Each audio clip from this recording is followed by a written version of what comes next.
Jade, from Mortal Kombat. You know, saved Earthrealm from evil, yada yada yada. That was tough, but now I'm ready for some real competition. Here, write this down. I'm 36, 24, 36, and I'm a Scorpio. Got it? Winning Girls Gone Wired isn't just about a pretty face. You think Pamela Anderson can high kick a guy into rotating saw blades? I've got the brains, the brawn, and the polygons to win this thing, if I have to break every one of you in half to do it. So vote for me, Jade.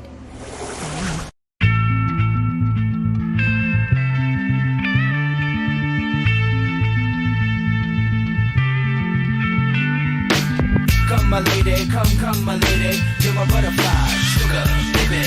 Come my lady, come my lady, you're my butterfly, sugar, baby. Such a sexy, pretty little thing. This April bitch, you got me sprung with your tongue ring. And I ain't gonna lie, cause your loving gets me high. So to keep you by my side, there's nothing that I won't try.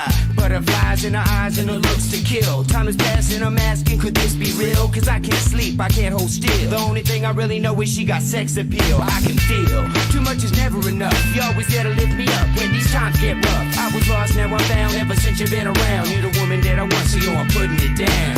Come my lady, come my lady, you're my butterfly, sugar, baby. Come my lady, you're my pretty baby, I'll make your legs shake, you make me go crazy. Come my lady, come my lady, you're my butterfly, sugar, baby. Come my lady, you're my pretty baby, I'll make your legs shake, you make me go crazy.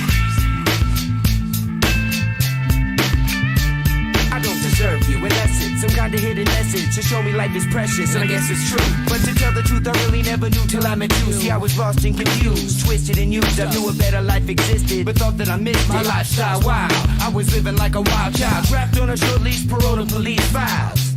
So yo, what's happening now? I see the sun breaking down into dark clouds, and a vision of you standing out in the crowd. So come my lady, come my lady, you're my butterfly, sugar, baby. Come my lady, you're my pretty baby, I'll make your legs shake, you make me go crazy.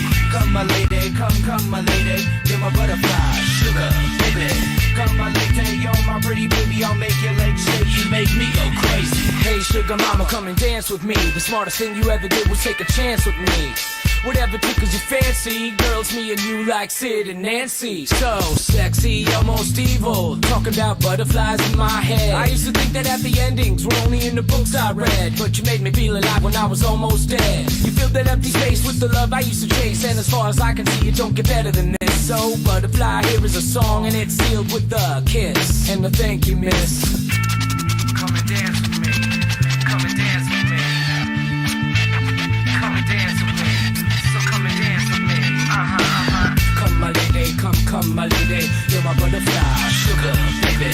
Come my lady, you're my pretty baby, I'll make your legs shake, you make me go crazy. Come my lady, come my lady, you're my butterfly, sugar, baby. Come my lady, you're my pretty baby, I'll make your legs shake, you make me go crazy. Come my lady, come my lady, you're my butterfly, sugar, baby. Come my lady, you're my pretty baby, I'll make your legs shake, you make me go crazy. Come my lady, come my lady, you're my butterfly, sugar, baby. Come my lady, you're my pretty baby, I'll make your legs shake, you make me go crazy. Come and dance with me, come and dance with me. Come and dance with me, come and dance with me. Come and dance with me, come and dance with me. Come and dance with me, come and dance with me. Come and dance with me, come and dance with me. Come and dance with me.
And now, it's time for the Melee Madness podcast. James and Kay, your podcast sucks ass.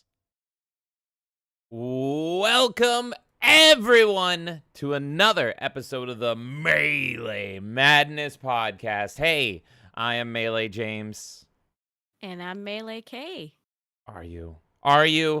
Well, you goddamn... Identity crisis? I think so. I think a little bit. You goddamn better be. Welcome, everybody, to the opening. You got a sneak peek if you're here last night while we murdered women. But welcome, everybody, to the very special opening of Sexy Babes Month. Kay, it's your month. What's the month called?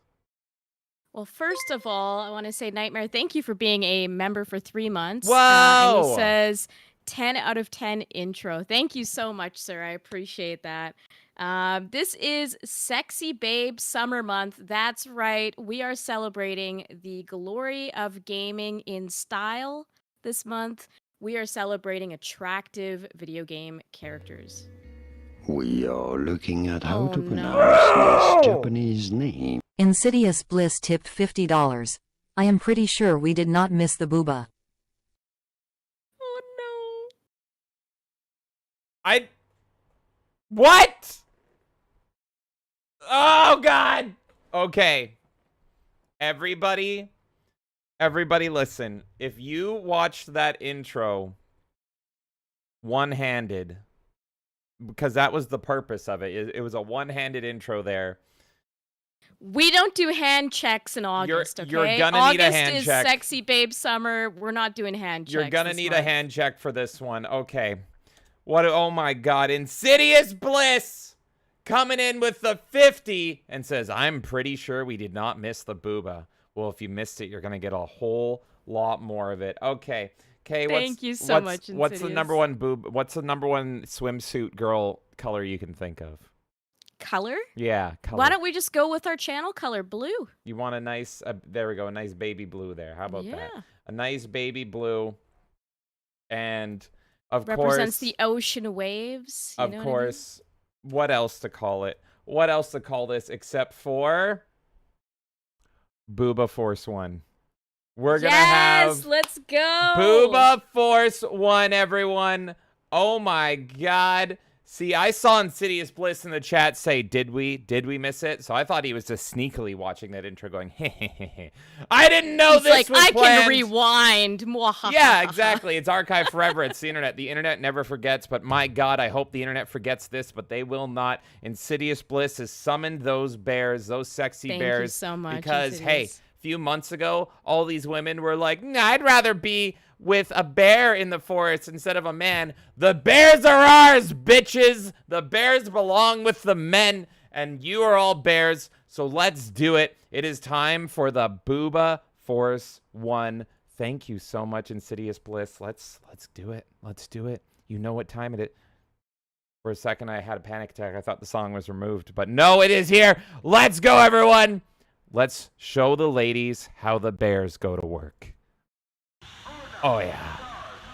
Let's crank it up, baby. Here we are. Welcome, my Booba armies. Do the Booba dance. Oh, yes. Ladies, you got nothing on us. Absolutely nothing. We're bringing the party. All good ladies, let their hair down. Wah. Oh, yes. Oh, yes. Got longer hair than most of us ladies. Probably haven't cut it in like a decade. Everybody wants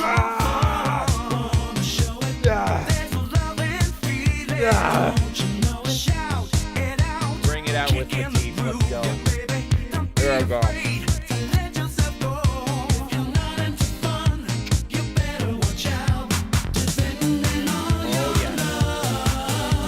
Oh my God. What a spicy episode to bring out the boobas. Here we go.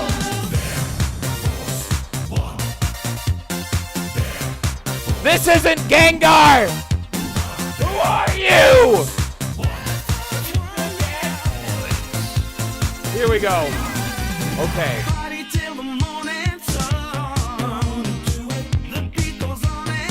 We love our Mexican dogs. Not as good as our Mexican taco bowls, but we love them all the same. Mwah. Sunday drama, everyone. Oh yes. Oh yes. Let's go. Get hype with me. Do the roll. That's all he can do is roll. Here we go. Oh yes. I love the ladies. I love the ladies. I love all the ladies. Do ya? All right, folks, let's tell you about the Melee Madness podcast. We got a special episode for you today. We got a spicy one for you today. This is the episode where we're going to get banned, everybody. We're talking about more limited run game shit, and we're going to talk about a story that no one's going to agree with me on, but I'm going to defend them. I'm here to claim the Splatoon world title from all those fuckers. Do you hear me? Just conquer, fuck conquer. We're going to win this. All the furries out there, we've got the mascot for you. It's Furry Toad.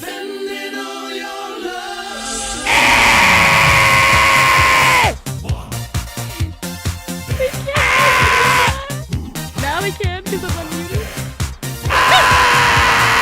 Hello! I'm Furry Toad!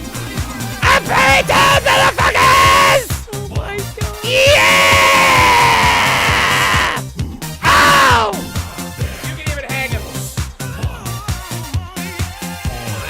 Furry Toad! Let's go! Let's salute Furry Toad!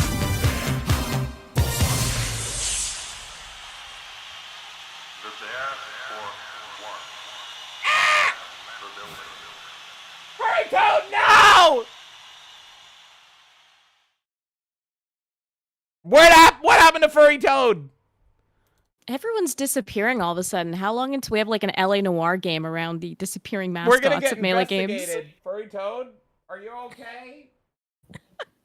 Where did he go? Hello? Oh God, where did he go? Where did you? No, James! I lost Furry Toad! Oh my god. He's somewhere. We'll find him. Oh my God, I've lost my Furry Toad, brother. Oh. Oh god. Oh God. Salutes for Furry Toad. Oh my God, he came in. He screamed. He said he was a furry, and then he went off. He yeeted himself. Oh my God, we're gonna have a search party for him. We gotta find him. We're gonna we have gotta to send find out him. everyone to find him. Oh my God. Thank you so much, Insidious Blitz. It's madness in here because of you. It's madness. That you've summoned everything. There's furry toad bodies all over the place. It's just a nightmare, and I love it. I love it. Thank you so much, Insidious Bliss. And what a way to kick off Sexy Girl Month by reminding the girls who the real sexy motherfuckers are up in here. It's you all of mogged you. on them completely. It's Here all I of am. you. I'm like, here's a bunch of anime titty and video game titty and everything, and you're like, no. I know what the ladies like. The ladies You like, and Insidious were like, hell no. the ladies like the Bears. The Bears win. And that is all of you in the chat. Thank you so much. Good golly, Miss Molly. Oh my god. All right, how's it going, Horny Alf? Even these are... What did you do? What did I do? I think my pit vipers are a little broke. They're sick of it too. Oh no! No! What? What? Insidious Bliss tip $100. And now it is time for you punishment for not knowing your Halo lore. Enjoy. I just don't care about the Forerunners. Is that so wrong? Oh my god. Is that so wrong? Everything is busted. Insidious Bliss. Oh my god. What do I even? So okay, so that's more. James. Yeah. Do I have to wear my? We're at 46 fucking minutes for Rawr Off. Does that mean I have to like wear my pants tighter, or like how does that work for me? Because like you're still already wearing have to the wear pants. I just have to wear like skinny jeans from my childhood, But how do I wear them harder, Bliss? Only for that was only the like specific stream that Imp was like, okay, make them like happen, but you're gonna wear them for Rawr Off. Okay. It's not that every time we play Rawr Off, you have to wear skinny jeans or something. Okay, well, no, well, I'm gonna wear them the whole time, but now it like when things escalate, I'm just like, how do I do that? Oh, by the way, it's it's Booba Force 1 Forerunner edition now. This is a constant reminder that I didn't know my Forerunner lore. Okay, walk this back. What happened? What was the message? I just freaked out because I heard Pac-Man and I started screaming and I blacked out and all that. I don't know. Thank you, mystery person. James, do you want to enlighten me since I don't have the stream elements up here? Insidious Bliss came in with $100 and said, and now it is time for your punishment for not knowing your Halo lore. Enjoy. Oh, God. Thank you so much, Insidious. Kate, have you scheduled Rawr Off? I feel like you have, right? Yeah, it is on August 23rd. We're going to be playing Rawr Off. And I'm going to be wearing my Hearts is in Ohio skinny jeans. To catch everyone up on how we're at this point with Rawr Off, well, last time we played Rawr Off was because I didn't know about the whiskey that Wait brought up. Yeah. And so he made us Rawr Off, and then, you and I decided, well, it's only appropriate that we also go find that bottle. So we did, and we drank it, and there was a lot that happened during that stream. I think it took me like 3 days to fully recover and be a human being again. Yeah. And then right as soon as I recovered, we had another stream where we're just hanging out, and Wait brought up another bottle. Yeah. And I was like, I'm gonna pretend I know what that is to save my life. And Wait just saw right through what I said and decided to do it again. And so hey, how are we gonna get through this? August 23rd, how are we gonna get through this? We're gonna be doing Rawr Off, and this time I'm gonna be hunting for Whistlepig. But then another person came in right after Wait. I can't make it on my own, and Kate! We had the Shrek thing happen because it was 150, and then we still added 10 minutes doing of math. Rawr Off. I'm doing a lot of math. And then we had...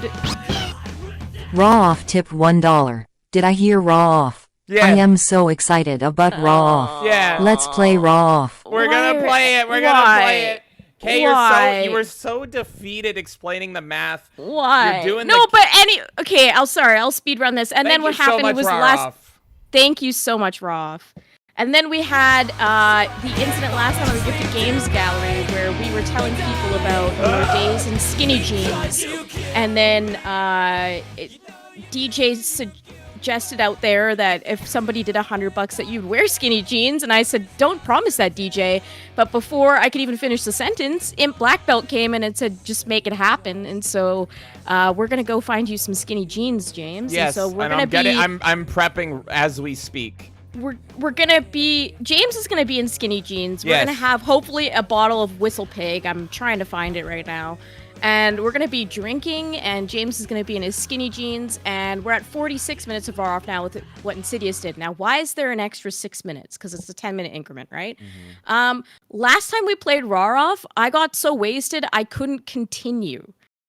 So there was 6 minutes left on the counter, and I want to make sure that we still honor that. So I happened to, for some reason, keep the timer on. I didn't, affect it at all, and I, paused it, and then I ran away and didn't come back. But when I looked the next day, I was like, oh, there's 6 minutes left. Okay, perfect. So that's how we're at 46 minutes. That was a beautiful explanation. Did anyone hear that over Ohio is for lovers? I didn't even know you're playing Ohio is for lovers. I'm in silence. I said I can't take it on my own. I can't take this on my own. Oh, my God. So that's what's going to happen. Thank you so much, Insidious Bliss, for unleashing the booba. Thank you for increasing my punishment for not knowing about my daddy Forerunner lore, because I didn't know that Halo borrowed Star Trek TNG lore for 2 of them, and then Microsoft said get rid of that shit. And then thank you also Rawr Off for being hyped for Rawr Off. Okay, I know exactly how it's going to go. I know exactly how this is going to go. Are you ready? Are you ready for this? I'm scared to know. Do I need to look at the stream? You need to look at the stream. I have a summary of how our Rawr Off session is going to go. Thank you so much, you guys. You guys are crazy. Why are you making us play Thank this you guys shit? so much. But I am gonna fully embody teenage me, and I'm gonna become just like my favorite angsty teenage band. And let me introduce you guys to a little interview with that beloved teenage band right now. So, guys, you're back in the studio. You know, album 2. What's going through your heads? It's important at this point that we like give back to the fans because our fans are the most like loving. So important. They're so awesome. Like they support us so much. They're good to us. They're like so like sexy. When the city falls tonight, when the city falls tonight, I'll be by your side. This is fucked up block on. This is fucked up block on. A bullet fuck your broadcast like just like one night. This is not my night. What's like the craziest gift a fan has ever given you? This girl, Sarah, after a show, walked up to me, and she was probably like 14, and it was important. And she walked in right up to me, and she had her underwear in her mouth. She couldn't even talk. Oh my God. I'm sure that everyone out there wants to know who's available. Shit. Oh no. I eat girls' pussies like right away. It's like, I don't even know why I subject myself to that. Like, you don't even know if a girl's got something. Like, what are you gonna, I don't know. It's just. When I was a kid, I was in a beauty pageant. Tell us about that. Hey, welcome back. We're scribbling with Cody Celibate. Why are you up there? I'm being a monkey. I was molested by a doctor for like 6 years when I was in a coma. It was like a female doctor. No, it wasn't. It was an old guy doctor. The thing is, it was like a hot, like blonde, 35-year-old doctor. She was like always giving me such good head. No. The police report said it was a 60-year-old Jewish guy. Wanted to work out with him, but I grabbed your hand. Cause if I see you looking at him, I'm gonna bust his teeth and put him in the ground. If your personality was a drink, you know, what would you be? I like to think of myself as a little bit of yoo-hoo. It's always something I loved as a kid, and everyone always got it for me. Like my parents got it for me when I was down in hell, daycare for years. What is a yoo-hoo? Is that like chocolate? Yeah, it's like chocolate water. You don't know what a yoo-hoo is? I don't know. You dumb fucking bitch. No. I'm just kidding. Oh my God, that everybody is Kid 6, the best edgy emo band ever. And thanks to people just like Insidious Bliss tonight, you're gonna see me go full Kid 6 on our Rawr Off stream. So I cannot wait. You know what's it's great. Kid 6 is so good. I think Melanie Mac was a big fan of, what was that band? As They Lay Dying or whatever. That was like her edgy emo band. And I introduced her to Kid 6. So I was in her mentions and I'm like, Melanie, don't worry, because Kid 6, if you never heard of them, is way fucking better. So Kid 6, you know, fuck Avenged Sevenfold, Atreyu, all that bullshit. Fucking Ohio is for lovers, Hawthorne Heights, fuck all that. It's all about the Kid 6, baby. And you know what? We're gonna drink some Yoo-Hoos. Let's do it. Let's fucking do it. I don't think they even sell Yoo-Hoos here, but No, I want one now. Let's do it. All right, I'm writing that down now. Actually, let's do it. I'm gonna look for a Yoo-Hoo. Look. I don't think for Yoo-Hoos are here. Yoo-Hoo. I've had one in my life, and I almost vomited sober. So Wait, you've actually had one? yeah, have you not? No. They taste like, it doesn't taste like chocolate milk. It tastes like chocolate water. I'm not. Oh, so it's like the Milo thing or whatever. They taste like Milos. In Britain. Yeah. Yeah. They taste exactly like fucking Milos. Yeah. It's fucking disgusting. But That's maybe gross. I will mix some of the alcohol in the Yoo-Hoo and it'll be good. Anyway, that's what we're going to do. This is totally derailed, but I love it because now Oh we're my in our God. edgy phase. So anyway. Thank you guys so much for the support. My God, you guys are freaking it's crazy. insane. You're the best. Thank you so much. You keep the show alive and going, and you keep me nice and naked for all of you. So with that, Kay, we have the numbers. You did the Steiner math while I was listening to a song about cutting your wrists open. Yes. Are you ready to get into the show? I am, but I'm like really afraid of the fact that I've played 46 fucking minutes of Rawr Off. All right, well, while you think about that, we're going to say hi to chat because we haven't even had a fucking chance yet to say hi to chat and all this fucking madness. It's been 30 minutes. Let's say hi to everybody. I'm sure everybody is unsubscribed after I introduce them to Kid 6. Let's say hi. Compa came in saying, hi, Jade from Mortal Kombat. Did she say hi back? Did you get a number? Did you get a number, Compa? Elvis saying, no more Halo intro, sad. It was a good one. It was a great one. But I really love Kay's intro this month as well for totally different reasons that are very heterosexual. Nightmare has blessed the stream. Blesses to you. JB has come in with that Vulcan gang for life. And Elvis saying waifu intro for August. I'm down for that. Well, we had the Chad fucking Halo intro. So, of course, we had to follow it up with something. Like, what can follow up the glory of Halo, peak of gaming? When you guys see next month's intro, I just want you to remember that I blessed you with 2 fun intros. It's all because next month's intro can go one way or another, and there's maybe 10% of the audience that might appreciate it, and the rest are going to be like, turn this shit off. I am AUT. So I want you both to remember, all of you. What? What? 56 tip $100. Well, you asked Kay.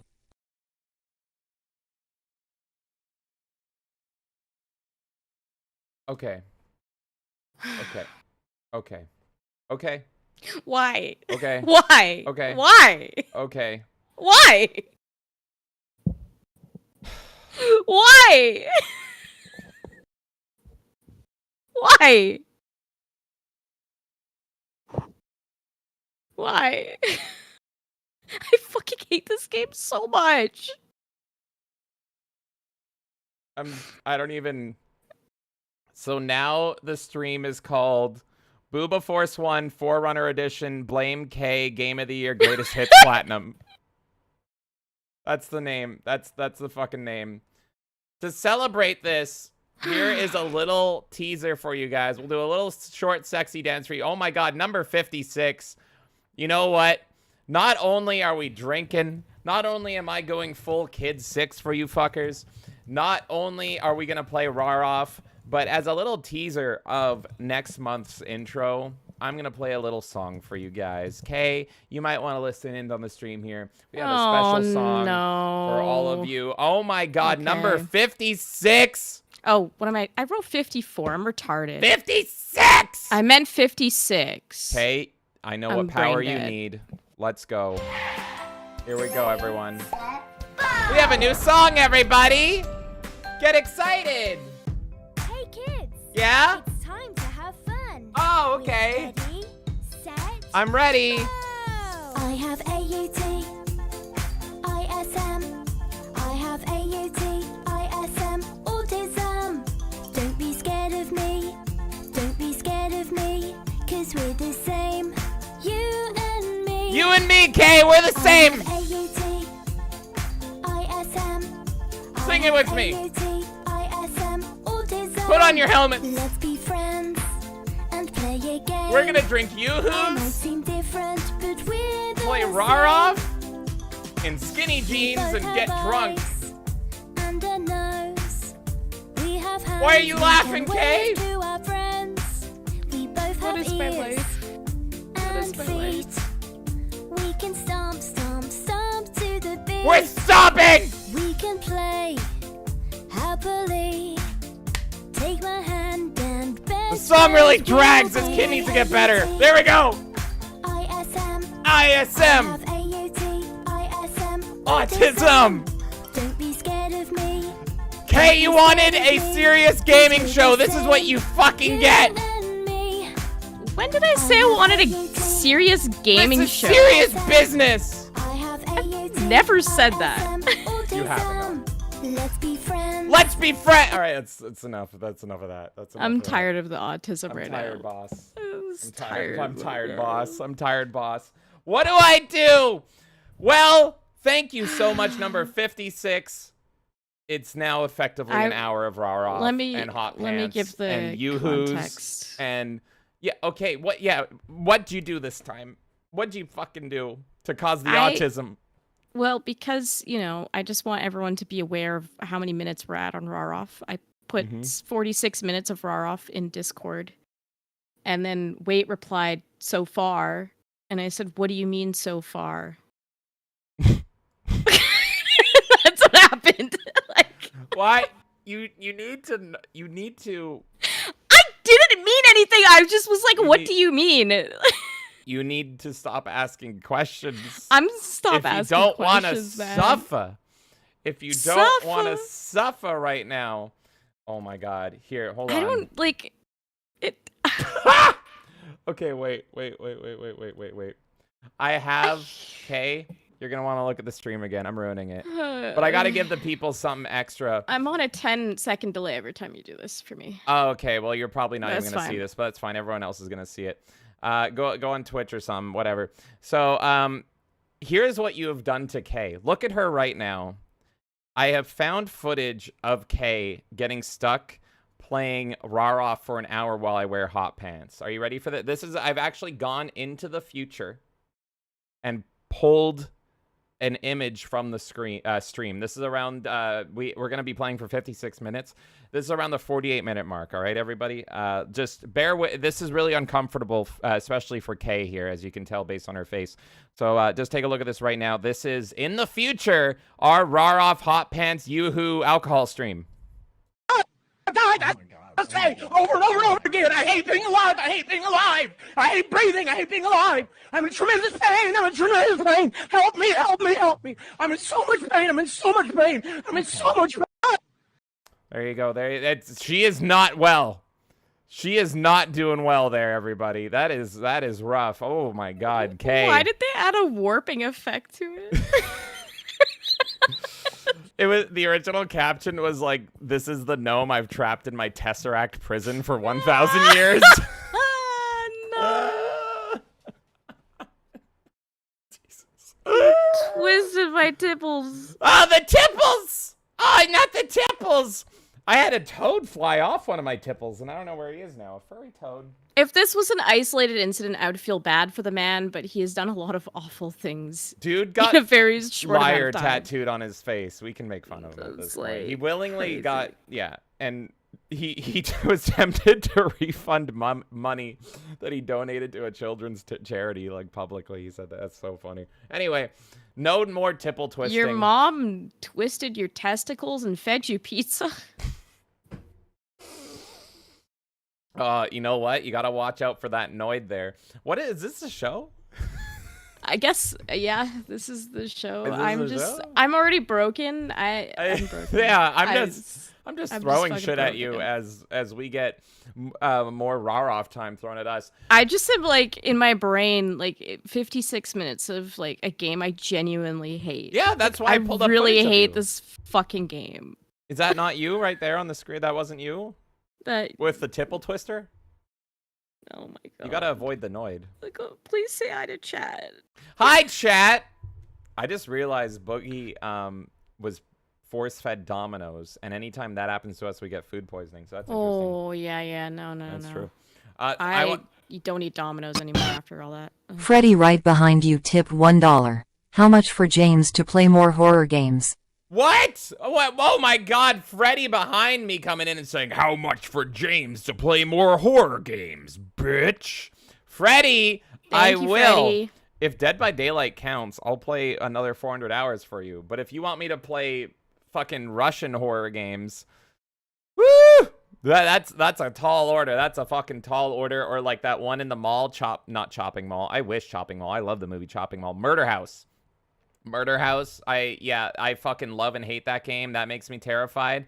So you don't even have to give me $1 for Dead by Daylight. I have a love-hate relationship with that one. If that one counts, I'll play more for you. For as far as everything else goes, well, in the Gifted Games gallery, because Spartacus dumped a whole load on top of me, we're going to be playing a lot more horror for you there. And then who knows what Steam Roulette will happen. Who fucking knows? And also, it may not be me, but I want to force Kay to play some Resident Evil, because I won't, because fuck it. But I'll sit with her and watch her play it, and it'll be funny. Thank you so much, Freddy. I love you. Let's get a fucking proper Freddy game. How about that? Oh my God. He played with the Power Glove and Freddy's dead, so he should get a fucking another video game. Come on now. Okay. Let's see here. Nerdy Neo says, oh, perfect timing. Yes, perfect timing, Nerdy Neo, or else you would have missed me dancing naked. You would have missed Kid 6. You would have missed Boogie trapped in a Tesseract for 1,000 years. And the autism song. Oh, God. Insidious Bliss saying, did we? Thank you guys so much again. My God, y'all are crazy and the best, and I love it. I absolutely love it. You guys are making all of this fucking possible, and it's wonderful. Nerdy Neo says, I'll rewatch the intro later. Winky face. What's the winky face mean? Nightmare says, best way to 2 a.m. or something? Like, what do you mean? Just getting those tissues. Nightmare says, best way to end the summer. Fuck yeah. Compa says, you guys probably don't hear this enough, but you guys have an awesome production value. I watch it no-handed. Those intros are 100% K. My only input is, she asked me which waifus I want in, and I sent her some clips, but she put it all together. She edited that all together. And yeah, you know what's a funny game? I asked you out of the kindness of my heart. There were tons of waifus I threw in there, and I was like, you know what? I can't just make it all what I want in there. I gotta let James have a few. Go through the intro and guess which waifus are Kay's waifus and which waifus are my waifus. And I'm wondering, I'm teasing. And I'm wondering who will get the closest to 100% on that one. That would be fun. We should do that. We should go through the intro and do that. That'd actually be fun because it is pretty 50-50, I would say. Is it though? I mean, I don't know. I don't think it's 50-50. I think not? I have more. No, I think I have more. I don't want to spoil it now whose is who, but I think pretty sure I have more because some of them you and I mutually agreed on. So just because you messaged me one doesn't mean it was you that we can brought say it up. there's ones that are like we mutually agree on. Yeah, there's mutual ones for sure. But like I have a list that I wrote out. I had a list too. I sent you several lists. I was like, you better put her in. I need it. Anyway, so that'd be fun to do. Thank you, Compa. That means a lot, though. Compa says, I watched it no-handed. See, Compa is dual-wielding like Halo 2. Nerdy Neo says, August is the opposite of November. Nightmare is dropping those bombers. Insidious Bliss is dropping those puddings. Elvis saying, Booba month, let's go. Gino saying, oh no, the wrong Booba. Oh no, it was the right Booba. Compa saying, James looking like a Fabio book cover today. Compa knows. He knows how to get to a lady's heart, a.k.a. my heart. Bliss dropped those bears. Gino saying, Jabba the footrest. He's a comfy footrest. I won't lie. Gino saying Kay looks like a disappointed dad. Well, yeah, and I am the... What does a disappointed dad look like? Kay is the disappointed dad, and I'm the OnlyFans daughter. You must choose. God. Everyone is saluting. Nightmare says... I believe Gino, by the way. I'm trying to think of what a disappointed dad looks like. Nightmare says, do your mascots have information that could lead to the arrest of Hillary Clinton? Okay, I shouldn't reveal this. But Furry Toad, right before I brought him on stage for you guys to do that little set, you know what his last words to me were? Furry Toad said to me, Big Mike! And then he went on stage and then he flew off. I'm just saying, there's got to be a correlation there. Gino says, body singular. Horny Alpha's here saying the ladies like the Macho Man glasses. Oh, yeah. Ifiani's here saying, nice. Nightmare saying, more raw off. Elvis saying, I have never seen people so crestfallen to receive money before. Well, I love Rawr Off. Super appreciative. Don't get me wrong. Rawr Off is just genuinely painful. It's such a bad game. It's such a bad game. Wait, says good man. Bliss. Standards are needed. Nerdy Neo says, how do you have 46 minutes when it's in increments of 10? Kay explained it because we're not leaving a single minute unturned. Gino's saying, not gonna lie, I want to see James and Kay play Keep Talking and Nobody Explodes. I think I've played that long ago. That sounds familiar.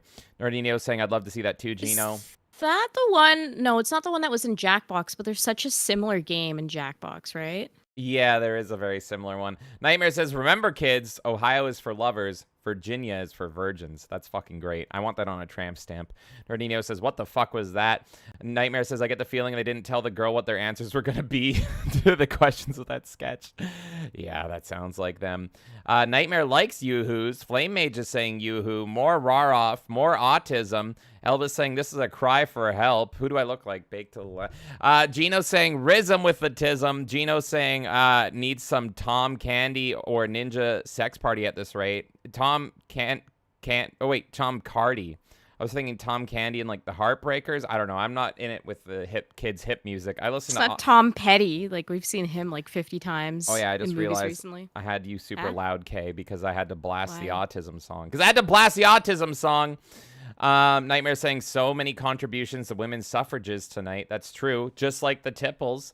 No Five Nights at Freddy's. No Five Nights at Freddy's. I agree, Gino. No Five Nights at Freddy's. I'm actually excited for the next Five Nights at Freddy's. Not for Gino, but the new like 16-bit one looks really fucking good.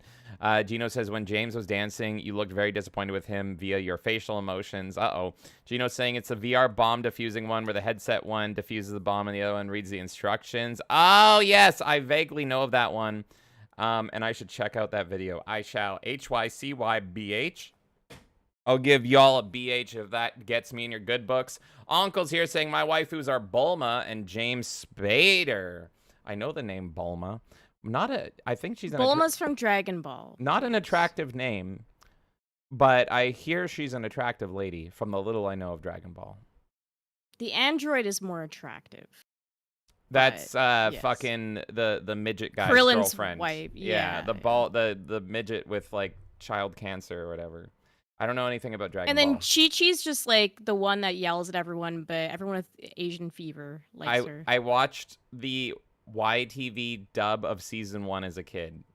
That is my knowledge of Dragon Ball. So you saw like really 2 episodes because it's just them charging up. It for, like, was 5. Goku training with a big fat pink guy, and Piccolo getting his arm cut off and then growing it back. Yes. That's all I remember. And me not knowing if Frieza is supposed to be a man or a woman, so I just considered Frieza to be the reincarnation of Rita Repulsa. After 10,000 years, I'm free. That's my knowledge. That's my knowledge of Dragon Ball. That's it. And that everyone fucking loves them. That's about it. So there we go. We're caught up with chat. Everybody hates us. Thank you guys so much. And with that, everyone. We are now free to be naked, play with our tipples, twist our tipples, and talk about our plays of the week. Kay, what you been playing this past week here? Well, everyone knows that I've been playing Dead or Alive, so I won't talk your ears off about Dead or Alive as I usually do. I was playing a bit of Sonic Adventure recently, Adventure 2. But the one I want to talk about is a game that I've never played before that I just randomly picked up on sale because I was looking through all the 360 stuff with the store shutting down.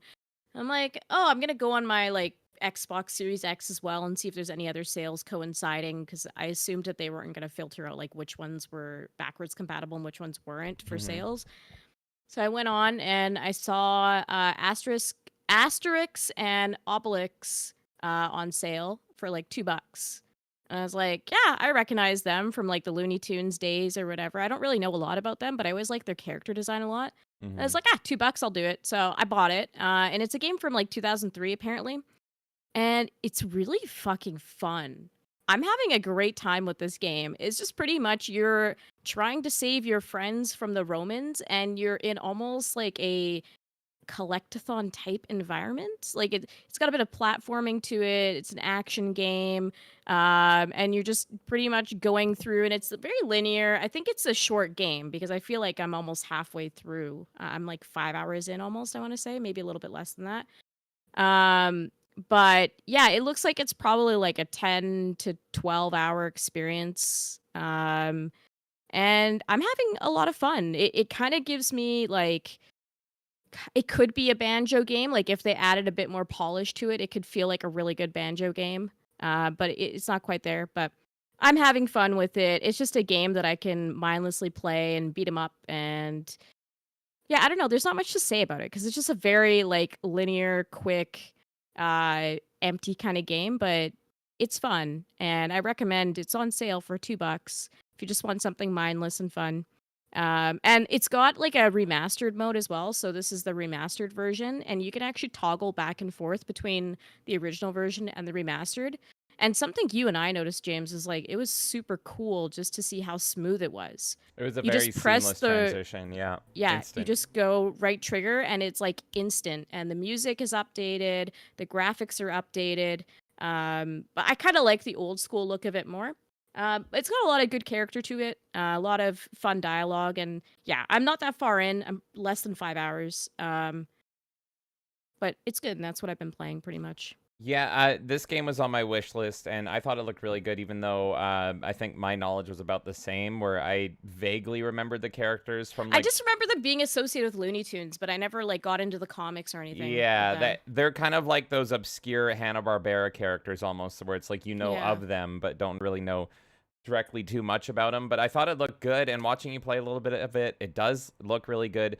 I miss 3D platformers, 3D collectathons like this, and I just miss this era where you could really make a game on fucking anything. Like nowadays, would you ever get like a new... I guess we kind of did with the remaster, but you would never see like a new game based on these obscure like Hanna-Barbera or like, you know, Merry Melodies type characters or anything anymore, and it's a shame because like I feel like this is where a lot of people's gaming memories were, is with these like old school like obscure games, and it feels like you were the only one that played it.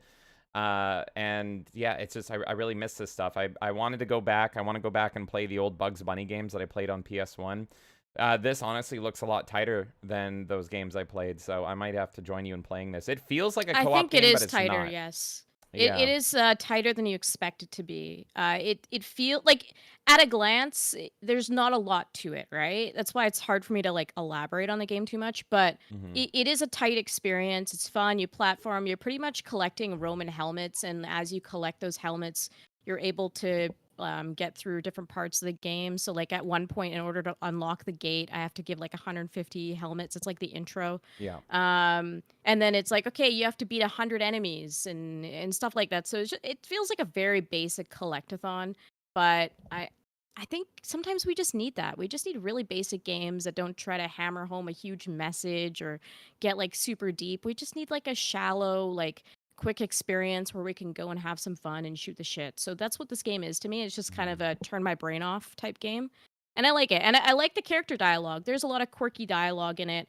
The character that's kind of like roping you along, I just like the inflections he does. I'm assuming this is how his character is in other parts of the media, but it's a very charming character because it's not just press A to do this. He kind of goes like, here, listen here, buddy, you got to do this. And then, you know what I mean? It's like more of a storyteller. So I like that about him. Yeah, I think this feels better than a lot of the Looney Tunes games that I've played, at least, personally. Because I think they can get like in this weird like Mario 64 type hell where they feel really janky, but the camera moves nice in this. Everything feels good. Yeah, and this is originally PS2 Xbox, that era, I believe. Xbox, yeah. Okay, yeah, damn. It does look good. You know, just looking at it while you were talking as well. It looks like super fun and satisfying. So, yeah, no, I'm kind of jealous. I might steal the game away from you because it looks like good shit. Elvis is a fan of the comics, by the way. He said he's devoured the comics as a kid. Was it originally a comic? And then let's see. As far as I know, it was a comic, and it just wasn't a big thing here. That's the thing. So I think it was more popular amongst like French people and stuff. Yeah, that's what Uncle is saying in chat. You are now a French gamer, so you have to go over to France now. Oh man, it's so over. You're doing some French gaming. Oh yeah, Uncle's saying that. Yeah, as a French thing, Asterix and Obelix is more known and somewhat popular in Europe. Okay. There you go. Yeah, it gave me the vibe that French people liked it. I don't know why. You just played this game and you're like, the French. You can French sense people. it. That's fair. Well, Kay, keep us posted if you become a big Asterix and Obelisk fan. Let us know. Are you going to buy all the comics? Are you going to watch the old movies and everything? You're just sticking to the game? I don't think so. I mean, I'll play the game. I think there's more than one. I think there's one that's way more retro than this game. I'll have to look into it. But yeah, I'm very limited with my knowledge on this, and I kind of like that. I like when you just discover games randomly through the store, and you're like, sure, why not? You know, cost of a coffee, I'll play it. So that's what this game is to me. like I said, I can talk you guys' ear off again about Dead or Alive, but I thought I'd bring up a game that, you know, I just found randomly and didn't spend that much time on, but still caught my interest. All right. Anything else you want to talk about? No, I don't think so. These guys have seen what I played. I mean, you guys saw me play Halo the other day with all of you, so. That's true. Okay, let's go over. You know what? I need to be wearing my glasses because this next thing is too cool. My glasses that are falling apart. My glasses. Oh, we're doing the glasses? All right. Well, we hit the glass Bear up with Force you. one. I usually try to wear them when I'm doing the Bear Force one here. We got to keep in theme. Did I put this little nose guard on wrong? Good lord. I'm a mess It's fine. today. We'll super glue it later. Don't worry about it. It's literally my sweat. My fucking sweat has just devolved them. There we go. There we go. Okay. So for my game, we've been playing a lot of games here, but the one I want to talk to you guys about, you did see me stream it, but I do want to give an update on it because I know some people were interested in buying it, and that is TMNT Splintered Fate, and we did a stream of this, and I have since played a ton of it. So I am past like the 15-hour mark in the game. So when you watch me stream it, you know, I think I got to Shredder, who's the final boss. And I guess minor spoilers if you care. But honestly, the story is terrible in this game. There's nothing really to spoil. It's nothing worth spoiling. But I do feel like I should give an update on this game since I played it. So this game is I was so sold on this, and I talked about this in the episode here, because this game kind of came out of nowhere. It had a little soft reveal. It actually started off as a mobile game like a year ago, and I don't do mobile gaming, so I did not pay attention to it. But this is a TMNT beat 'em up, just like all the beat 'em ups you love, except as you can see here, it is not a side scroller. It is that weird isometric or whatever kind of top-down-esque style of game, which a lot of people were upset at first because they were like, Shredder's Revenge is so good. But what appealed this to me, what was appealing to this this style for me was it looked like Marvel Ultimate Alliance, which is one of my favorite games of all time. And I love all those games. Those are my favorite ARPGs. And I can confirm that this game's gameplay and its visual style are very much an Ultimate Alliance. And so that's what keeps making me come back for more. On top of that, it's a roguelike. And so this is what all really sold me. TMNT, beat 'em up, and it's in the Ultimate Alliance style, and it's a roguelike, meaning that if it's good, you'll want to keep playing it forever and ever and ever and ever and keep doing runs and runs and runs again. So a few updates just in case people are wondering. I did get in the stream to Shredder, and Shredder is the last boss. But one of the complaints is that the game is not very RNG with its levels. Pretty much the game is 4 bosses and the levels that lead to those 4 bosses. So you have Leatherhead, you have Shredder's daughter, Karai or whatever, you have Bebop and Rocksteady, and then you have Shredder. And you go through the exact same levels, identical layout, and the exact same bosses every single run.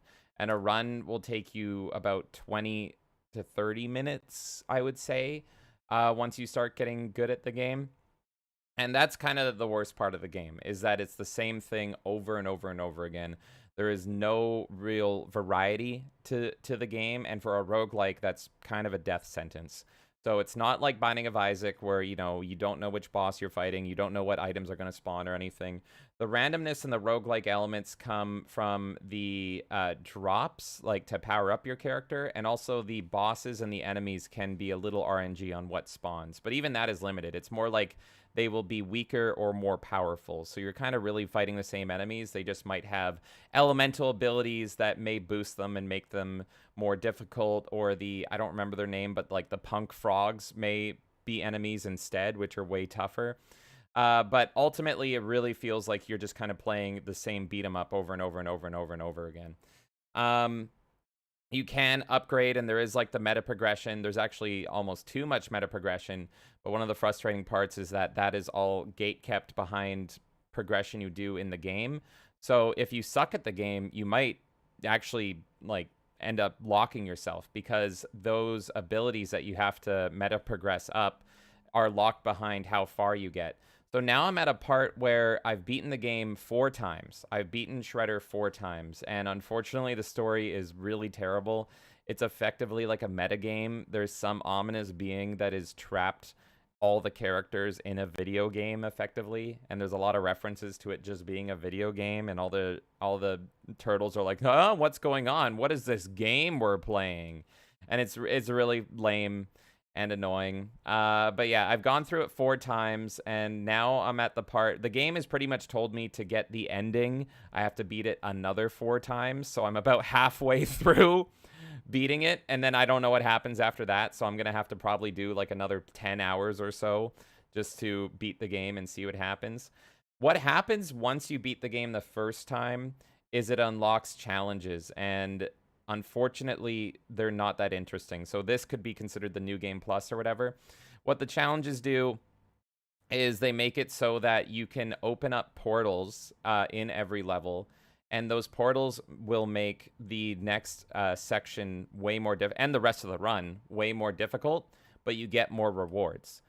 And there is also a different set of portals that make the bosses way more difficult. And when I say way more difficult, it's insane, because I'm now at the point where I can beat the game very easily, but trying any of the challenge portals is impossible.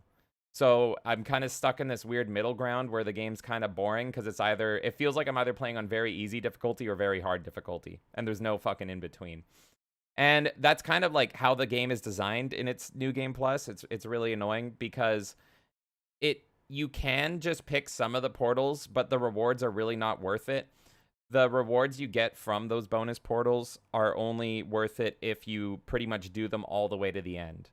Because if you skip one portal, it says, okay, portals are now shut off for the rest of the run. So you really have to do all or nothing. And the amount of sponge they add to the enemies with those portals is just insane. So I'm now stuck in a grind fest with the game. There's also a lot of bugs, and I was looking on the Steam forums. Steam forums are great. This is not out on Steam already, but there is Switch users that are talking about the game. The game is kind of a buggy mess. There is a lot of issues. The frame rate's rough. There is audio delay. There's a little bit of input delay.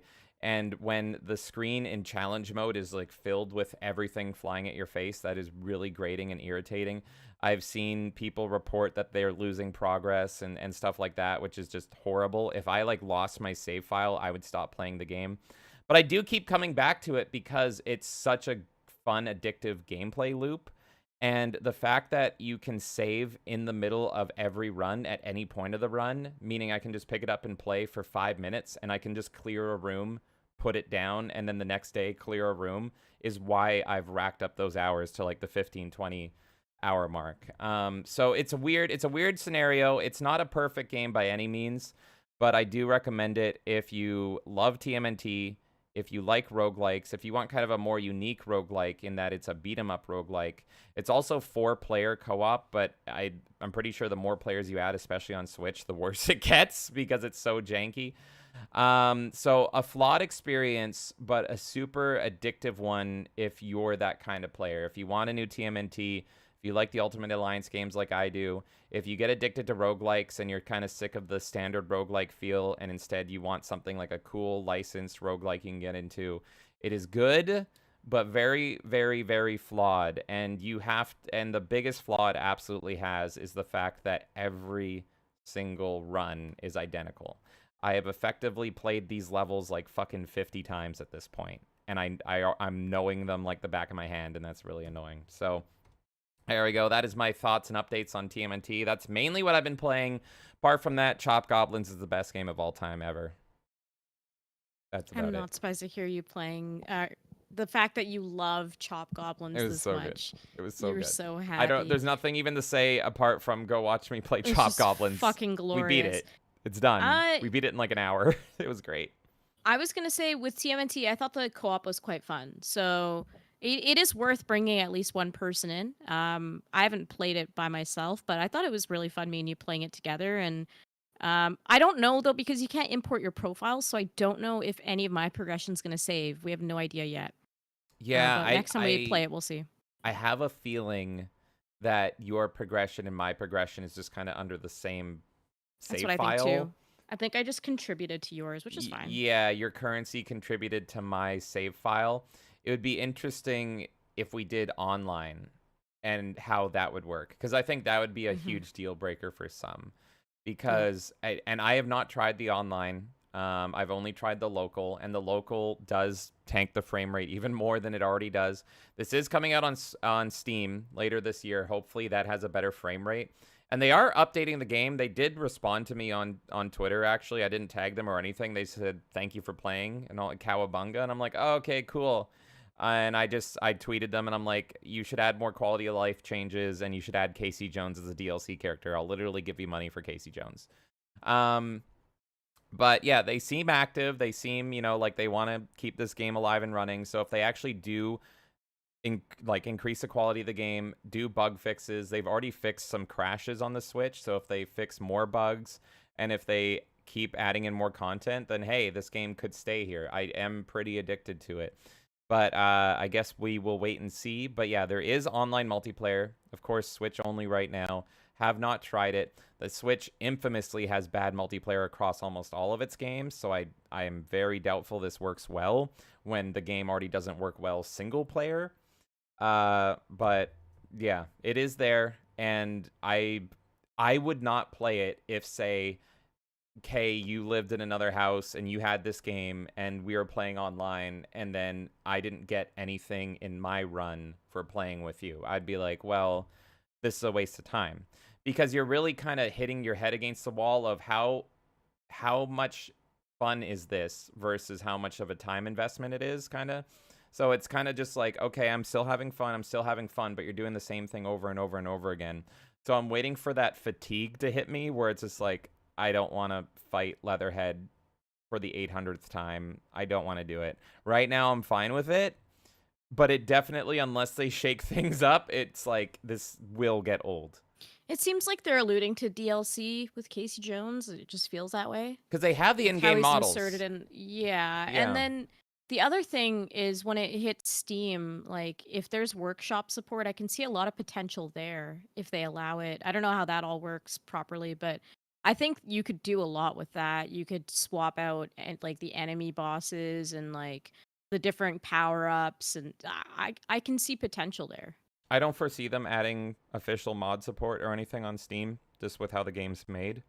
Yeah. But I do see them, if successful enough, and the fact that they're pretty active on Twitter and actively celebrating this game. So if the game is successful enough, they do have in-game models for... It's really weird. Because, again, minor spoiler, but you do meet other characters as cameos. But they are... When I say cameos, I mean they literally come in and they say hi, and then they go, see ya, and you never see them again. And I don't know the other characters apart from Casey Jones, because I don't know Ninja Turtles past, like, the movies and the original cartoon. But there's, like, this big turtle that you save in the opening that has, like, Wolverine claws. And he has an in-game model, and then you have Casey Jones, and you have some girl who I didn't know. I did not fucking know her. She's like Iron Man girl, pretty much. No fucking clue. I obviously wouldn't pay for anybody other than Casey Jones. And, of course, April O'Neil is in the lair, and Splinter is also in there. So, yeah, it feels like they could do a DLC pack of characters. And, again, very similar to Ultimate Alliance. They could just be like these... A fucking Wolverine, Turtle, Iron Man chick, and Casey Jones DLC pack 1. And then, I think it's a very easy insert for them to do that with how the game is set up. I would buy it simply for Casey Jones. And it feels very weird that Casey Jones is in the game and he goes, hi guys. And he's not like an image. It's an in-game model and everything. And then you never fucking see him again. It's very weird. Very, very weird. So we will see. I'm still playing it. I was playing it today. I'll keep you all updated if they do anything. It's already had one update, and I am enjoying it. But it's an interesting game to me because it's not a perfect game by any means. Some people would say it's like a 4 out of 10. For me, it's like a 6 to a 7 because it hits all the guilty pleasure checkboxes for me. But if someone said this game is fucking terrible, I wouldn't disagree. So those are kind of my favorite games. It definitely feels like a mobile like game. Yeah, it is, and it is. It is a mobile game first and foremost, and that's something a Switch has done. Is because the Switch is technically just it's just a phone pretty much with controllers on the side. It gets a lot of exclusive games that are mobile. Star Wars Hunters was a mobile exclusive game, and now it's only on the Switch because it's an easy port because it's the same style of hardware and everything. But yeah, that's been my games. That's been my game. Pretty much game. Game. I'm gonna catch up with chat a bit, and then we can move on to the next part of the podcast. Fiera's here saying, now that is a game I've not thought of in a really long time, talking about Asterix and Yes. Obelix. It seems like Elvis was also a fan of the comics, like you mentioned that earlier. Shane's here saying, are we playing Spyro? Oh my god, I It love did look Spyro. like Spyro. I love Spyro. Maybe that's why I'm enjoying this game so much. You guys probably can't tell too much, but that is a Spyro statue there, because I have it a bit cut off, but it actually blows smoke. Like, you can burn incense in it, and it'll blow smoke out of its nose. I fucking love Spyro, and I think Spyro is such a cool IP. And I wish there were more, like, statues and stuff I could collect. Nightmare says, Kay has to swim in the Seine. Is that like a French river or something? I know nothing about France. I hate them. Uncle says, as a French thing, Asterix and Obelix is more known and somewhat popular in Europe. There's a solid old animated film. We got Red Omega hearing saying, what's up? Thank you, everyone, for joining us, by the way. A bunch of you in chat. Thank you so much. Elvis says, yeah, it was like large graphic novels, very French. When I was a kid in Canada, you were into Asterix and Obelix or Rin and Tin. So do they have any association with Looney Tunes? Because the art style is identical to Looney Tunes. I'm pretty confident it's Looney Tunes, yeah. I'm pretty confident. Uncle says, remember when DOA had a female Master Chief looking Spartan? And I said yes, and also she has the biggest titty size. True. In DOA. Canon. Very canon. Shane says, I've been curious about this game. Is it multiplayer? And yeah, you answered that, James, about TMNT. Yeah, it is a locally 4-player multiplayer, and it's online, but I have not tested the online 4-player multiplayer. It's also pretty forgiving if you do multiplayer. It's not like if one person sucks, it's not like the other person is getting hit and penalized for that. It's like if that person dies, if one player dies, they will just stay dead for that room, whether that's an area with like standard enemies or a boss. And then when you go to the next area, they will respawn with like a quarter health. I've been primarily playing it alone because Kay fucking hates me. And if you die, you're dead, pretty much, if you're playing solo. But it makes it much more forgiving if you play with people, and it's 100% 4-player co-op. It will just tank the frame rate. Uncle says, if you only press the XXXYYY, you will be sucked. 99 troops. 1 million troops. Sergey says, you guys are going to enjoy Ghost of Tsushima co-op when you get the chance to play it. It's similar to Tenchu. Oh, this is going to be so fun. Yeah, I'm going to be playing in September with the company boys. We're going to make it happen. Uncle says, which is your favorite turtle? Ralph, Mike, Leonard, Leonardo, I'm guessing, or Donald? I am Team Raph. I'm curious what everyone else is, but I am a very strong Raph supporter. I'm a Raph simp, and that's why I love TMNT 07 so much. If you've seen that movie and you're a Raph fan, you know what I'm talking about. That movie makes him fucking shine, baby. But yeah, I've always been Team Raphael. He's the first fucker to swear on screen as well. Damn! Wow, what a swear word. Damn. Yeah, he swear. Yeah, but that was a big deal when we were kids. This guy in a trench coat in New York going, damn. It was a big deal. Yeah, for me, it's Leo. I love Leo so much. Wait says, might be Jenica. She uses a claw weapon as a turtle. No, so yeah, it's 2 characters. It's an Asian human lady that's in like a purple Iron Man suit. No idea. And then there's another guy, and both of them are Ninja Turtles allies. There's another guy that looks like a jacked up Ninja Turtle. Like he's twice the size of them, and he's twice as buff. He's like steroid. I think his name's like Raz or Rizzler or something. I don't know. Because once I saw him, he's gone, and he's never mentioned again. He died on his way to his home fucking planet. And he's got like claws. He's got like Wolverine style claws, and he's like huge, but he looks like a Ninja Turtle. But yeah, the Iron Man lady is an Asian chick. I have no idea who she is. And then Casey Jones. Those are the 3 cameos that I've hit in the game. I don't think there's any more because the game is really just gameplay loop over and over and over again right now. It's even killed the dialogue, which was really fucking lame. As in the dialogue was lame, and I don't miss it. So I don't know. I think it's an easy DLC pack, even though I don't know or care about those other 2 characters. But I'll buy it for Casey.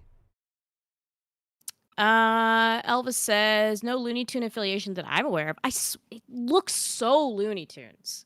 It must at least be inspired by or something. And what else we got here? Nightmare saying it's a French river full of merde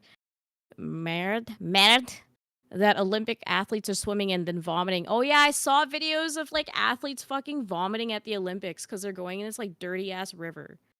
It's fucking crazy, man. Jesus.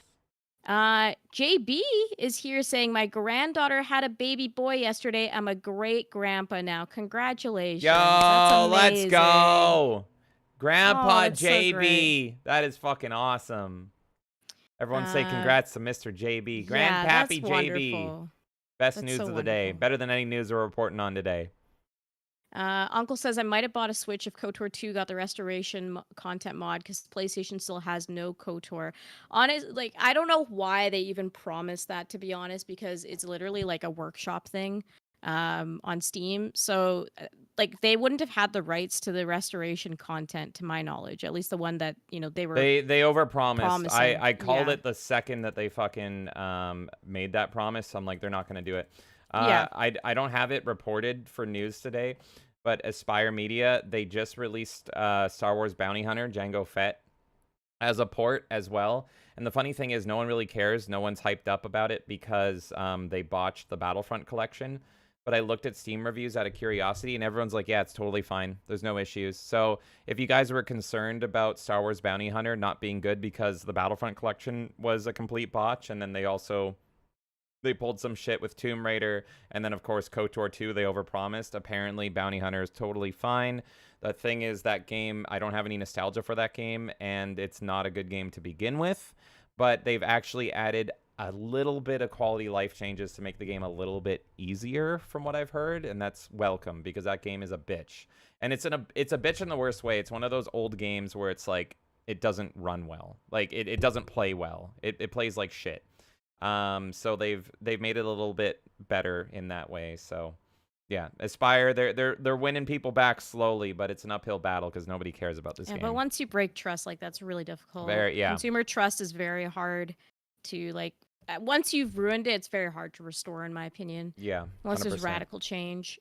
Sergey says Donnie is my boy. Gino is a Leo person. I will say, in the game, Mikey is my favorite to play. He's so fun. I hate his tool, but for some reason, he's got the widest range, so his special is really satisfying to hit. Leo is probably my least favorite to play, just in the context of this game with the abilities that they get. So I find that really interesting. And Ralph is difficult, but he has crit.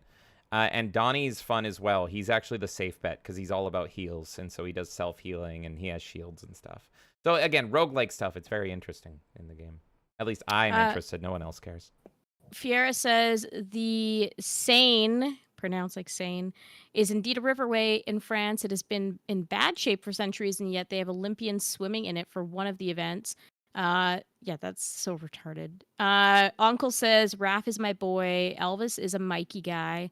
JB said, who's the old man rat that teaches the turtles? Splinter. Master Splinter. And he's the whole plot. He's the Princess Peach in the fucking game. He gets fucking captured by the game wizard, effectively. And he is like, my sons, I am captured and I cannot help you, but I can still talk to you.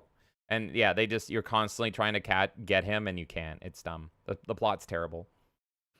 Wait says Karai probably then. Karai is Shredder's daughter, right? Yeah, wasn't Karai in the game as a boss? She's one of the boss fights. Yeah. So she isn't the Iron Man chick, I don't think. But yeah, she is the second boss. And in my opinion, she's actually the hardest boss in the game. She's harder than Shredder. It's fucking crazy. Yeah, you dealt with her with like a fire buff, right? And you said it was way more difficult. The game is not very well balanced because it goes Leatherhead, Karai, Bebop, Rocksteady, and then Shredder. And Karai is the hardest fucking fight in the entire game. And again, the only differences are the variables on like elements that they use. And if she uses the wrong element, the fight's almost impossible. It's the part that always fucks us. Is there like elemental priority, like weapon triangle wise? Like, does water attacks do better against fire? I don't think so. It's just they all act differently. So the flame will do chip damage in a flame. There's an ooze damage that stacks. There's lightning that can hit multiple people. So all the elements just work differently. The only ones I haven't played with is they have light and dark elements, and it's because they're fucking annoying. Because 1 second, dude has rated us on Rumble. Oh my God, Thank you, Mr. Dude 1286, how's it going? Locktaro Gar to you. And How's he's it saying going, howdy. bud? What were you playing today? Thank you so much. This is the Melee Madness podcast. You've come in just in time. We're catching up with chat, and then we're gonna go into the news.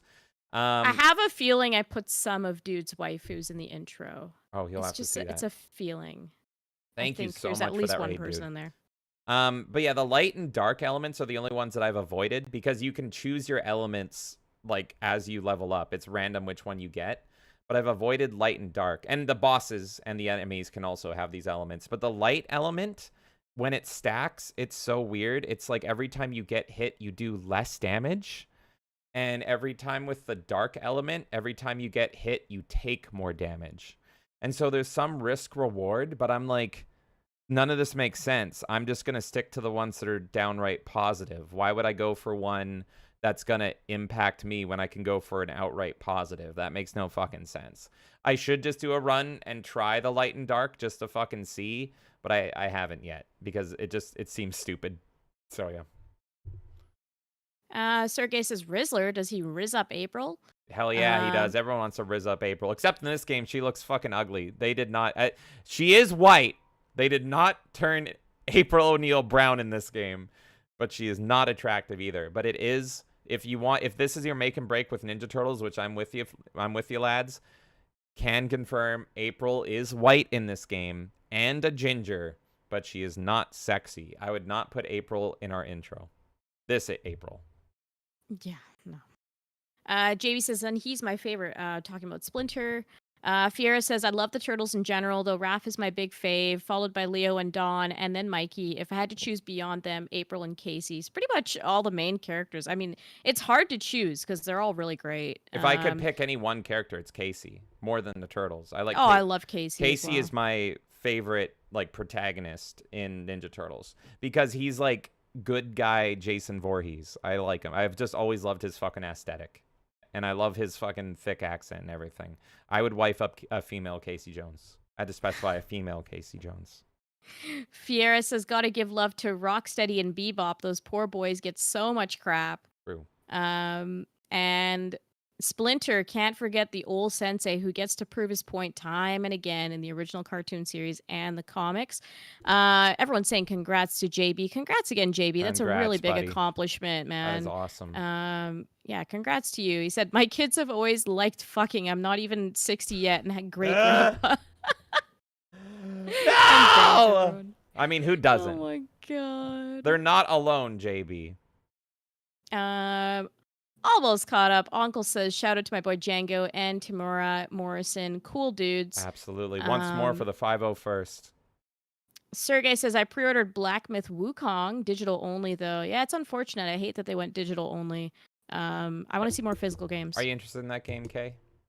Monkey Kang? Yeah, I'm interested in it, but it's not a game I would pick up full price personally. It's not even the value. I don't think that it's like worth less than full price, but just for me, like in my gaming priority, it's not really up there. Right. But it looks fun. I think I would probably play Enslaved first, though, because Enslaved seems to have a little bit more personality than this. Like a lot of the newer games, they will like take on those big themes like Monkey King stuff and everything, but then they'll like kind of mute the games instead and make them more serious and dark and soulless. Enslaved is like so loosely tied to that Monkey King shit, though. Like it's not even noticeable. It's not like you're not even.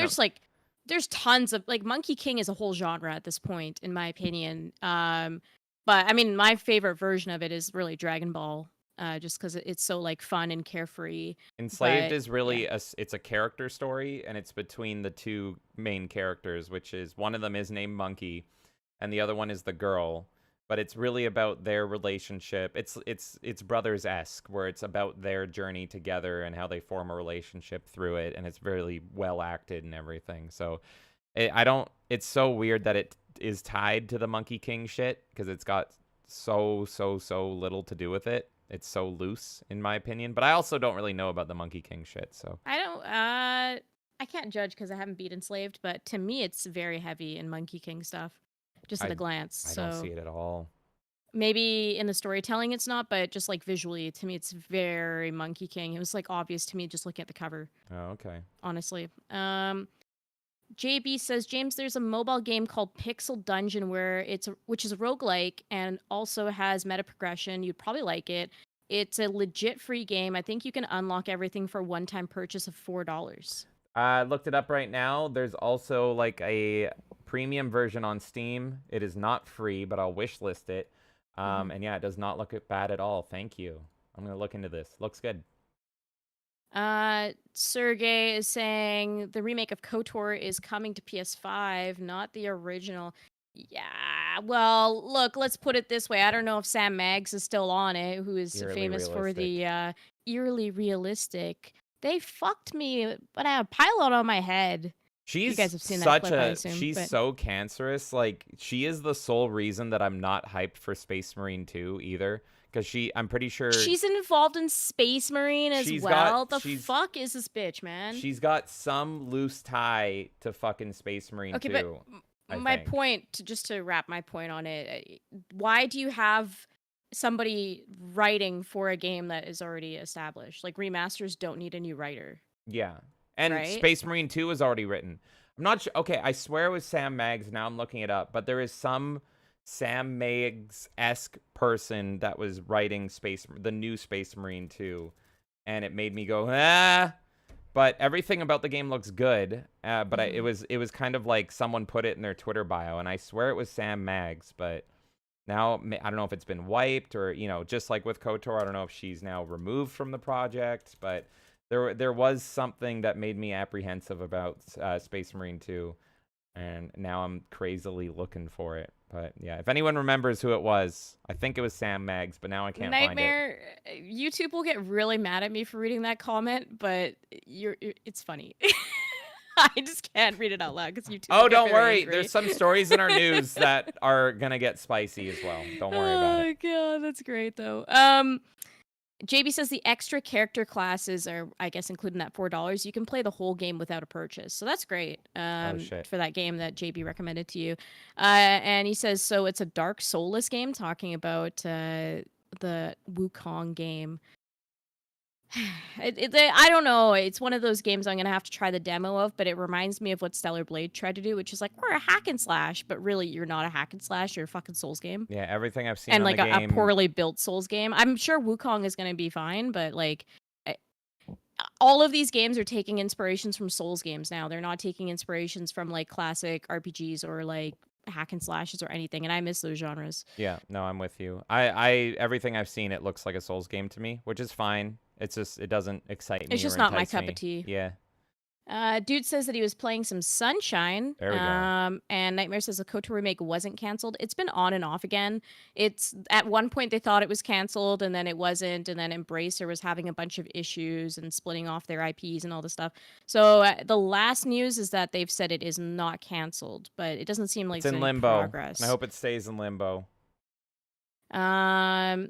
And Sergey says, by the way, did you guys hear about the writer's strike for video games? We did, yes. Yep. And that might even be discussed today. Mm-hmm. He said, I heard that GTA 6 and some other games are not affected. We will definitely get to that later on in the show today. And he also brought up San Diego Comic-Con. I don't think we put Comic-Con on our top. I know what he's talking about. It's not gaming, but yeah. It's not gaming related, but yeah, what the fuck? Like literally I how? saw that. How? For those who don't know the context, there was a human trafficking thing happening at San Diego Comic-Con, and 14 people got arrested, I believe was the number. And one of them, it was like a 16-year-old girl or something that was being preyed on, and a few other people. Awful stuff happening under the scenes, I guess, at Comic-Con. I don't know what the fuck happened there, but that's just crazy. But no, it's not on our news today just because we try to keep it very video game as much as possible. Lizard of Linux Lane is here, dropping those frozen puddings, and yeah, let's go on to our news, and then I'll catch up with people later. I'm excited for this news. It is time, ladies and gentlemen, boys and girls, and Super Mario Sunshine. It is time for what the fuck is going on in gaming. and I am excited to dig into this first story. Kay sent me this story, and you know what? I looked at it, and this was something I had to talk about. I don't see anyone talking about this. Has got very little views, very little eyes on it right now. But I am very happy to feature this as, in my opinion, the most important story of the night. And I dug into this, and I'm just like, God damn, as if we needed more reasons to hate limited run games. Now, I'll just say before we dive into it, at a glance, I thought it was a free speech issue, and then I started looking a bit more, and I'm like, oh, this seems like it's a bit of a rabbit hole. So kudos to you for like really digging deep into it. But yeah, I agree with you. I'm surprised more people aren't talking about it, but it's a pretty big deal to me, just as like a consumer in video games. I think this is really, you should pay attention to this one if you're someone who purchases from limited run games. I'm not going to tell people not to purchase from them, but I think it's important you pay attention to this if you do buy from them. Yeah. So, little backstory. This is a update on limited run games, and in my opinion, this is the latest reason to hate limited run games. There is a myriad of reasons to hate them. Let's see off the top of my head if I can list some of them. Of course, they fire employees for wrongthink, as you all know. That was Carolyn, right? Was that Carol? Yeah. Carolyn. That was Carolyn who, was fired for wrongthink at the company just for tweets. Oh, those horrible tweets. They are horrible at delays. If you buy from them, they will fucking be delayed into the sun. If you order something at the age of 25, expect it when you're 38.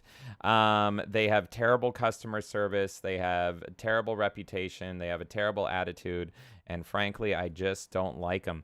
Okay, what else am I missing from here that they do? Oh, they do artificial limiting, of course, because people have requested that they bring things back, and they pretty much say no, so they can create an artificial autonomy. A supply and demand company that on one hand try to pretend that they're for preservation, but on the other hand limit how much they send out to people. And then on top of that, they're now involved with, we talked about the Carbon Engine at length on one of the other episodes of the Mail and Madness podcast, and they just go in and scoop up a bunch of IPs and then put their own stamp on it. So overall, just kind of an obnoxious company in my eyes, mainly because of the way that they treat their customers. And I think this story is a perfect illustration of just how poorly they can treat you as a customer. Again, I just want to preface this with, I'm not telling people not to buy from them, but dear God, if they treated me like this, I wouldn't fucking look at their way ever again. And full disclosure, we have bought from them before, and you'll see some of the stuff behind me here. We got a KOTOR collectors from them, and we didn't end up getting KOTOR 2 because of the experience we had as well. So. Pre-orders were out for KOTOR 2 before we ever got KOTOR 1. It was an absolute shit show to get that. I pre-ordered it for one Christmas, and it showed up like 3 Christmases later. No proper updates from them. I had to change my address and do all this stuff just to get to them, and it was a nightmare. I had to track this package for literally years. And so I think that's the big thing, is that they don't tell you, but it's now infamous what the company is for. If you order from them, at the very least, best case scenario, you are not getting your stuff for years into the future, and you really expect it sooner than later, because all they do is re-release old games in one way or another. And lately what they've been getting into is they've been re-releasing old games in a new engine, and we're going to get more into that as the story goes on. But we came across this story here, and this story is one guy's dealings with limited run games, and this was actually unique. This was something new. And you know what? This guy, his name is Jefferson Webster, and he's got 165 subscribers over on YouTube. He's a family man. He's a family guy, and he just does this as a nice little hobby, and he's a very nice gentleman, and I'm going to let him do the talking, everybody. But I want to tell you that if this was me and what I went through, I would not be as polite and genuine and kind as Mr. Jefferson Webster is here. This is a really, really nice guy. And listening to this story, just think about how you would react if you were put into a situation. So everyone, let's listen. It's a 6-minute video. We're going to go through it. Okay, I apologize as I pause to scream. Here we go.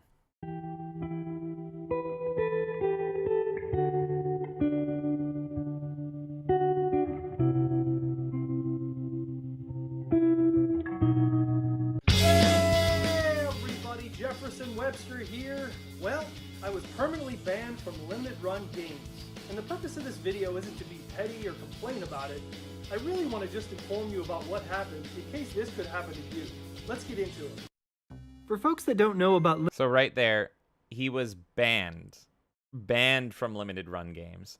And that's what really piqued my interest is like, what do you have to do to be banned from a company that's just a retail company that sells you a product?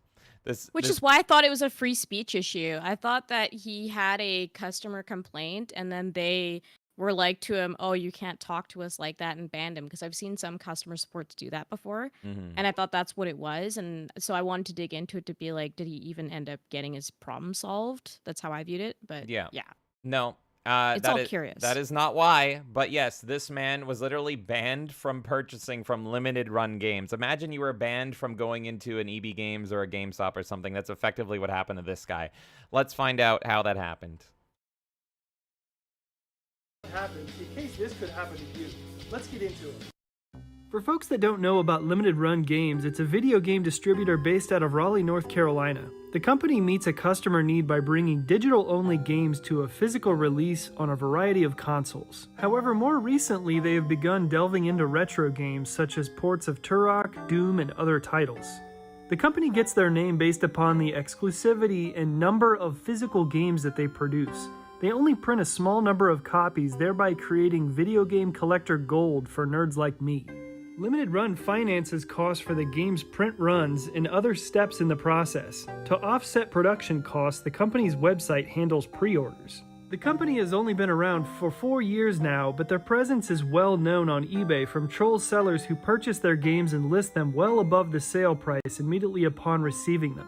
That said, let's get into how I was banned for life. Back in early 2020, Limited Run announced the remake for the video game Panzer Dragoon. While it isn't my favorite video game, I have it for the Sega Saturn and enjoy it. The game is somewhat of a medieval version of Star Fox, a rail shooter. Excited for the potential of playing a beefed up version of the game on the Nintendo Switch, I pre-ordered the game on Limited Run's website in March 2020, right as the coronavirus pandemic was hitting the US. Several months later, I received correspondence from the company that the game was delayed because the developer was continuing to work on the game. I was completely fine with this because I didn't want to buy a buggy game. The probability of updates coming out for these limited run games is low, so I'd prefer that they produce the best version possible for a physical release. And delays are somewhat common with limited run games, so it didn't really bother me at the time. Fast forward to August 2020, we had decided to sell our home and move based upon the lack of space for a home office. After the move, I completed a change of address. Additionally, I updated my address on Limited Run's website. Fast forward once again to November 2020, and we are planning to host a small family gathering for Thanksgiving so our family could see the new house. During this time, Limited Run began sending out final copies of Panzer Dragoon. I recall seeing the ship notification in my email, but I didn't investigate further. That's really only the glimmer of accountability I have in all of this. Had I investigated further, I would have noticed that they were sending the game to my old address. With everything going on to host my family for Thanksgiving, a Nintendo Switch game was low on my priorities at the time. December 2020 rolls around and it dawned on me that I never received the game. I went into my email, followed the package tracking, and realized it was marked shipped and delivered to my previous address in late November. I reached out to Limited Run Games in mid-December to let them know I had not received the game as it had been delivered to my old address. The representative from Limited Run indicated that updating the address on their website would not affect orders already placed, even if they were 8 months ago apparently. That's a systems problem that they need to fix on their end, but whatever. Limited Run sent the game UPS, but since packages were all jammed up from the holidays and COVID delays, UPS dumped the package on USPS. Since USPS delivered the package, the change of address should have worked, but it didn't. I reached out to the Postal Service to see if they lost or kept the package for some reason. I gave Limited Run a heads up that I was doing so.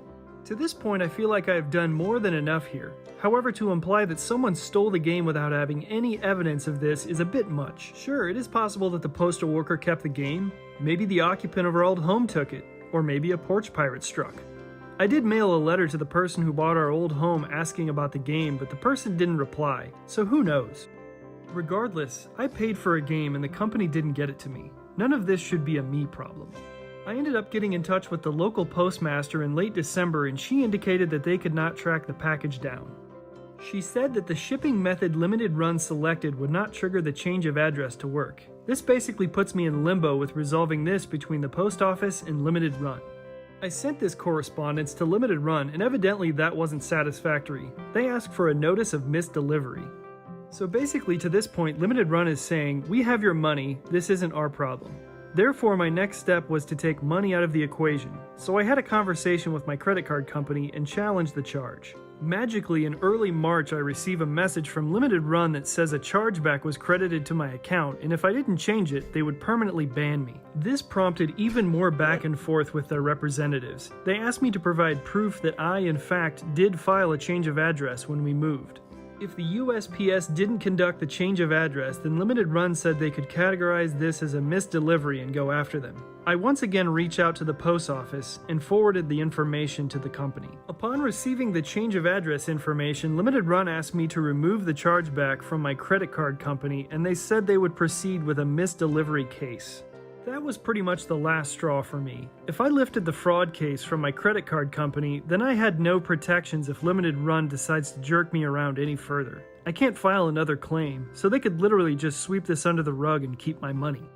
I sent the rep a note indicating that I would happily cancel the fraud claim if they credited my account for the price of the game. The rep responded with, "This is not a negotiation."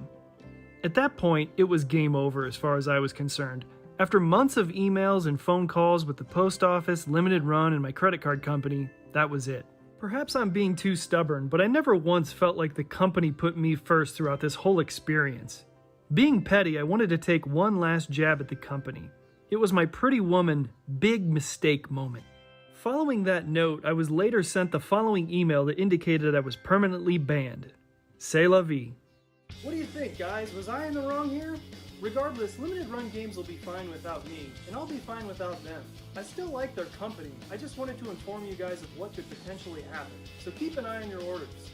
In closing, let's continue to be safe, let's continue to wear a mask, and let's continue to save lives. See you guys. This guy is too fucking nice, okay, guys? Yeah. I already know the story. Like, I didn't watch his video, but I kind of got, like, a brief on it after talking to James about it and telling him what I thought it was and what he thought the story was. Mm-hmm. This is fucking insane, okay? Limited Run is pretty much saying, we have no liability to this whatsoever. You have to prove this, this, and this. He goes, okay, I have bounced back and forth between these two companies and no one's throwing me a bone here, so I'm going to go to the credit card company and say, hey, I never got the product, I need to charge back, which is a logical step at this point when you're not getting any help from any customer service on any end and no one wants to take responsibility for the issue. And yeah, I mean, the fact that they email him and say this is not a negotiation, literally suck my cock, you fucking losers. Yeah, that's where it fucking Go kicks fuck in. yourself. There are 2 points for me that piss me off about this story, especially. Now, I understand Limited Run Games saying, hey, like, we delivered the package and like the USPS or whatever, they're the ones that dealt with it. You need to talk to them, right? I get them like doing that initially just to be like, you know, we need to make sure that they even like, because we gave them the package to deliver. So at that point, it's on the delivery company to make sure you get the package. But there's 2 problems with this. One, if you are going to delay your games as much as you fucking do, and you tell me that, oh, you have all these orders placed, but if you change the default address, it doesn't change the default address on these orders, you're already liable as a company, Limited Run. You are the ones that are liable for this because your system is not updating the fact that it's supposed to ship to another person's house when they've changed it on their end. That's on you. And instead of admitting fault to that, they decide to be like, this isn't a negotiation. Don't you dare charge back us. You're banned. Fuck you. This is like the most anti-consumer company I've ever fucking seen. It's crazy. Yeah. No, it was genuinely a moment of just when I thought I couldn't hate this company more. Absolutely insane. And the fact that it couldn't happen to a nicer fucking guy, and this is who they're taking advantage of. This guy got the fucking balls to at least do a chargeback, and that's what kicked him into high gear. Because, okay, yeah, you put it perfectly. We all know, even this guy knew going into it that Limited Run has an infamous reputation for delaying games. So he took action on his part in the middle of his busy holiday after it's been delayed with no fucking updates, no fucking line of sight when this game is gonna come out. Again, with KOTOR, it was fucking years to wait for this game. And that wasn't cheap. That collector's edition was like Canadian. It was close to $200. So I don't know if this company just fucking scammed me out of like nearly $200, and I hold a fucking grudge. And so I was spiteful, and I eventually did get my fucking product, but I was angry for years. And so this guy is kind enough that he is aware of that reputation. And so he's like, okay, I will wait. I understand. Everyone hates this company, but I want this game. I will wait. And then in the middle of his holiday, when he's trying to hang out with his family and everything, he still will change. He changes. He's like, oh, we moved, by the way. Let me change my address. And then they just quietly, send out an email being like, boop, it's sent, it's done, it's delivered.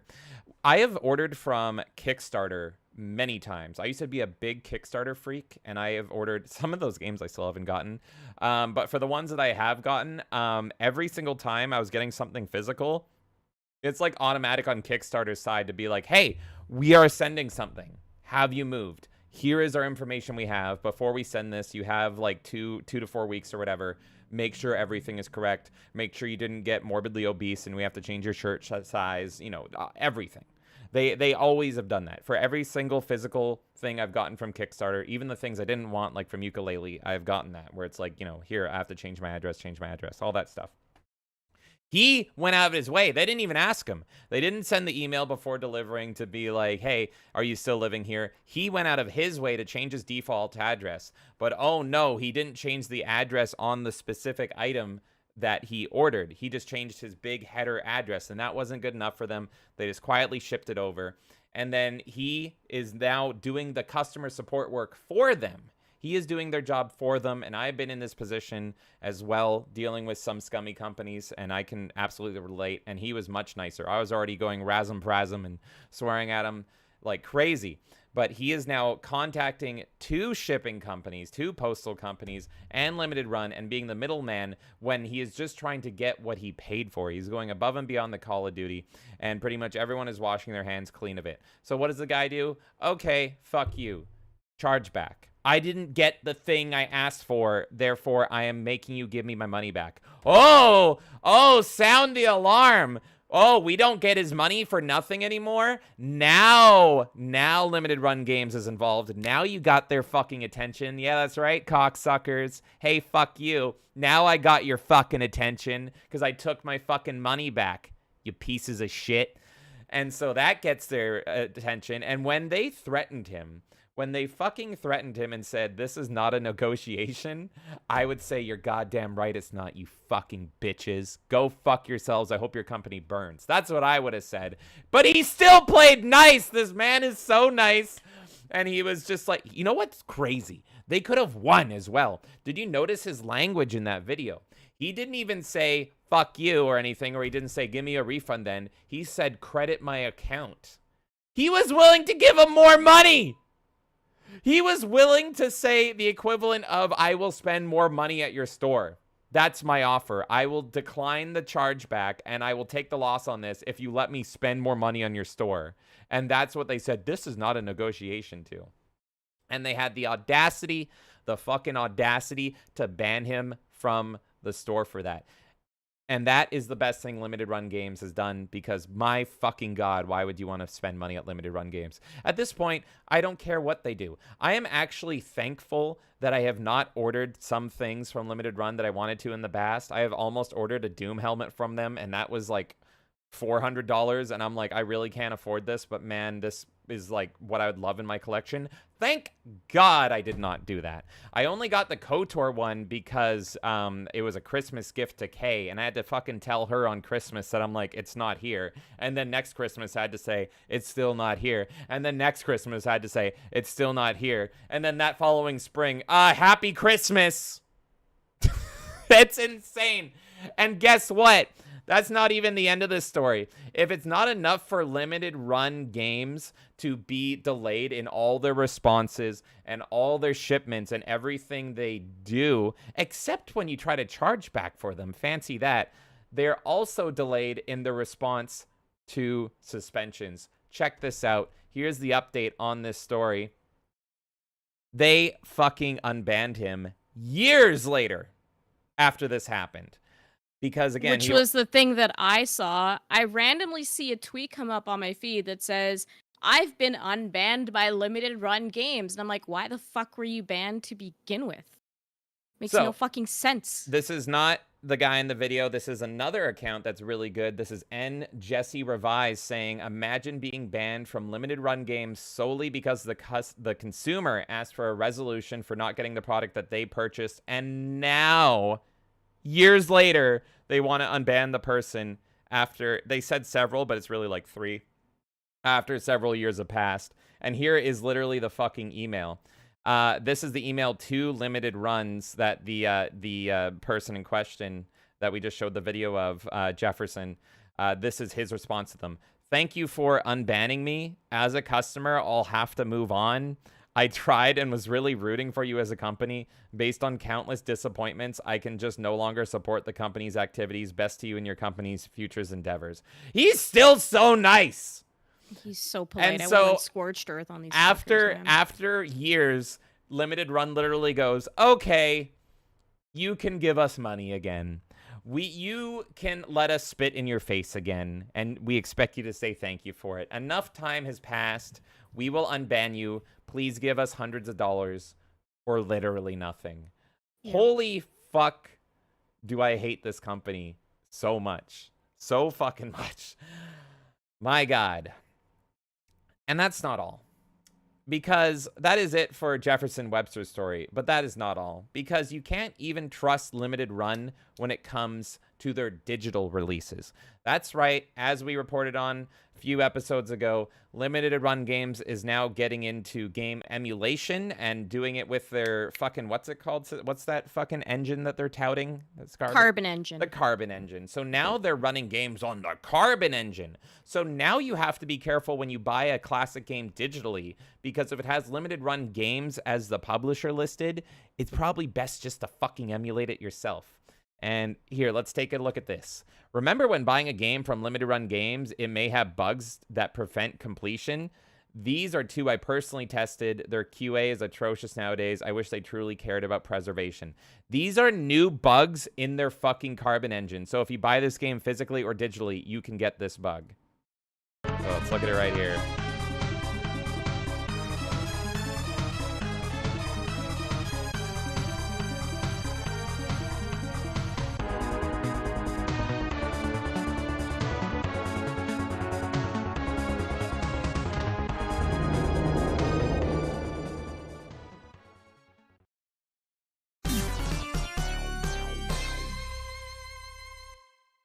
Now, I am not too familiar with this game, but I'm assuming that he didn't get the completion for it. So I assume that he like beat the game or whatever, and it's not checking off the final boxes there. I am just taking this at, faith on this one, that this is a bug. But of course, I have never played Sparkster, so I'm assuming that, he beat the bosses and it's not even checking off the boxes. And then here's another one.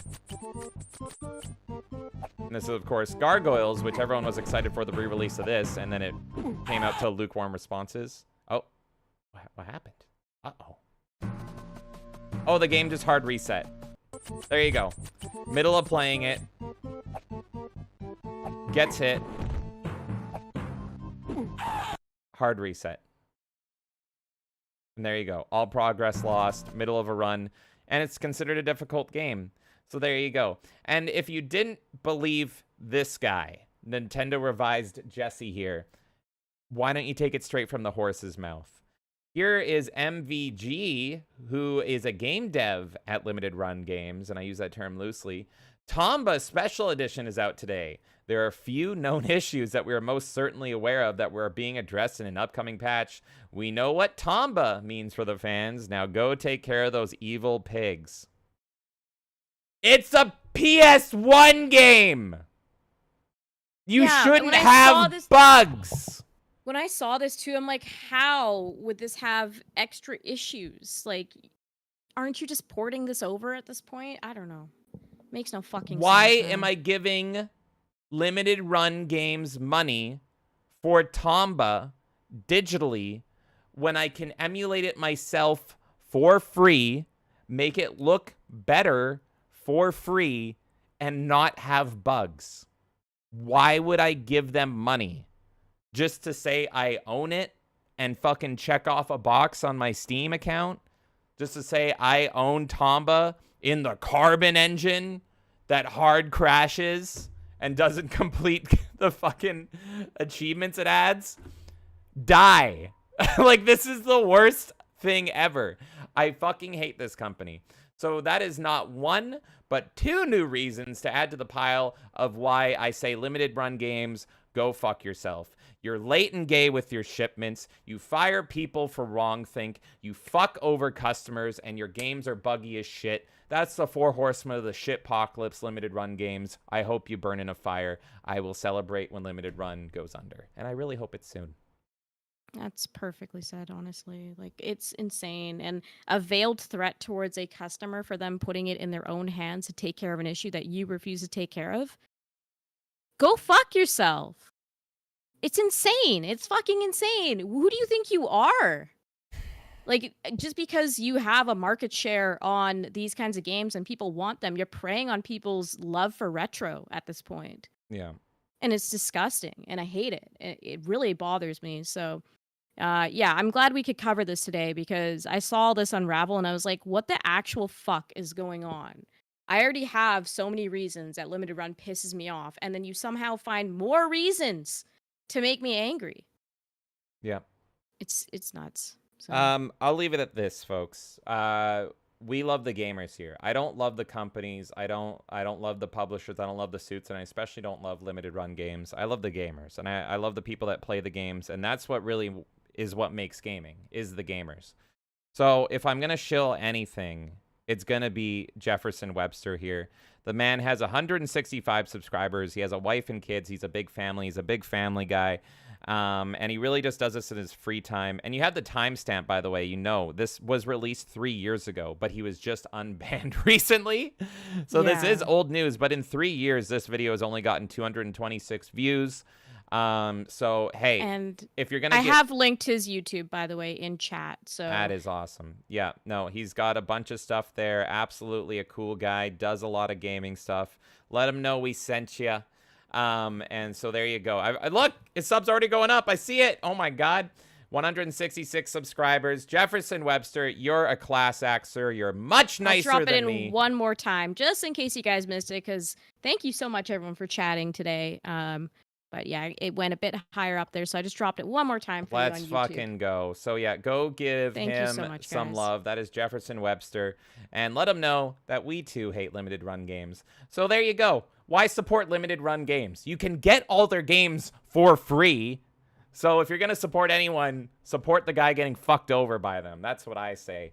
So there you go. So shout out to you, Jefferson Webster. I hope you're having better days and you're not fucking playing limited run games anymore, because good Lord. You can also just find old versions of these games.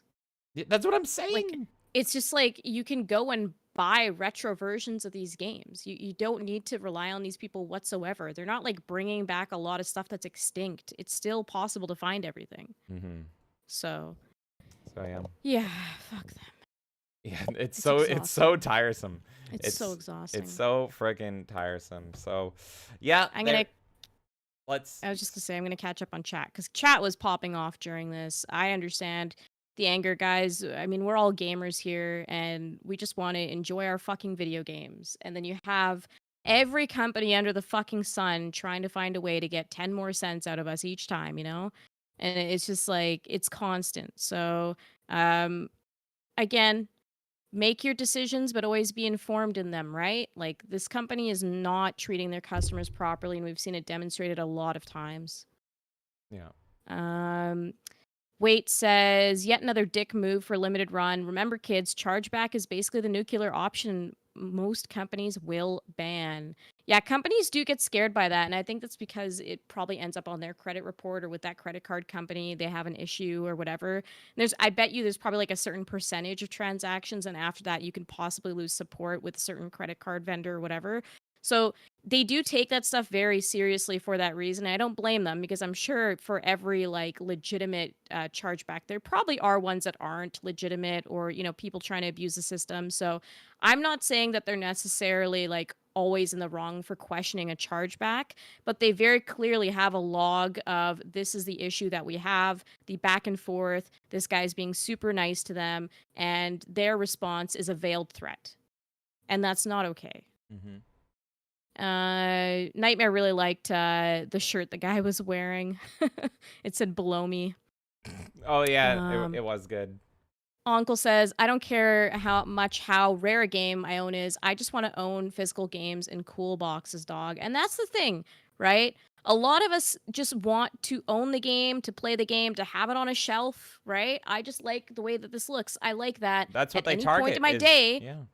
at any point in my fucking day, I can walk up to this wall and be like, hey, what games do I want to look at and play, and look at the manuals and look at the back of the box and, you know, put the disc in the system. And I like having that physical collection, the ownership. And they do prey on people like that with their practices. Limited and Run it's not okay. preys on your nostalgia. It's an entire company that preys on your nostalgia. Because what is limited run gaming? It's them looking at old obscure games that people want to collect, and they say, what if we manipulate people's brains to instead buy re-releases of those games from us? It's a fucking racket. Because why would you want it from them? Why would you want that? You want the original version of the game. A collector will want the original version sealed with a 9.8 grading and all that. They don't want a limited run version of it. That is like a fucking fake clone of what you actually are wanting. So Now, literally, I they've been don't greasy mind, from the though, start. They've been but, a like, manipulation company from the start. The And they're terrible initial at their idea, execution. though, James, the initial idea to add extra merchandise to a game, right? Essentially giving you a collector's edition that didn't necessarily exist when the game first launched. I think that's fine. I think that's a great idea, and I think gamers can stand behind that. With the KOTOR one, I love the collector's edition that they essentially created that I would not have been able to get when the game first came out. So on that level, I think that is a cool thing that they were trying to do, but they've gotten greedy with what they're doing. And then they just slowly pushed the line, and now it's just gotten to a point where they're like, well, people are going to shop with us. We can do whatever the fuck we want. Don't make me That's how it pull up feels. the Spaceballs merchandising clip, because I will do it. Oh God. Well, anyways, I just wanted to make that clear too. Is like there are legitimate reasons somebody might want to purchase from limited run games. I get that as a physical collector. Yes, obviously in an ideal world, you just want to own the original version of every game that came out, and that's it. But the thing that limited run has always offered that people appreciate is the fact that you make this extra stuff alongside it, or maybe sometimes a game never got a physical release and they made a physical collector's edition for that, or a physical box you could put on your shelf.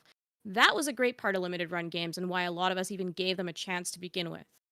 But when you start getting into all this other shit where you're like popping things in your engine, but it's got extra bugs involved, where you're abusing your customers' good faith, where you're then sending them veiled threats saying it's not a negotiation, remove that chargeback or else we're going to ban you. And it's like, who the fuck are you? Why do you think that I care if you're going to try to fucking ban me? I want my money back. I spent money on you. I'm the reason you're in business and you're fucking acting like that. So that's where I have a problem. And then, of course, I get that their company is called Limited Run.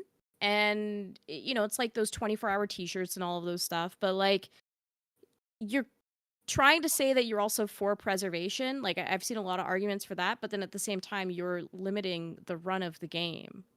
And it's under your branding now. So it's really the slippery slope they went down. It's not the initial idea. Nightmare says, same energy as the Bethesda Fallout 76 bag. We aren't planning on doing anything about it messages. Yeah, I remember that. JB says, most of them take a picture on the package of the porch nowadays, on your porch nowadays. UPS and FedEx drivers use a phone to take a picture of the delivered package. Fiera says, if the business chose the worst possible means to deliver the order and they don't have it set up so address changes are not applying, it's criminal, plain and simple. Lord Slosh is here saying, what's up, guys? Chat, catching up a bit before I make a late dinner. Well, thanks for hanging out, let's say, Lord Slosh. Fallen Angel says, used to be a big Kickstarter geek. Now he's just a geek. Who, me? That's you. Yes, a naked one at that. Uncle says some people forget to change their address after sometimes years of waiting. He did his due diligence and did change it.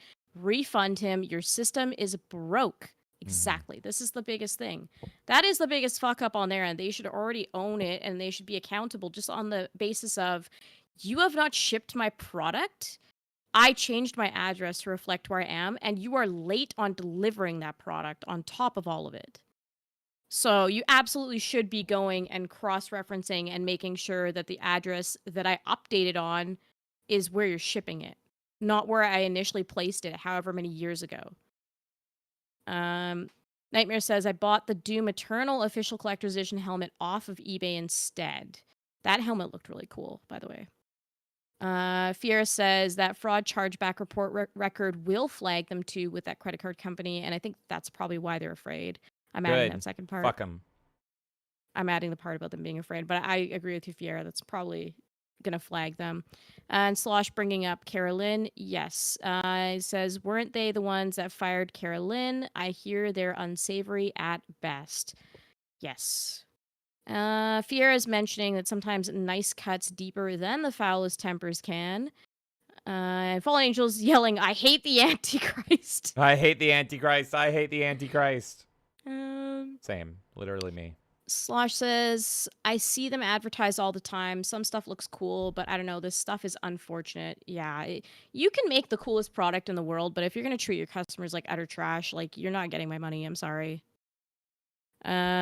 Uncle says their company needs to be a limited run. Hope someone does physical re-releases. Right. Agreed.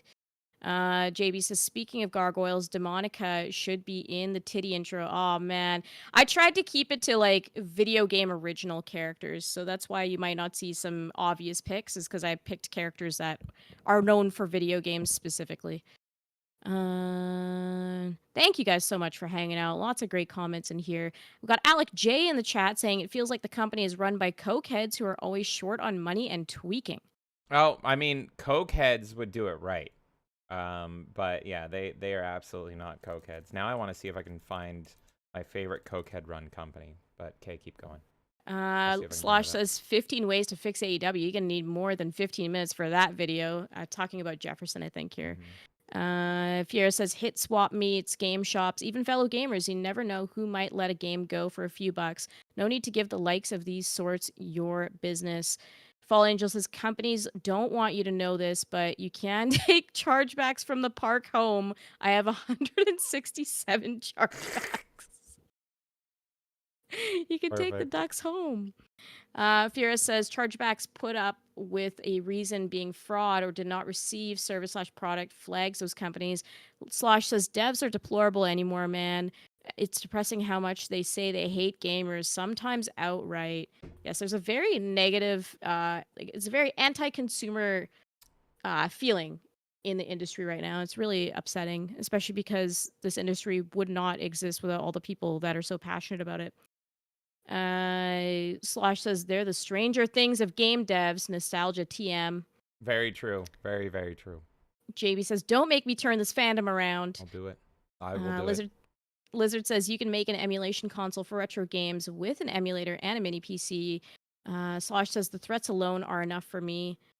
Fallen Angel says this reminds me for some reason the Mr. Medicare versus Dino Dini debate. And Nightmare says somehow piracy keeps being a better service than everything else. I cannot recommend DuckStation enough. Going over to Rumble, dude says, my problem with limited run games isn't the product, it's all the business practices. And I agree with you on that one, though I do have issues with the carbon engine side of it personally. Dude also says, I'm the target demographic for limited run games, yet stories like these constantly remind me to keep my wallet closed. Limited run games gave the Vita some extra life with the digital games getting physical releases. And we've got Angry Canadian here saying, what's up, just got here, what did I miss? You missed limited run games being really shitty to someone. I recommend if you do purchase with them, if you get the chance to, Angry Canadian, you should scroll back and watch that because it's just a crazy story. And 100%. TLDR, they banned a customer for essentially taking matters into his own hands because they wouldn't solve an issue with a delivery. And the customer didn't get his game. And so they pretty much sent him veiled threats for trying to deal with it, and then we're like, you're permanently banned. So yeah, of course, go get the full context if you have the time and you care for it. Snapple came in as a brawler. Thank you so much, Snapple. Snapple! Thank Appreciate you so you, much, brother. Mr. Snapple. Rye 89. How's it going, Snapple? Good day to you, sir. Thank you so much for becoming a brawler, and I hope you're having a good day. Hello to you, sir. Thank you so much. And Nightmare says gamers are dead. Gamers don't have to be your audience anymore. Yeah, those fucking people. Seriously. Thank you guys so much for hanging out with us through that story and all the great comments and everything. It's yeah, again, I think we all understand that we want to play games, we want to have a good time, and you see shit like this, it just like it makes my blood boil personally because it's ultimately taking advantage of people that are really passionate about a hobby, and they have no shame in it. If they're the way that those messages were sent, I don't think they have any shame in it whatsoever, and they deserve to be called out for it. So thank you for bearing with that story. I really wanted that to be something we talked about today. Perfect. Well, before we go into our next story, I have a great example of a company that is fueled and run exclusively by cocaine, and this is why I don't think Limited Run is fueled by cocaine. Maybe they could actually do something good if they were. So, Kay, if you can direct your attention, please, to the stream. Let's go look at one of your favorite companies that is run entirely off the power of cocaine.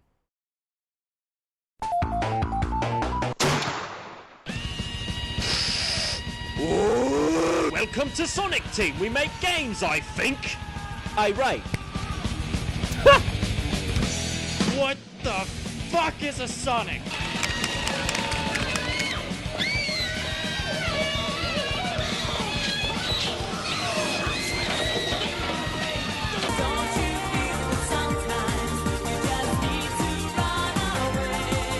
What the fuck is a Sonic?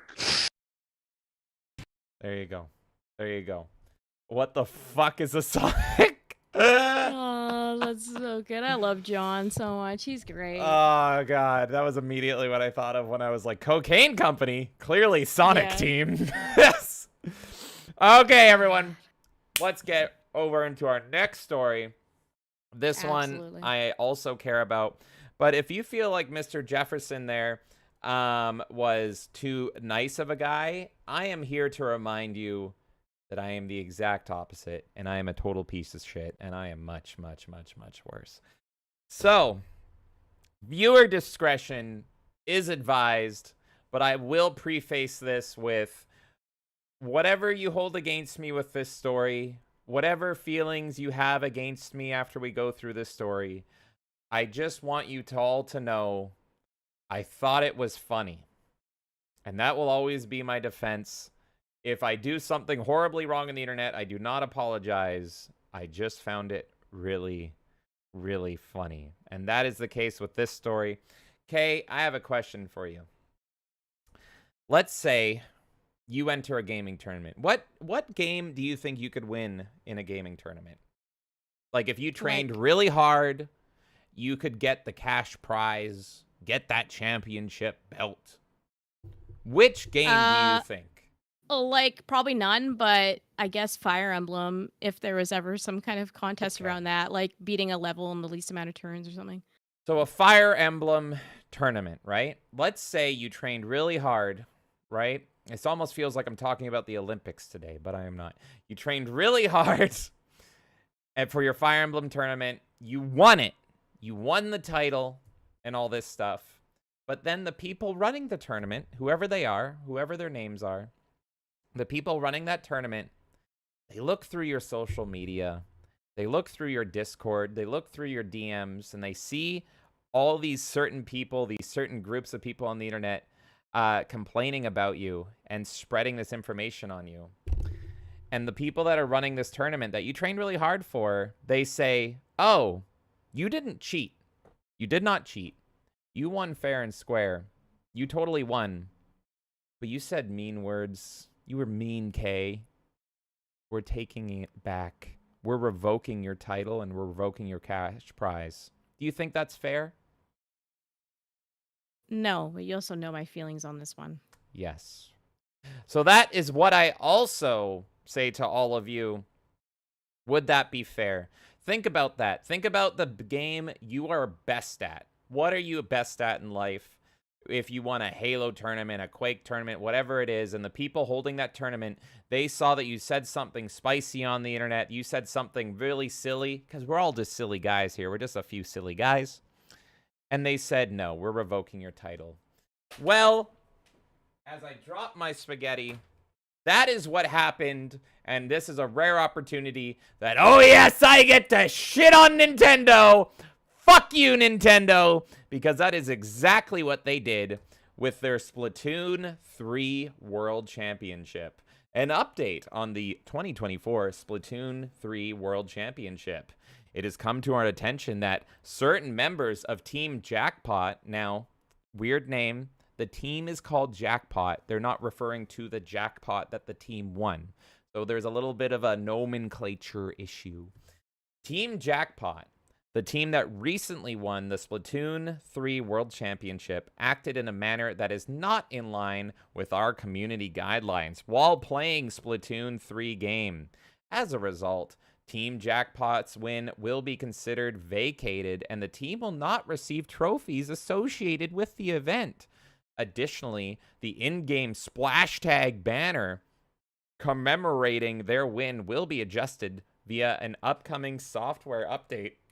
Nintendo cares deeply about our players and our community, and we take responsibility to uphold our community guidelines seriously. So I look at this and I go, what? What did they do? Did they cheat? No, they didn't cheat. They won fair and square. Did they, like, send death threats to the other team so that they would back out or something? No. They were not Sebulba during the pod race and tried to sabotage little Annie's pod racer. So I started digging. And you are wondering, yes, this is an official Nintendo account. The yellow check mark, it is verified. Your destination for Nintendo fun competitive updates, tweets by Nintendo America. So here you go. Let's look at the comments. Free Team Jackpot. They did nothing wrong. So what? You're going to say we want the trophy back? Well, please let it be a promo. What did they do? Get caught jacking off to Shiver and Marina? Hell, I do that every day. What the fuck they do? But then you go down and you start to see these comments. Good. I know what you are. What's the context? Oh, thumbs up. Here I said no fun allowed. Honestly, I respect this. Racism is foul play no matter what. Racism has no place in gaming ever, period. Modern Warfare Lobby called, they want you to revoke your tweet. What happened? Okay, now ban all the top Pokemon players. And it goes on and on and on. Reese Kane spoke to me. He said, so what you're saying is the World Championship isn't about who is best in the world? Here's a people posting a dog. Dermy's in there. They actually acknowledged it. That's surprising. People enjoying it. Very specific people enjoying it. So here we go. Then this started happening. Your retweets are public. Need to CapCut Pro Fast Delivery. Makes sense that you follow Sam Hyde. So you're racist. Okay. Bait used to be believable. And then under my response, which got 19,000 views, racism does not equal fun.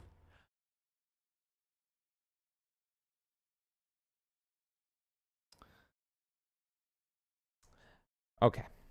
Ain't nothing fun about racism. Well, Nintendo tried to be fun for the first time, and this is what they got out of it. So now I understand why Nintendo doesn't typically do nice things like this. So you support racism? Openly admitting to supporting racism, are you? Okay, Linkara. So you're okay with racism. Racism isn't fun, you fucking trash fire! Ah! So that's what happened. That's what happened in my mentions here. And then we go over here. And after looking into it, I did this tweet saying Nintendo revoked the World Championship from a Splatoon team because they were shit posters. Shameful. And then this person came in saying, sweetie, because they were being racist. Fixed it for you. So, okay. Okay. Do you want me to show you all the damning evidence of what this team did that justified them getting banned and getting their championship that they rightfully won revoked? Do you want me to go through it? Let's go through it. Enjoy. So here we go. This person says, really hope some of you read this and take something from it. The amount of times minorities express their discomfort with something within the community and just turn away and told they're overreacting is too many to count. I want to know if this person's actually a minority.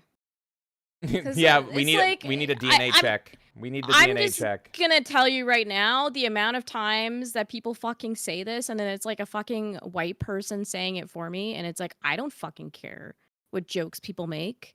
I understand that people will say whatever on the internet, and I don't take it personally, because it's the fucking internet. Who cares?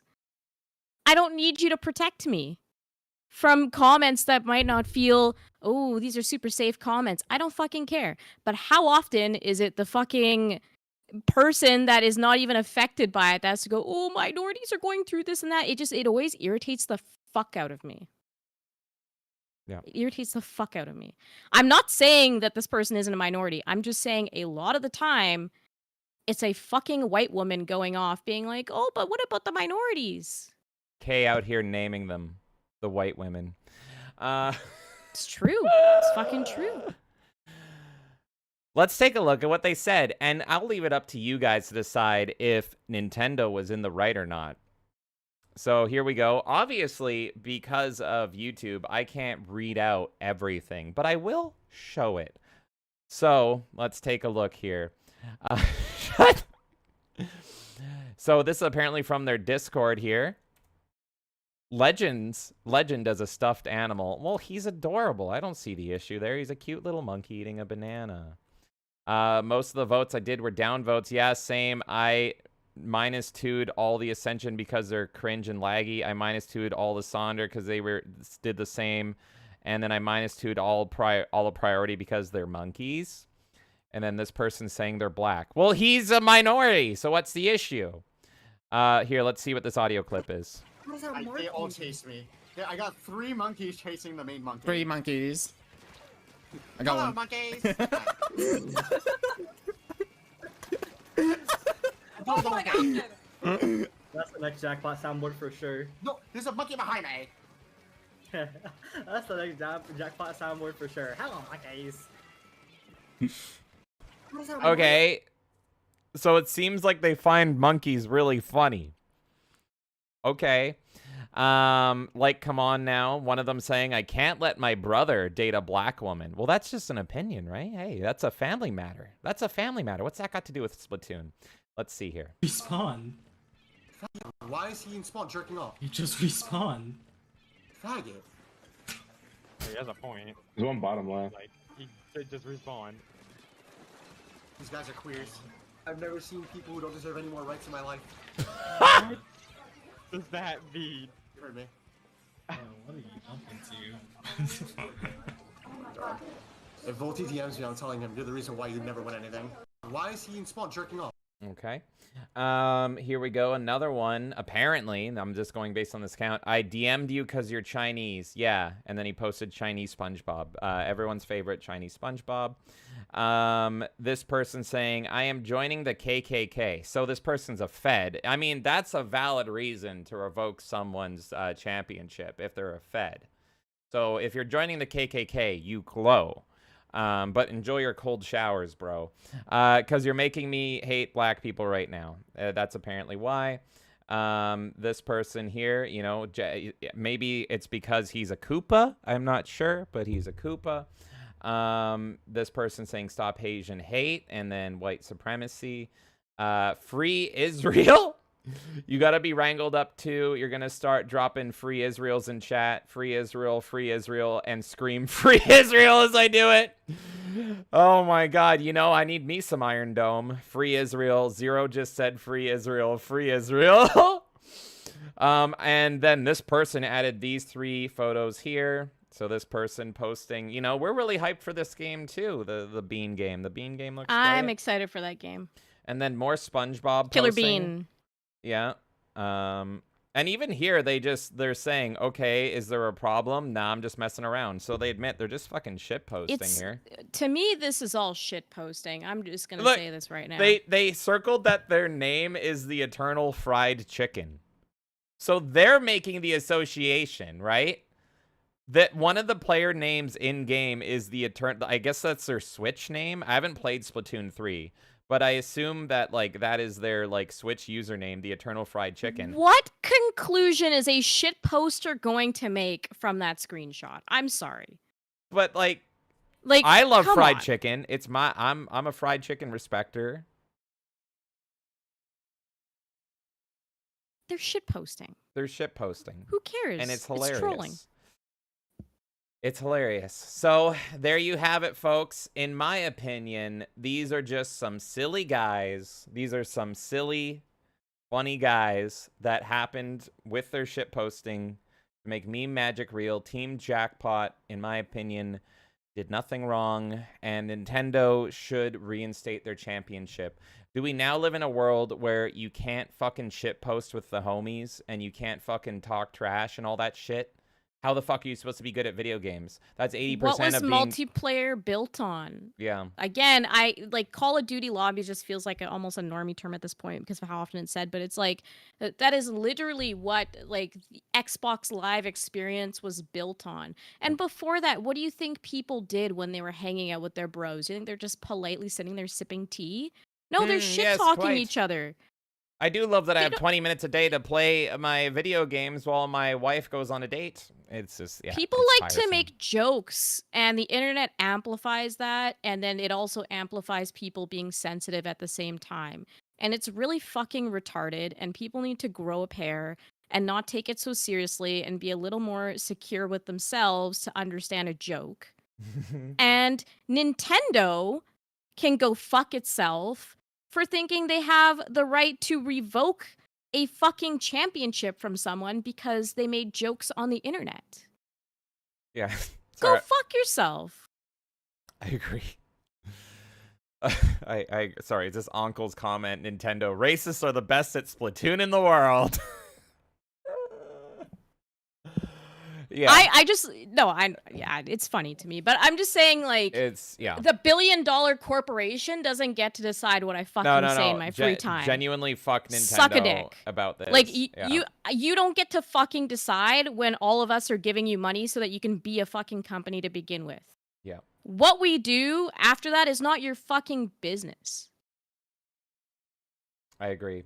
And it's really, simple. yeah, no, it really disgusted me that I had so many ghouls in my mentions over on Twitter celebrating this, saying it was like the right decision and all that stuff. And it's like, go fuck yourself. These people legitimately won the tournament. They practiced really hard at your shitty little fucking game that barely has proper online functionality. It really doesn't. And you have the audacity after they trained really hard and played your game nonstop and supported your game, just because all these people bitched and cried online, you're going to revoke their title. How about Nintendo just says, hey, they won. You don't want them to win? Train harder next time. Well, this is the whole thing with, like, guilt by association, right? They won a tournament. Nintendo is not officially associated with, like, we endorse everything these people say behind closed doors. Mm-hmm. Right? Like, that's crazy to me. That we're at a point where it's like, literally anything you fucking say, it's like, oh, well, I can't associate because you said this word. And it's like, what the fuck are we supposed to just sit here and not speak? Yeah. Is that what everyone fucking wants? Because I'm not living in that fucking reality. I don't care. And look at, I don't fucking care. We went through all the evidence, right? You would maybe some of you, not me, but maybe some of you, if they had this in person, like an in-person event, and they were like being offensive to the team on the stage or something, maybe some of you would be like, oh, okay, well, maybe. But they were literally just playing with themselves in their own voice chat and like shit posting in fucking Discord and tweets. How is that a legitimate reason to fucking ban them? They weren't fucking sending death threats as far as I can see to the opponents. They weren't doing any of this shit. So I don't see any legitimate reason to revoke them. Nintendo literally caved to online Twitter pressure to get the championship removed because a bunch of bitches online decided to cry about jokes that they couldn't handle. Well, if you can't fucking handle jokes, how about you get off the fucking internet? How about that? You can't handle it. The internet's not made for you. Fuck off. The biggest This is mistake not- was allowing the internet to be with everybody. These people legitimately, like, don't go on the fucking internet. Like, this is not a team that's employed by them. I have not seen any proof that Nintendo is paying these people to work for them. Mhm. Therefore, it's none of their fucking business what they say. And again, what you're saying, exactly. This is not a question of sportsmanship during a fucking match necessarily. This is just what they're bantering in their private Discord. Mm-hmm. So who cares what they're saying in their private Discord? You gonna start spying on my house next? Oh, this person said this in their house. They can't like fucking participate in this anymore. Yeah, exactly. It's awful. It's fucking awful. I don't support companies acting like this. I hate it. I fucking hate it. Yeah. And that's why, like, with our channel, I am very, very, very much like, people can say whatever the fuck they want in our chat. I don't care. It is not my business to Janny you and tell you what you can or cannot say. You're adults. Fuck it. Like, what the hell? I'm not going to tell you, oh, you can't say that word. That's fucking retarded. Say whatever you want. So it's just insane that Nintendo thinks that they have the right to tell people that they can't spend their own time the way that they want to. Exactly. When it doesn't interfere with your fucking tournament. Yeah. So Nintendo, in short, go fuck yourself. You're pieces of shit, and good to know that not to enter any of your tournaments, because heaven forbid you're gonna start looking into every little word I said, every little word I tweeted, and then you'll be like, oh, revoke his championship, thousands of hours wasted, all this time and effort wasted for nothing. For On fucking an nothing. infinite timeline with this kind of attitude, no one is safe, because what you got away with yesterday will not be okay tomorrow, and that's because they just chip away at it slowly. Mm-hmm. Like 2 years ago, the words you were allowed to say compared to the words you're allowed to say now are different. You go back 10 years, anything, and I bet you we go into the future, and there's going to be other stuff that we suddenly can't say either. And this is like a bit of a side tangent, but it's also like culture shifts constantly, and then all of these things in gaming are changed with remakes and remasters and all this kind of stuff, because language becomes different, the way that we can treat certain like races of people, whatever, turns different, and it's like that is affecting the games you're playing, this attitude. And this is not them changing a game per se, but this is the attitude of a company that is making your beloved games. So it's just, it needs to stop. It's not these businesses' business what the fuck we do with our own time. I'm going to catch up on chat unless you have anything you want to add. No, fuck Nintendo, and Yep. Splatoon is shit, so go fuck yourselves. Yeah, I'm Team Jackpot. Team Jackpot. You couldn't even enter a fucking voice call. You're playing with Elvis, and you couldn't even like enter the same team or some shit, right? Yeah, no, it's a poorly It's made like fucking it's game. poorly made. Like, Yeah. fuck off. But That's irrelevant to all this. It's just the attitude is fucking No, shit. let me know, chat, where you stand. I am Team Jackpot. Didn't do nothing. Team Jackpot are good boys, unless you show me some other evidence, like they fucking held a knife to one of the other opponent's throats or something. I don't fucking care. What they said was funny. If anything, Nintendo should have just been like, lol, they're funny. Good job on winning, bros. Good luck next time. That's it. They don't have to comment on anything to do with them. No, they don't. You don't have to say, lol, they're funny. You don't have to be outraged by them. It's simply not your business as a corporation what people do in their free time. It's your business what they do within your tournament. I agree. I just would have supported them if they did stand behind them, but they did the exact opposite of it. And it's really sad to see. Okay, I'm going to scroll up here. Thank you guys so much for hanging out. Nightmare says, God, I miss when JonTron made videos. Me too. I love He John. still He still makes does. some videos. It's Once just every 5 sparse. years. Yep. And let's see here. Uncle says Mike Matei fucking loves Coke, and Nightmare said don't set K off again. So Mike Matei, I won't do that. Slosh says, but we love you, James. What does that say about us? That was before the story, by the way. I don't know if that changes. We are all reprehensible human beings, and I love Fallen Angel says certain people. Hey, that's me. And they're having some chats about Minecraft. They involve Fallen brown Angel says, I think so, yeah. Fall Angel says, I will not Fed post. I will not Fed post. You're more than welcome to. Well, I mean, Yeah. YouTube might fuck you, but we won't. Yeah, I won't fucking do anything about it. Nightmare says, racism is hilarious. Snapple says, LOL, who defines racism? JB says, racists define racism. Fallen Angel says, I study a lot of history and different cultures because that makes me a better racist. JB says, people who don't care about race have no reason to define it in everyday conversation. Fiera says, I think Nintendo was well within their rights. They do have established TOS and community guidelines, and there is a fine line between banter and hateful behavior. Now, I will only push back on the point of I think it's banter and I don't think it's hateful behavior. That, I mean, like, it's up to you guys to interpret how their terms of services, which I think is bullshit too, and their community guidelines. But at the end of the day, I don't think it was hateful behavior. I think it was banter. Imagine being a Nintendo employee looking at Chinese SpongeBob and having to decide whether or not to revoke this team's championship. Like, it's obviously a fucking joke. Like, it's crazy to me. And at one point, and one of the people say, I'm just messing with you. Like, Yeah. All of it just comes across as, like, They were just shit a posting. joke to me. They were shit posting. They got their title revoked for shit posting. JB says 7% of the world's population is white. We are a minority. JB says beware the Chinese dolphin porn. Sergey says people are just trolling and Nintendo is taking it too seriously. Snapple says this feels like shit posting. JB says it looks like shit posting. Fall Angel, I can't read that on stream. You know how YouTube is. Now I gotta go read it. Paul, I can Kappa Clux. I'll just stop there because of YouTube.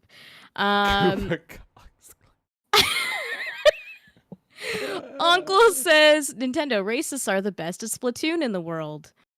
True. Sergey they says, better print that on Splatoon 4. I want that on the fucking cover.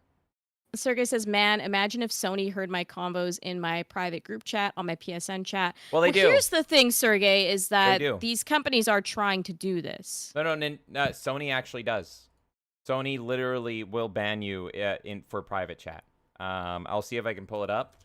But they have banned players for private chat messages. So they do hear that. So I know that Sony was trying to build something like that. Maybe you have an actual thing that shows it. Microsoft has talked about AI stuff being trained. Ubisoft has the Good Game Guide, which is pretty much if somebody reports you for saying things that they don't like, they send you a guidebook that tells you how to be nice and take a break and not be so angry all the time. So these companies do fucking want to intervene with the way that you speak, just in your own private group chats or in your interactions publicly in these matches. They absolutely do want to get involved, and it's ridiculous. A billion-dollar company shouldn't fucking care.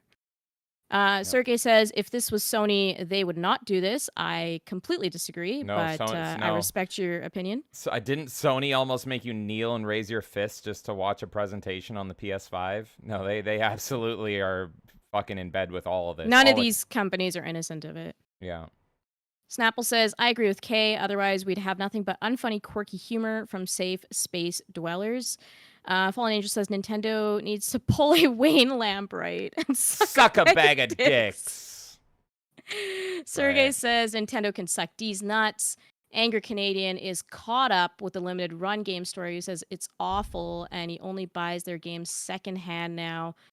Patience says, what if I want to say fuck? Then fucking say it. Say fuck. Say whatever you want. Fiera says, time to call it. Time to wash Boo's face and check on Zigzag. Good night, James K. Everyone have a good night, Fiera. Have a good night, Fiera. Say good night for Boo. To Boo for me. There we go. Angry Canadian says, to be fair, Nintendo always had a strict stance when it came to who they publicly supported on the YouTubes. Then again, Etika did say some wild shit back in the day. Again, my stance is guilt by association. Yeah, F for Etika. That was a sad situation. But my stance, again, is that guilt by association is extremely dangerous. You're not responsible for other people's actions. You're responsible for yourself. And Nintendo is not endorsing somebody by them winning the tournament. Nintendo is hosting the tournament and somebody won the tournament. That is not them saying, this is our favorite person in the world and you should go support them forever. This is them saying, we hosted a tournament. This was the person that came out on top or the team that came out on top. So TOS or not or whatever it might be, for me, it's just like, we have to get rid of this mentality that everyone is responsible for everyone else. You're responsible for yourself and your own actions. Patience says Nintendo is a retarded company, which sucks because Splatoon is fun. Uncle says I'm gonna train to be a racist so I can win at Splatoon. Thanks for the hint, Nintendo. JB says mostly when I'm standing in front of a stove. I don't know what the context is of that. Yeah, I want the previous tweet, but that sounds funny. Okay, I think maybe, I don't know if I got the messages out of order, but Nightmare said something about I don't care if they hailed something. Nintendo was wrong. Hey, Mario used to Zeke Heil in Thousand Year Door, and they removed that. So if now he does this instead. If Mario can fucking throw up Romans, so can we all, right? So you're gonna get me on this Paper Mario tangent. I created a list of like 4 pages. You made a one list, of the did notes you? on there, And it starts with Mario throwing up Romans. One of the points on there is the fact that Mario did use to salute, but also in the like chapter 3, there's like a portrait of Mario that used to have him saluting over a bed, and they changed it to a thumbs up as well in the remaster. Just so you guys know, I've got a whole list of stuff. Josiah Fitch is here. How you doing? Saying, remember when companies used to have a disclaimer that said we don't endorse all opinions given on our platforms? Good times. This is my point. Thank you, Josiah. This is exactly what I'm saying, is that you're not endorsing someone by them winning your tournament. Mm-hmm. So therefore, Nintendo shouldn't fucking care, in my opinion. Sergey says, wait a minute, I think there was actually a warning about that in one of the earliest PS5 updates. Yeah, pretty much. I think they have like an auto flag thing, but Sergey, feel free to test it for us. Actually, don't. Your account will get banned. I will drunk test it for you. I drunk tested Overwatch getting banned, speedrun ban. I will get my PSN banned. I will just DM someone all the words, and let's see what happens, because it'll be real funny. It'll be real says, what's funny is that Splatoon players were just channeling their inner Frieza. And he also says JonTron did nothing wrong. No, he did not. He did not. Fuck Destiny. I'm so glad to see fuck Destiny Destiny suffer. I want JonTron to adopt Destiny's child. Oh my god, Destiny's child. Yeah, I'm like, what did he say? I thought of Destiny's child as well. Yeah, but I meant Destiny's child. Oh my god. Destiny's child that bullies him. Yeah. Because it's deserved. Nerdy Neo says the only reason Nintendo doesn't police players' speech is because they don't have an online network for players to even be able to speak in the first place. That's a good point. That's a good point. Built.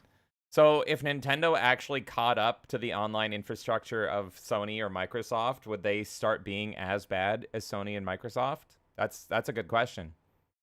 Because like Nintendo is behind the 360 in terms of online functionality. And we all know it.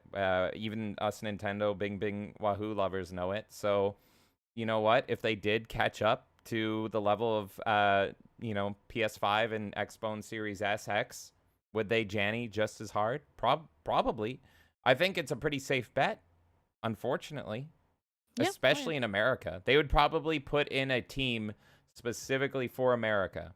And it would be similar to the American localizers. They would be just as shit. And then we'd all be going, man, I wish I was in Japan playing Nintendo Online instead of America. Because in Japan, I don't get banned for having wrong think.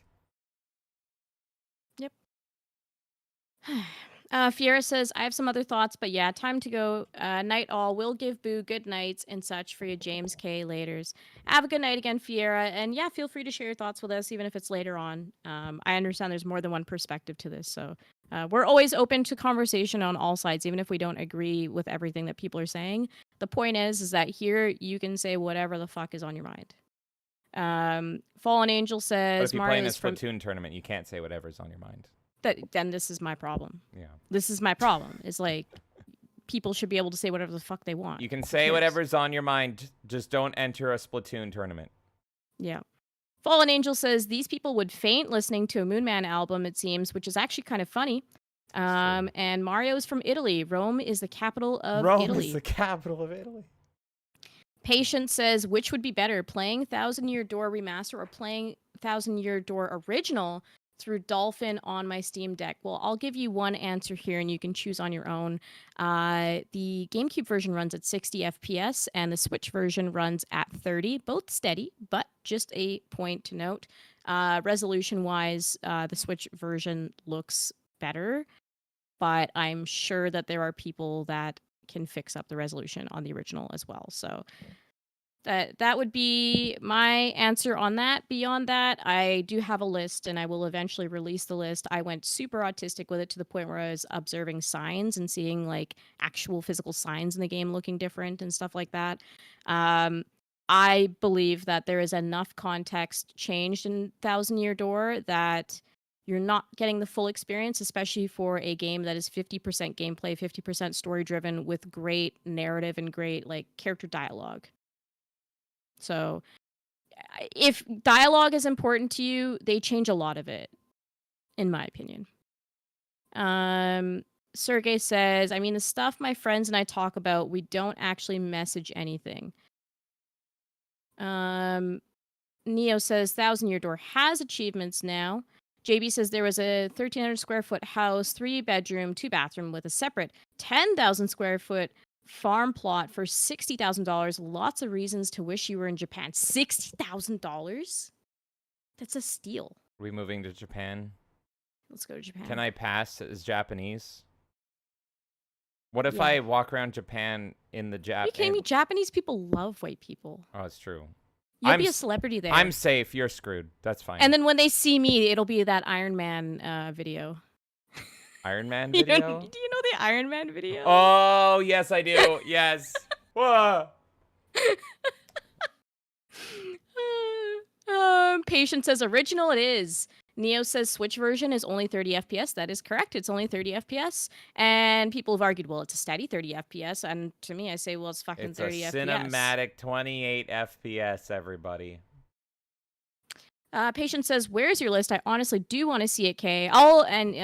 Also says, I'm genuinely curious. I'll find a way either to tweet it out or I'll just film a quick video of me reading down the points. I did talk about some of it on Cult of Carl's channel, RNG Gaming Podcast, but I didn't want to take the oxygen out of the room and just purely talk about everything that I noticed because it was with Angry Canadian and Carl, and they wanted to talk about things, of course, too, right? So I didn't want to take up the whole conversation.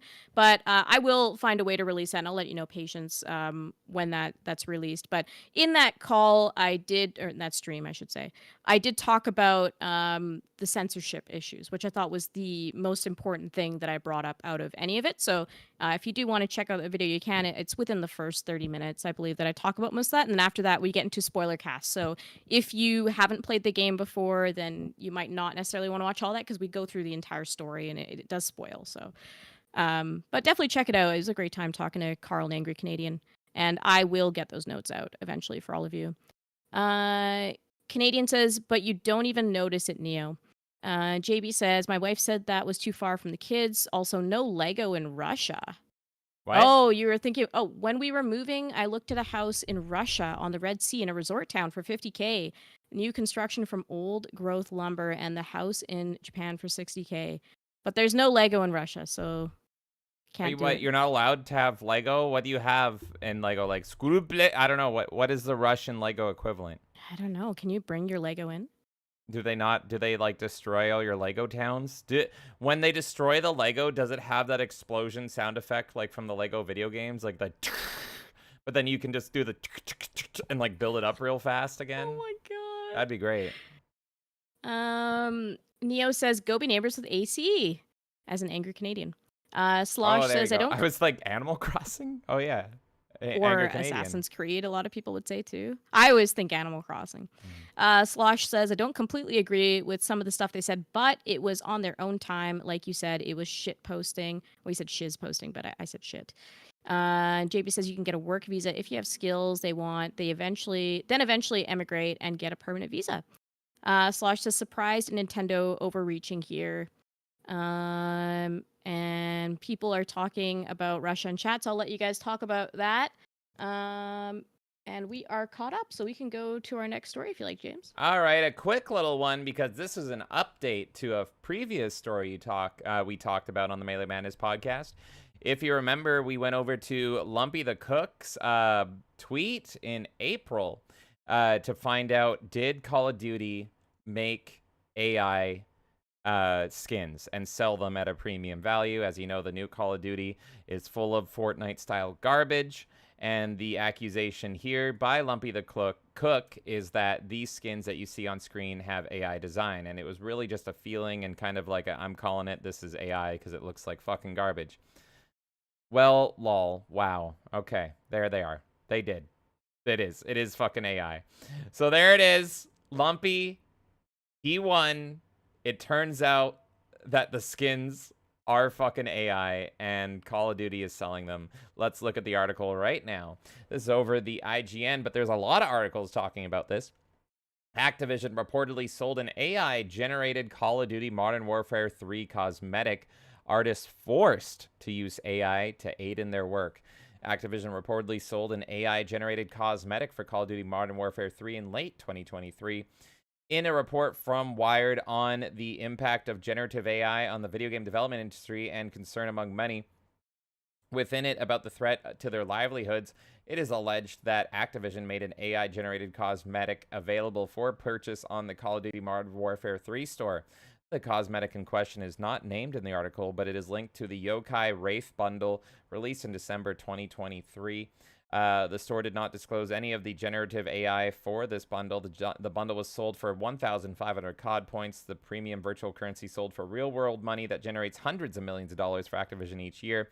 1,500 COD points is approximately valued at $15 American. It's worth pointing out that Wired did not specify which part of this bundle was AI generated or indeed whether all of it was. The bundle contained a number of virtual items, including the operator skin, a weapon blueprint, a calling card, a weapon sticker, and a loading screen, all below. IGN asked Activision for comment. Wired pointed out that Microsoft, which owns Activision Blizzard after its $69 billion acquisition of the company last year, cut 1,900 staff from its gaming business just months after Activision sold this skin. The report alleged that 2D artist jobs are being replaced by AI at the company. A lot of 2D artists were laid off. One anonymous Activision artist told the site remaining concept artists were then forced to use AI to aid their work. Activision employees were allegedly made to sign up for the AI training, with its use promoted through the business. Generative AI is one of the hottest topics within the video game and entertainment industries, which have both suffered massive layoffs in recent years. Earlier this month, Nintendo president Shuntaro Furukawa was asked about the company's initiatives involving AI. In response, Furukawa said, generative AI can be used in creative ways, but said its use also raises issues with intellectual property rights. And generative AI thus far has drawn criticism from players and creators due to a mix of ethical issues, rights issues, and AI struggles to produce content audiences actually enjoy. For instance, Keyword Studios attempted to create an experimental game internally using entirely AI. The game failed, with Keywords citing to investors that AI was unable to replace talent. Video game console makers Microsoft and Sony are all in on AI. Microsoft, for example, is reportedly making an Xbox AI chatbot to automate support tasks such as game refunds, deal with broken consoles and subscription issues, and answer questions about error codes. Meanwhile, head of PlayStation Productions and head of the product at PlayStation Studios, Assad Quijibash, I think he was a pod racer in episode 1, weighed in on AI to say that its use in video games is important to Gen Z and Gen Alpha gamers who seek personalization across everything. For instance, non-player characters in games could interact with players based on their actions, making it feel more personal, Mr. Quijibash said. This is important for younger Gen Z and Gen Alpha audiences who are also first generations that grew up digitally and are looking for personalization across everything, as well as looking for experiences to have more meaning. Earlier this year, EA boss Andrew Wilson told the investment community that more than 50% of our development processes will be positively impacted by the advances of generative AI. Wilson, who oversees EA Sports FC, The Sims, and BioWare games, added that AI will make game development more efficient, revealing that the EA Sports FC developers can now make stadiums in 6 weeks rather than 6 months. Oh, I'm sure. Efficient for their wallet. Yeah. Because they're going to fire everybody so that they can just generate these fucking things. And finally, The Witcher voice actor Doug Cockle, unfortunate last name, has also expressed caution and frustration at the growing presence of AI within the video game industry, calling it inevitable but dangerous. So there you go, folks. There you fucking go. Activision threw a bunch of employees under the bus, cut them out. They made AI fucking generated skins that look like garbage and charged you to buy them. How do you feel about that? Okay. AI fucking sucks. Corporations fucking suck. Of course they were going to throw their employees under the bus because they had to fucking admit to all of this shit. Are any of us surprised? No. The writing was on the wall for fucking ages. So I treat the story as more of an update than a discussion, which I think you are as well. It's just like, yep, okay. They handled it the way that they would. Yeah, and the proof is there, and it just goes to prove that things that are conspiracy theory become a thing, not even a year later? Yeah. Yeah, I know a certain water filter salesman that's right about everything because of that. Personally, I'm totally against this shit. I already find Call of Duty and their, how they sell their product and everything and their monetization to be really greasy and scummy to begin with. I already don't like the game. But the product's ugly. Yeah, it's very ugly, very hideous. Yeah, but if this was put into a game I do play, like, for example, I'm trying to think of what game would sell skins that could, in theory, be AI generated. I guess, off the top of my head, the closest one would be Dead by Daylight, and I am looking forward to the Castlevania cross-promotion with Dead by Daylight. If we find out that Dracula and Alucard and, Richter and all those skins are designed by AI and put into the game, fuck you. I am not giving you money because you went, make Richter in Castlevania enter. No. The only use for AI that I will stand behind is memes. That's the only fucking one. Medicare has made a lot of fucking great memes through AI. So unless it's for memes and shit posting, and I guess there's a theme for this podcast here, I will not give you money. I will not entertain your AI bullshit. You need to, if you want extra money on a game I already bought for a $20, $30 skin, which is already like asking a lot, you better fucking believe that I expect a human to make that with care and passion for the product and for that outfit. So fuck you, Call of Duty. It's really funny that you're doing a WWE cross promotion right now because it's like, did you fucking AI generate Rey Mysterio into your fucking game? That would be fucking funny. But yeah, I'm out. Fuck you. If I find out that you're using AI to create this shit, you're not getting my money. I don't care. So I just find it funny. It was obvious that it was made by AI. Those skins were ugly as shit.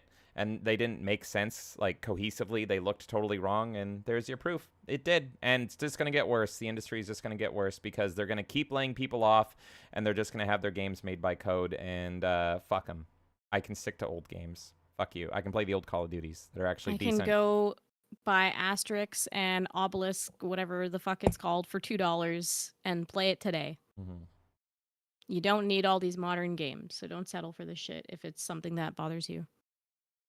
Yeah. So that was that story.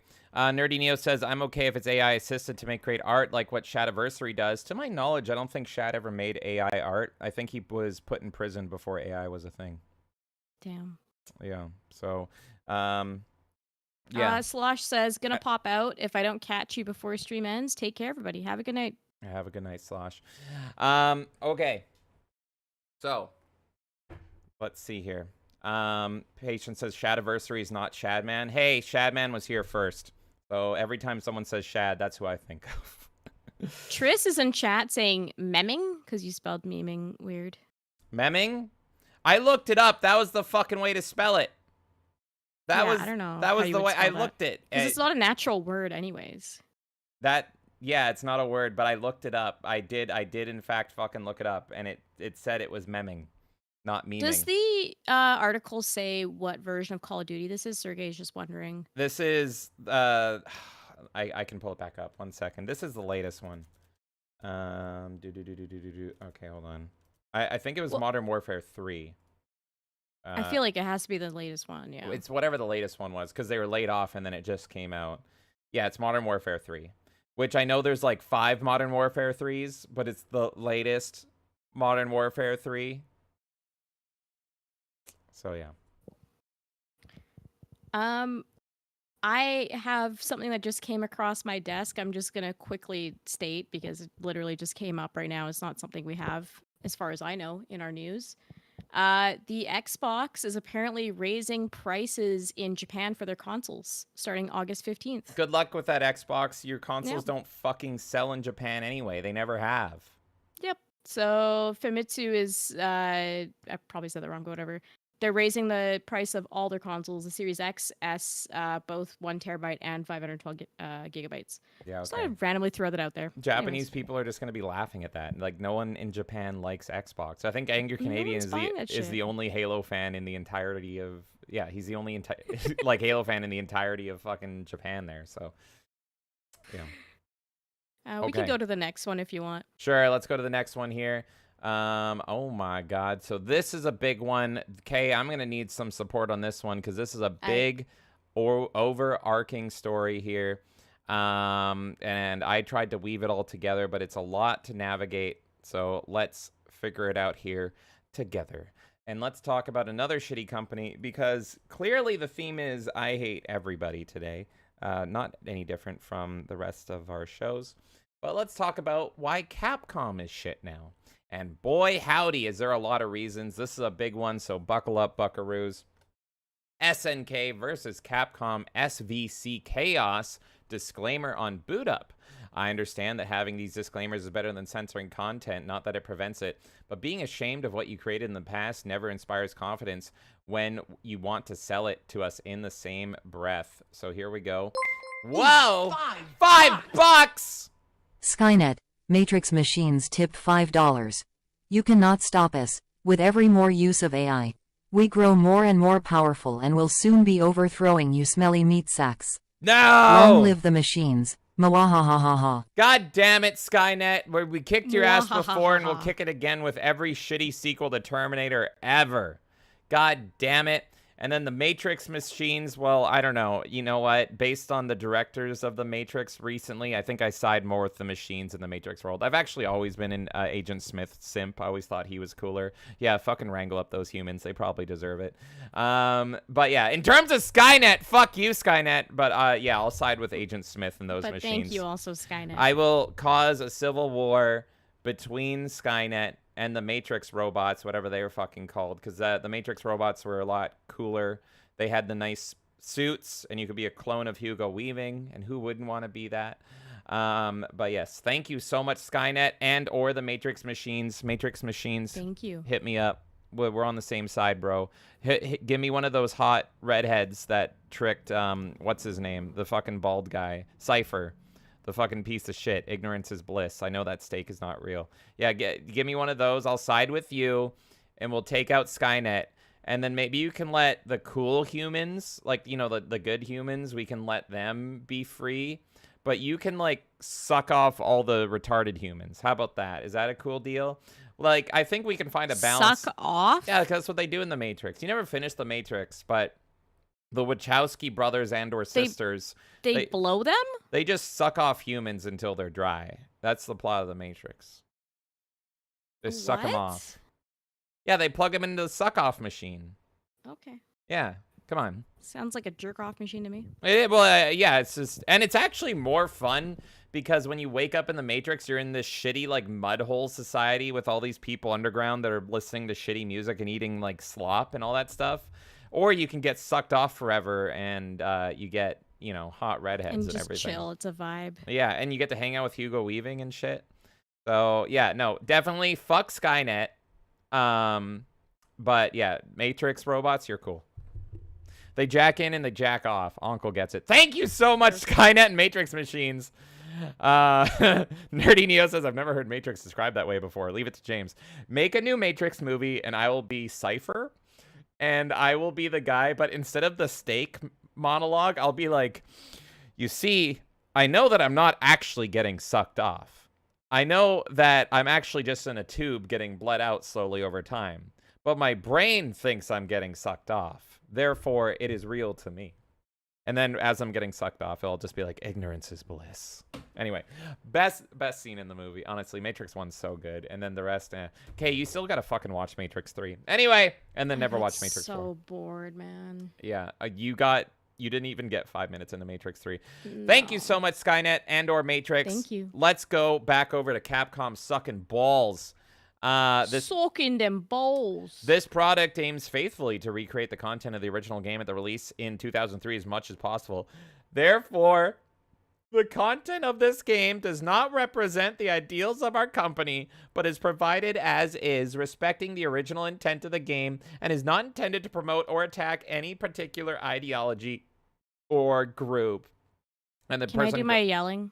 You want to yell? We can do a yell break. Yell. Can I do my little yelling? Yeah, yell. Mega Man Battle Network was the first sign of this, and I brought this up several times when I first noticed it. No one fucking cared. No one cared. What is Mega Man Battle Network? None of us know. None of us care. And I said, I don't want this fucking warning at the beginning of my game. It's the same as you saying, I don't condone this shit and blah, blah, blah. So now I know when you make games later, you're never going to include any of that stuff because you're a fucking pussy. Mm-hmm. So this has been going on with Capcom for a long time, and I'm sure part of the story we'll get into, is it Capcom side? Like, what side is it? It is Capcom side. I am very convinced, based on the behavior I have seen from Capcom, this is fucking Capcom side. I will say that much. Mega Man Battle Network had this fucking warning, and in that game, boy oh boy, does it get racy. You can't censor that game, because if you did, you would have to take out Netfrika. What is Netfrika, everyone? Oh, no, It is literally a portion where they live in mud huts and they have bad technology in Mega Man Battle Network. I get now why you love this Mega Man game. There is one point, the first time you go to a major urban city, and what is the first thing that happens when you step foot there? You get robbed. And then, in order to finish that chapter, you get into a rap battle. Okay? Mega Man Battle Network is very fucking offensive. At one point, somebody prays to God for fried chicken. You would have to erase the entire fucking game. So they had to put a disclaimer in front of it. Go fuck yourself. You still made the money off of making a fucking remaster. If you're that ashamed of it, why did you re-release it? Okay. Suck my dick. You've done the impossible. You make me want to play a Mega Man game. I love Mega Man. I think I sold Wait. Wait was the one person who listened to me when I said this the first time. I think this was on Side Scrollers or something that I said it. And Wait was like, I picked up Mega Man Battle Network, by the way. That's amazing. I love Mega Man. I love that you pray to the gods for fried chicken. I will say it. Holy shit. I need to play this fucking game. He literally says, I thank the gods and the fried chicken that they provide. I need to play this game. I'm not kidding. Best Mega Man. Best fucking Mega Man. Oh my god. Apart from that canceled Doom 3 looking Mega Man. That's actually the best Mega Man. Okay, let's go to current year. Even in current year, Western culture is still seen as afraid of cleavage and skin, even in things as simple as trailer artwork. Hopefully this isn't a sneak peek towards Street Fighter 6 My. English versus England. English and global versus Japan. Notice anything? Oh yeah. Yep. Look at that. So it's very clear. First of all, we ain't getting Demon Dick anymore. The Demon Dick is cropped, and so is this lady here. Look at that. I'm just going to go back and forth here. Let's see what else there is. Oh, and I think we can spot some of it. So they pretty much, there it they is. cropped the bottom there, so you can't see the bottom of the woman. Yeah, the titty gaming mascot of video games there with the reduced boob size and her top pulled up there. A lot of censorship in this. So there you go. Artwork on the English trailer thumbnail and Steam cover art is actually censored. They fucking dared to cover up our big tittied goddess Mai. How fucking dare you? So let's go over to learning the law here at Manga Lawyer, saying Capcom and SNK ESG versus indie game. If you're embarrassed by your past work, have the courage not to sell it. You can't claim that something artists and developers put their hearts into is morally wrong and then sell it. You're just a fucking coward who thinks video games equate to real life. And I've been wanting to buy this game. I don't know if you know about this game since a Cyberpunk Ghost Story, but it is an indie game, Kay, and it is very booba. It is very booba-centric. It's available on all platforms. It is on Steam. So here, for comparison, Top Hat Studios categorically and absolutely refuse, calls the censor sense a Cyberpunk Ghost Story. And yes, big booba girls, we love to see them, and that game is on Steam. As Kay said, dear God, Triss! Triss! What have you done? You made me bangable. At least the second one is bangable. Once or twice, yeah, I was trying to figure out. Yeah, list one. Are you team Melee Lita or Melee Stratus? Take your fucking picks. Well, Lita does blend in better. Let's be honest I'm here. definitely a better as an edgy girl. That's true. So, Kay responding to Code Mystics Inc. that said, honestly, we were not told what is specifically referring to, but good news is that when we were asked to add it, we got permission to make the disclaimer and logo skippable once background loading is complete, so you can now get to the main menu faster because of it. Kay says, as I thought, bros, it has nothing to do with Code Mystics. For the trigger warning in the SNK Capcom game intro, Capcom has the same thing in games unrelated to Code Mystics. Do you want me to explain what Code Mystics is? Yes, please do. They're essentially a company that go in and, you go to them and you say, hey, we want to re-release this game. Can you just like punch it up a little bit, make it look good so it runs on modern consoles or whatever it might be. So they did things like Rare Replay, for example. The GoldenEye remaster that we have on Xbox and Switch, they took care of that. They have a whole like plethora of stuff. I think sometimes they even touch like arcade ports and stuff. So they're the company you go to when you're like, I need a port of my game, and they just pretty much make sure that the port works on whatever relevant console you're bringing that game to. And so people thought, this company is the one that might have censored it because they're the ones technically in charge of building out this version of the game. Right. But that tweet, they're saying no, and actually we've even gotten permission for you to be able to skip that faster. So they felt it was an invasive message based on what I'm reading there. Yeah, so it sounds... And it was not their decision. It sounds like it was Capcom's. We're going to look into this further. Cabrutus says, update 2, Code Mystic just confirmed that they had no involvement in the censorship of the promo art. And Code Mystic's response to Cabrutus here and Gidok Nixon saying, you misunderstand the arrangement. The publisher, as owner of the IP, hired the devs, us. The publisher signs off on marketing. We, as the devs, have never touched nor often never have even seen the marketing in advance on any game we worked on whatsoever. And as this guy says here, Neo Mega, thanks for clarifying. It is Capcom's fault. Time to add them to DEI detected. Now, I do have good news for you all. It turns out that you can actually edit it if you own this game on Steam and replace that fucking cringe warning with whatever you want. Let's take a look over at Taki Tonfa and see what they replaced the warning with. Okay, here they go. They're launching the game. Are we going to get a cringe warning? Let's see here. Okay. Much better. Much better. Much more appropriate, too. much more appropriate. We added in the Doge. R.I.P. Doge. There you go. They could have done that. And Taki Tonfa over here did do that. Much better than a cringe warning. Just throwing in a Doge. I will happily look at that Doge every time I launch the game. So let's see here. Despite Capcom being really lame and cringe, it looks like they do want to have more stuff going on in the future because Capcom did announce that they have big dreams of making new Marvel and SNK crossover fighters. Until recently, it looked virtually impossible that we'd be seeing the return of Marvel vs. Capcom series anytime soon, or any Capcom, they didn't intend to say that, but it worked, crossover fighters, for that matter, but things have quickly turned around. Last week, Capcom announced that Marvel vs. Capcom Fighting Collection Arcade Classics out of nowhere, while more recently, we also got the surprise shadow drop release of SNK Capcom SVC Chaos. They, of course, do not mention the cringe trigger warning in the opening, With both re-releases, there is sudden and renewed hope for the fans of the Versus series that we could even see entirely new installments in the future. And that's something that seems to be on Capcom's mind as well.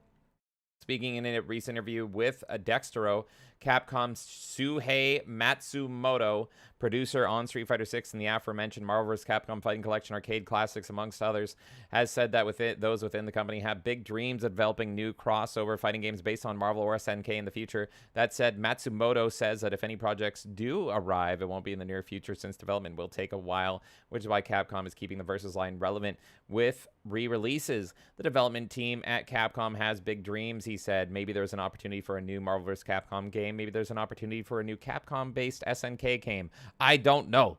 But if that were to happen, that would take some time and effort in order to create the releases for those kind of games. But the short term with what we can do now is at least reintroduce these past legacy games to a new audience, to people who have not had the opportunity to play it because it may not be out on modern or current platforms. What we can at least do now is to show that, hey, these series exist. We love these games. Do you, though, if you're putting a warning in front of them? Yeah, that's exactly what I was going to say. It's like you say this, oh, we're going to give it to modern audiences, but then you're taking out what sold that game to begin with. Yeah. And that is pretty much the article. Right, I do have it's more on stupid. Capcom, but yeah, Kay, are you excited for any future Versus Marvel games, knowing that they're doing all this shit to their legacy games?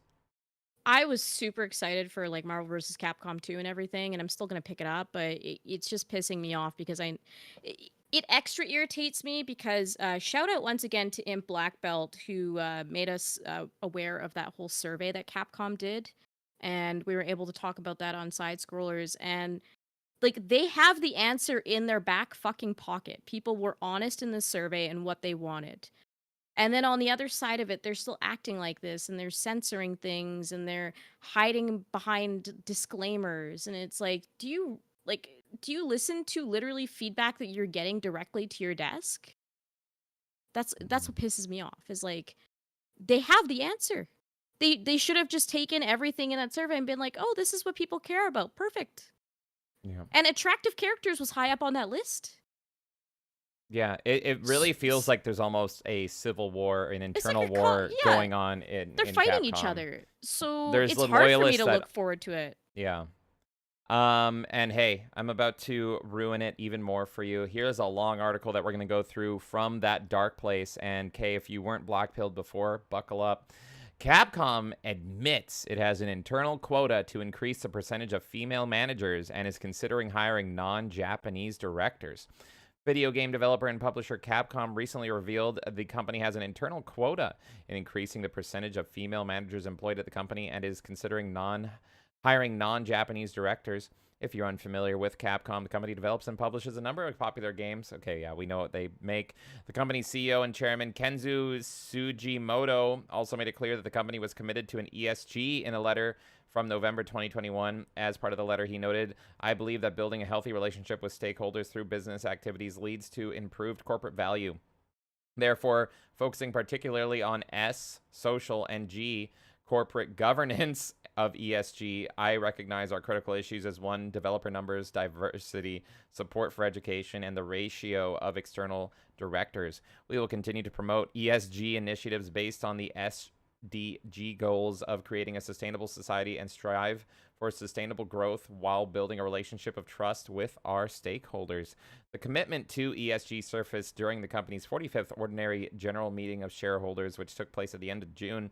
A shareholder questioned, "You've submitted a female candidate for external director. However, all your internal directors are male. Please tell me what you're doing to increase the ratio of female managers internally." The company responded, "Regarding diversity of our board of directors, we select director candidates who are able to oversee management of the company and offer appropriate advice while considering the skills and characteristics required in accordance with our management strategy and the balance of each individual's career history, insight, and experience." However, the company noted, "Also note that while our internal directors are all currently male, in addition to women going forward, we will also consider non-Japanese directors. Regarding female managers, currently 21.2% of employees are female and 13.6% of our core talent is female. We are aiming to bring that percentage of females up to 15%. Looking ahead, we believe that we'll be able to see more female directors by broadening our scope and increasing the ratio of female managers," Capcom concluded. Given Sugimoto's commitment to ESG, these comments made from the company are not at all surprising. Furthermore, the Capcom localization team on X also made it clear how committed the company is to ESG and DEI tactics and ideas. It posted to X back in April, "What is localization? Embark on a global adventure through the lens of game localization. Beyond mere translation, we're diving into the art of cultural adaptation, preserving context, and inclusive storytelling. Join us as we unravel intricacies that make these games resonate worldwide." The account added, localization isn't just about translating words, it's also about adapting the game for a global audience. Think cultural nuances, idioms, and regional flair. Woo. A good localization makes players feel right at home, whatever world they wherever in the world they are. Next, they said, lost in translation? Nah. Preserving the vibe is key. Jokes, references, and even gameplay elements might need a little cultural remix. It's important to find that sweet spot to make sure players get the intended experience without feeling like something got lost in the process. Each language has its own structure and cultural context. Our teams work to ensure the narrative and dialogue maintain coherence and emotional impact. It's not just about words, it's about capturing the essence of the story in a way that resonates with the target audience, Capcom localization team wrote. The team then announced it was fully embracing wokeness with cultural sensitivity changes and characters and inclusive language and representation for cultural sensitivity. In characters, the company wrote, character design and development must be culturally sensitive. All right, so we went through this. This is old news. It's just kind of adding, all of that. And then here it is. There's the, the tag we went through. Here is the censoring of May. This is a great article, but it's literally everything on Capcom that has been really fucking horrible in the past year. I want to go back to a point here, though, about the employment part.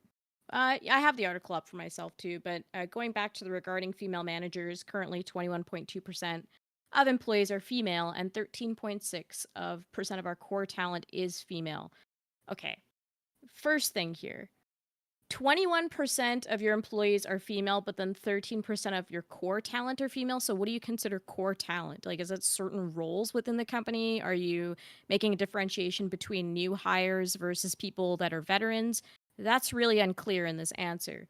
But they made a fucking survey. They went, and like I said, shout out again to Imp Black Belt for sending this to us. The Capcom Super Elections, they fucking surveyed what their audience is. You want to increase your number for people working for your company that are female? Only 14% of your core audience is female. Mm-hmm. So you're trying to make that number above the audience that you already have? It makes no fucking sense to me, because it's like you're already acknowledging that 82% of the people consuming your games are male. Let's ignore the other 4% because that's a whole other fucking argument.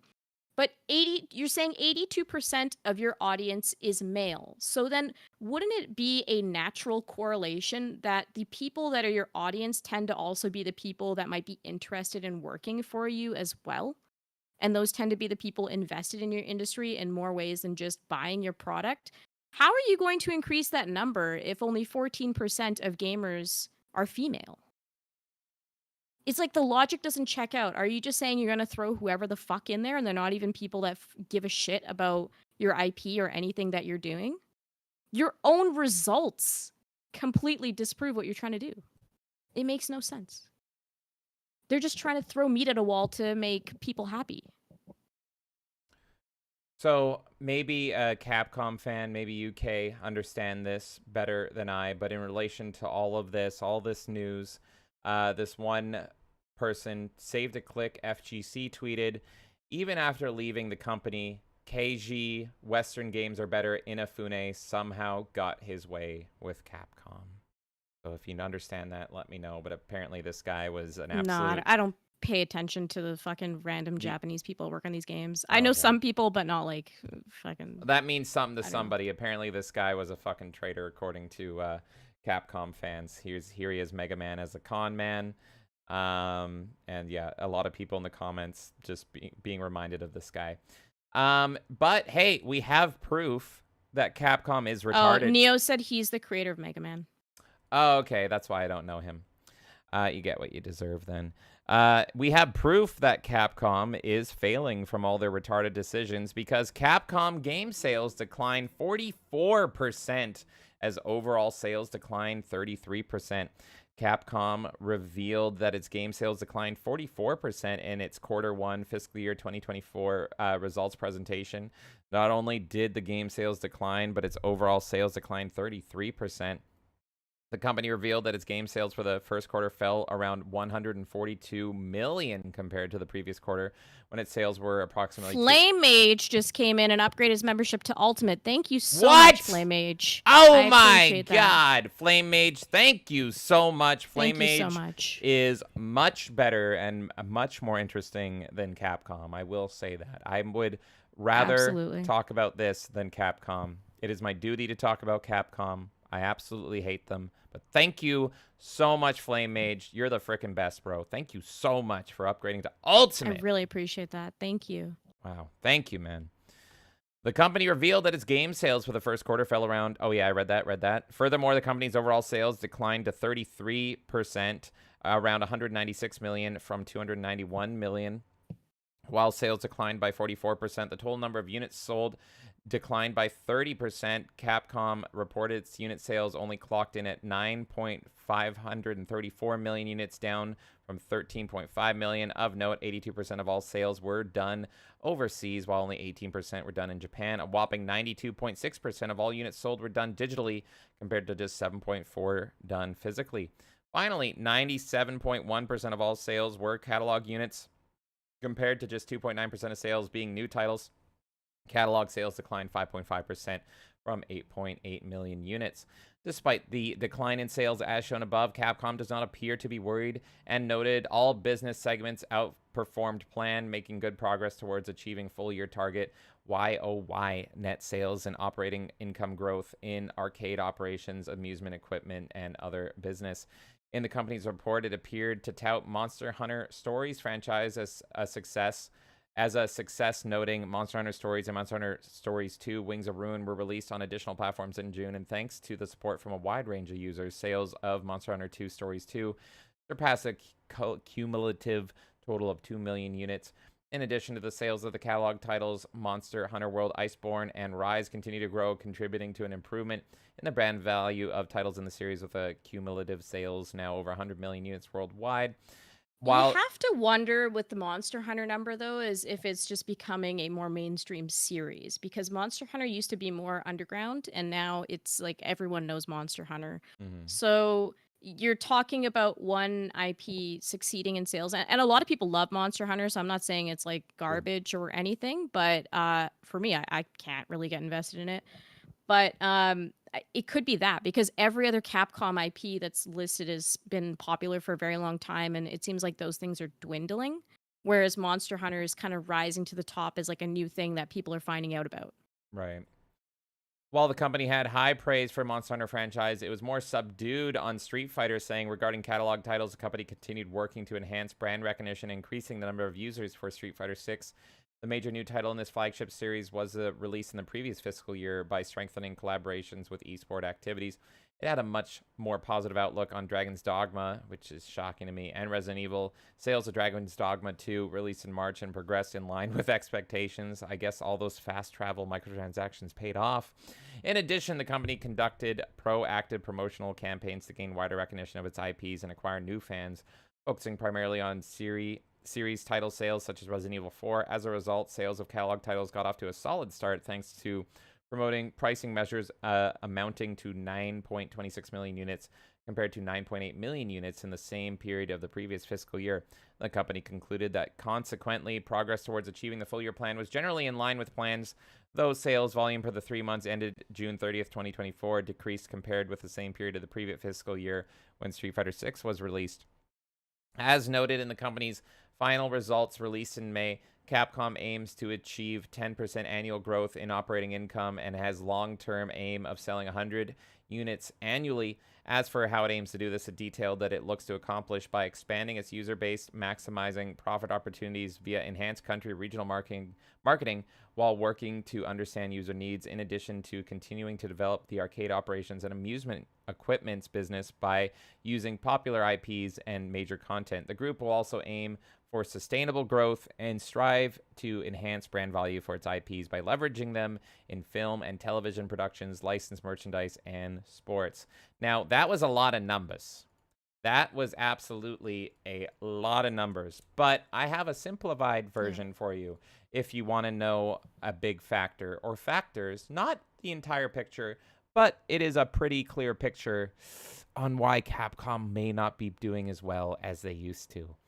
Okay, so let's take a look here. Oh no, what do we got here? YouTube, Twitch, Resident Evil Girl, Capmom, she, her, Patreon here. We have a very Dead by Daylight style stream here with Capcom USA using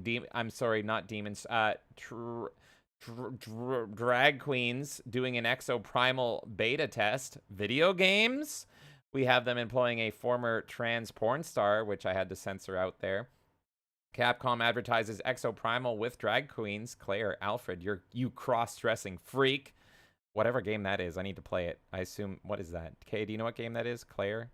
With saying Alfred, you cross-dressing freak. Oh, I've never played it, but I've heard of the game. And here you go. Behold your beloved Capcom studio, you bigots. So there you go. That is the absolute state of Capcom. I'm happy I'm not a fucking Capcom fan, because holy... They're saying it's from Code Veronica specifically. All right, well, that's the Resident Evil I have to fucking That's play. what Snapple said, yeah. Yeah, I need to play Code Veronica then. Yeah, I've never played Code Veronica. Isn't Code Veronica the game that they, like, everyone's saying they should remake instead of Resident Evil 5? There is no fucking way that they're gonna remake, or they're gonna keep that line in. Are you fucking kidding me? So I need to play the original, clearly. So yeah, that is Capcom in a nutshell. That is them putting warnings in their games. That is them losing sales. That is them employing questionable people that, you know, video games? I don't think so. Censoring our big-tittied waifu here, and just overall shitting everything up. And of course, race swapping in Dead Rising.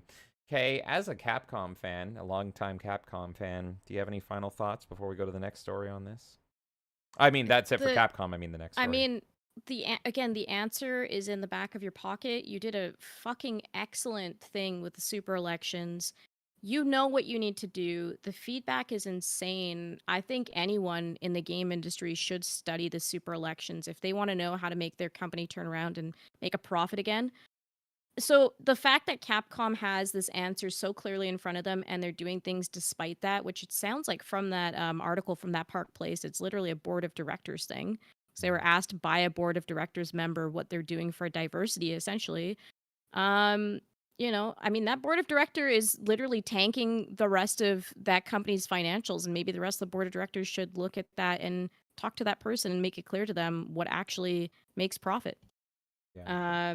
But yeah, it is obviously upsetting. I mean, I would say the games that I really care about haven't been like severely impacted by all of this stuff, but it's still like really frustrating, and it's only going to get worse, I feel, from just the behavior we've seen so far. So they clearly want to inject more of this stuff into their office, and we have to vote accordingly. If it bothers you, then, you know, do you have to pick up that game? It's your choice, but for me, I'm having hesitations. There's some I'm not going to compromise on. Marvel vs. Capcom 2, I'm going to buy that.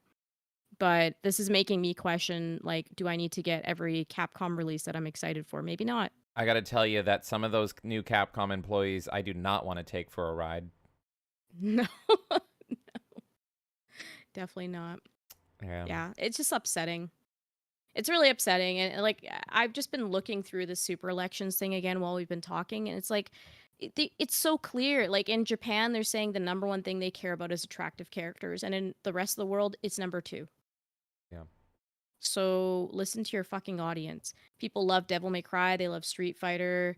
They love Phoenix Wright. Like, people love your series. And they're willing to rally behind you. And the great thing about this, too, is that they even left, like, spots for comments as well. So it's like, do you have any complaints? And there'll be complaints being like, just make sure you respect your IPs. That's all we're asking. Yeah. It's okay. It's very simple. If Japan falls in the same way that America and the West has fallen, then Korea is there to pick up the pieces, because Korea is just fucking killing it. All they're doing is big booba sexy games and quality games. So Korea fucking knows, man. I don't know what it is, but like they have dodged the water. They're filtering their water. They're taking their vitamins. They're saying their prayers, and they're making quality stuff. So if Japan falls just like we have, I'm sure Korea is just going to rake in even more money. So Here's an interesting one. So I'm reading through some comments from Japan about dissatisfactions and complaints with Capcom. And I'm not going to read this person's entire paragraph, but the sentiment is, I hope Capcom can give my children the same experience and feelings of pure excitement playing games with friends or siblings as when I was younger.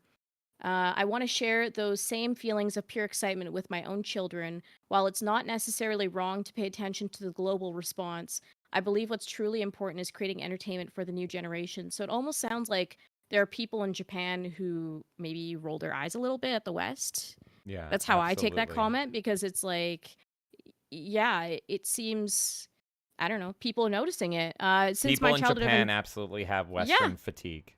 They absolutely since my do. childhood, I've enjoyed various Capcom games, so there are many things I want to support and many frustrations as well. I feel like the company relies too much on a single popular title, focuses too much on developing time-consuming blockbusters, and seems to be somewhat at a loss with its past IPs. Frankly, I consider myself a bit of a fan who has become overly obsessed and complicated. I hope Capcom will create content that excites younger generations rather than solely targeting older users. Oh man, okay.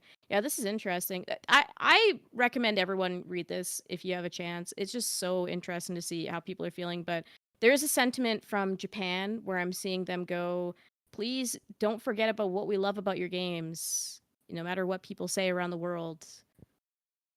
It's yeah. I don't know. Pay attention to your fucking customers. That's all I have to say. Or, be retarded and tank your entire company that you've built into, this long-standing legacy. No big deal. Yep. Yeah, no big deal. All right. Well, Kate, let me know when you want the next story. You can also read some chat if you want. Let me know. I'm going to read some chat here. Give me one sec to just scroll right up here. Dude says, my OG Xbox copy of SVC Chaos doesn't have a disclaimer. Exactly. Neo found some typos. I'm surprised you lost that poll, sir, because you correct a lot of typos. Gal won by like 3% or something. They just don't know the autocorrect, the paperclip power of Nerdy Neo. When he goes So into funny. paperclip mode. What's that paperclip called again? The paperclip from PC. It's just a paperclip. The isn't it? paperclip. Yeah, that little Yeah. guy. There we go. Okay, perfect. I am here. Fall Angel says, uploading a video to Discord relevant to the AI discussion. I'll check that out later, man. Neo says, I care about Clippy. Mega Man Battle Network K. I know you do. I'm just saying that I was yelling from the high heavens about this, and people did not take notice of this being an issue. And I'm like, this is already here. It's already fucking here. Uncle says, Mega Man Butthole Network. Yep, that's the Neo one. said, yes, exactly. Neo says, I've ranted many times how the Mega Man Battle Network collection is on everything except Xbox. That has to do with that whole MT network shit Yeah. with Xbox. Do we have that on our list of things? I don't think so, No, right? we But talked about it last time. There's a rumor that they're trying to fix that now, apparently. Oh, really? Okay. Yeah, So, that came yeah. out since our last podcast. But there's a rumor that they know. It's just from some guy that's a huge Xbox fan though, so I'm taking it with a grain of salt. And Yeah. that's why I don't didn't think send so. it to you. But apparently they're aware of it being an issue, not with see. Mega Man Battle Network, but with Capcom games and stuff. That would be a great mission for Phil Spencer to try to actually work with Capcom to fix that issue, but we'll see. Phil Spencer has shittier priorities in mind, so let's find out.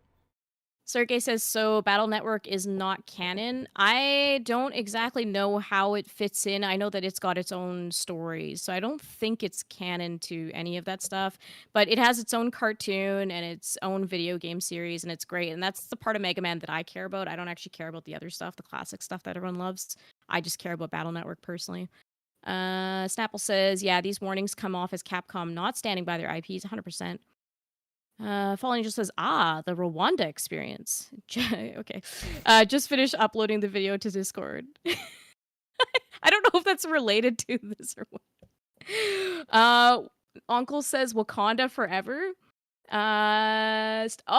He was mentioning, he was talking about Battle Network. I'm like, what is the Rwanda experience? Snapple says also Mega Man Battle Network had a side quest where a black man was a minor antagonist. It's like whatever, man. Sergey says James Battle Network is turn-based. That is why it's good. I think it's good because of the fried. It's good because of the fried chicken. It's not really turn-based though. Like the only thing that could be considered turn-based about it is that you can pause when your meter fills up in order to choose your loadout, but I don't really consider that game turn-based. And actually, Battle Network is such a unique hybrid of like kind of tactics. It's like a live tactics. Oh, okay. It's got its own style, and to the point where there's an entire like competitive scene that is dedicated to just that game because it's so unique in how it plays. So it is like a kind of, I wouldn't consider it turn-based personally. It's tactics. It's like how Tales of Symphonia would be like an ARPG kind of thing rather than like a turn-based, it's kind of like that. Okay. But it's its own category. Sparta says, wait, Kay, you want them to suck your dick? So you want them to suck James? Are you my dick? What's this? Do we just walk into new lore? Is there new lore? You are my dick now. Oh my god. Wow. This is terrifying. I didn't agree to this! Neo says Battle Network is not turn-based. Sergey says, why do not video games just say that it's satirical fiction? Jeez. I mean, yeah, I think it should be implied when you fucking play the game that it's You're playing a video game real. where It's there's a video character that's a little midget boy running around as an android shooting things You out of literally his arm. jack in. You fucking jack into the network. Like, it's fucking not real. Well, I do that on a daily basis.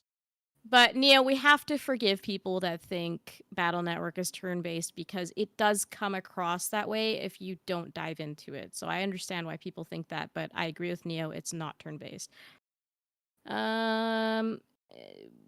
Imp says, Athena and Mai show no cleavage, and it's a fucking shame Firebrand doesn't get to show off his sexy body. Neo says, combat still takes place in real time. It just pauses. Yeah, real time was the term I was looking for. Just pauses to select your next set of chips. Sergey says, isn't it weird how Capcom made these artworks to begin with? The irony. And Fall Angel says, Mai's boobas look saggy because they bounce too much. And he's undefeatable in SVC Chaos with Gengaro on arcade. Oh, there you go. Neo says, was the recent GoldenEye remaster? Was the recent GoldenEye a remaster? Thought it was just a modern port. You're taking it from the N64 and then putting it on like the Xbox Series X. To me, it was a remaster in the sense that it looks way prettier. And it plays it plays differently because you're playing it on a whole different controller. So to me, it's a bit more than a port. But the Switch version's a port. Yeah, exactly. Yeah, they're very different versions. But yeah, the 360 or not the 360, the new Xbone version's great. Yeah. Snapple says rip Kobatsu, which is Doge, and people are saying rip to the Doge. Imp said, oh, hey, it's me. Yeah, seriously, thank you again for the super elections thing with Capcom. It's super informative, Imp. Uncle says, Japanese companies are just as confused as anyone what the fuck the West is up to culturally. Neo says they know what the audience actually wants, but they're not allowed to give that to them without being labeled ists and phobes. It's true. Sergey says this is what happens when a Japanese company is within LA, a liberal place with a liberal ideology. Uncle says they weren't ever very hip to what EU and US were about. Recent times have not made it easier. Josiah says to fire that CEO. Fire that CEO now! Arrest him. Nerd Takes is here saying, hey everyone, how you doing, Nerd Takes? Imp says that's likely also people who are corporate level HR clerics. I can't read today. Clerics. Okay. Thank you again, FlameAge, for becoming an ultimate member. We appreciate you. Thank you, sir. Imp says, no, there are elements inside their ranks that see the numbers as a challenge. They think it's a bad thing that the audience isn't female enough and seeks to change it. Well, that's stupid. I mean, are we losing sales because we're making terrible products? No. Clearly the customers are wrong. Yeah, it's so stupid, man. I don't know. Why are you trying to force a peg where it doesn't belong? Like, if people want to play your games, they will. Okay, why are they trying to force a peg where it doesn't belong? I think the image I showed on screen at the end kind of answers your question there. Yeah, well. Anyways, it's just bizarre to me. If there's a certain demographic that doesn't want to participate, then that's their decision not to participate. You don't need to like change your entire freaking model just to be open to everyone, because then at that point you're creating something for no one, because you're just trying to constantly chase this dragon of like, how can we get more and more and more and more and more. Uncle says Inafune was the guy who said Japan was 10 years behind the West, and he drove the Western developed Japanese games offensive. He drove the Western developed Japanese games offensive of the mid 2000s with some success and a lot of failure. Yeah, I mean, this is why we don't get things like fucking Dead or Alive Extreme 3 Volleyball, and I have to fucking buy a Chinese version of the game. It pisses me off. Flame H says, thank you guys. Thank you. Yeah. We really appreciate you. Absolutely. Snapple says, let's also remember that Capcom is against us modding their games. That's right. I forgot about that. Yeah, they're really against the modding community. I'm against their community, as in the people that work there. There you go. Imp says Inafune was also the major driver behind Mighty Number 9, and we all know how much of a shit show that game was. Yeah, okay. Yeah, once I saw the Mighty Number 9 comment, I was like, oh, that guy. That's right. Okay. Uncle says, I watch Attack of the Clones and I feel fine. Nerdino says, I actually picked that up for like 99 cents before the 360 store closed. Imp, and finally going to see how bad it is for myself. I'm assuming that is Mighty Number 9. Is bad. Yeah, I don't think it's good. Fall Angel says, don't buy new games, and for the love of everything that's holy, don't pre-order. Why pre-order something that is digital? And right after that says, I size boobas is where it's at. Very true. Imp says, Hollywood has entirely way too much influence in the world. Flamemate says, you'd think they'd just hire a few mega fans for opinions at least. How many of these companies could you save on first hearing an idea? It's not hard. Kesha Films in chat saying memes for Olympic Games. Hello, by the way. Yo. How you doing, Kesha? And Uncle says, I don't know that giving mega fans direct influence on games is a good idea. Leave that to the original artists and developers. Hearing people out sure is important, though. Flame H says, oh yeah, don't give mega fans any power, but take their feedback seriously at least. I mean, I think you should have people that are passionate. It doesn't mean that like every single opinion ever on a game should be honored, right? Like I think there's a certain degree of you have to honor your own creative inhibitions as well, but I think it's important to get that feedback from fans. And also, if you have people that are talented that can be in your industry and have demonstrated that beyond just their passion for, you know, the IP, those should be the people that you concentrate on. You shouldn't necessarily bring in people who don't understand the IP. It should be like a bonus to be like, oh, you understand the IP as well. You're automatically above somebody who doesn't understand the IP. Snapple says, also, if anyone remembers, Capcom closed off Mega Man Legends 3 even after all these years. I'm still mad about it. And yeah, we're caught up. Okay. Well, let's go to the next story here. And you know what? We are losing our voices, everybody. And you know what? If we lose our final bastion of free speech when it comes to getting our voices heard on, you know, whether or not content is good or bad, if it gets removed, we might have GTA to blame. Because GTA 6 publisher Take-Two Interactive is concerned with review bombing harm currently in gaming. Oh, it looks like they're prepping for a battle. So, as I said over here on Twitter, they came for your voice on IMDb, Rotten Tomatoes, Netflix, Crunchyroll, and Video Games is next. Take-Two and soon the industry at large will want Steam user reviews banned. I have personally had a few Steam user reviews banned already. And once again, thank you, Imp Black Belt, for sending the article over here. Article being Steven Totillo, who I'm not a fan of, but that's okay. Take-Two warns investors that review bombing can hurt profits. Grand Theft Auto and NBA 2K publisher Take-Two Interactive has added review bombing to the list of risks that could impact the publisher's success, warning investors that hostile campaigns may lead to the loss of players and revenues, additional advertising and marketing costs and reputation harm. And here's my personal Steam reviews here, and you can see I was able to get 2 of them in one screenshot, my Killing Floor 2 review, and both were positive. was banned, and then my Fight Night positive review was banned. And like, look at the suppression. 109 people found this review helpful. 31 people found it funny. I got a bunch of awards on it, but because a bunch of harpies came in and flagged that review, it got shut down permanently. Tears in fucking rain. But yes, Kamala Harris does make Avengers insufferable. So I'm not going to read Stephen Totillo's article. I'm going to go over to Niche Gamer and read their article instead. Take-Two Interactive, parent group of Rockstar, which publishes the Grand Theft Auto series, is warning about the effects of review bombing their titles. The publisher said that review bombing campaigns can actually hurt their profits, including but not limited to additional advertising and marketing costs and reputational damage. Obtaining and maintaining high ratings of our games on the third-party platforms on which we operate are important as they help drive players to find our games, Take-Two said in an SEC filing via GameFile. If the ratings of any of our games decline, or if we receive significant negative reviews that result in a decrease in our ratings, our games could be more difficult for players to find or recommend. The publisher added, in addition, we may be subject to negative review campaigns or defamation campaigns intended to harm our ratings. Any such decline may lead to the loss of players and revenues, additional advertising and marketing costs, and reputation harm. Take-Two and other publishers are concerned by the aggressive review bombing campaigns that players and customers initiate, usually in response to a feature that inconvenienced players.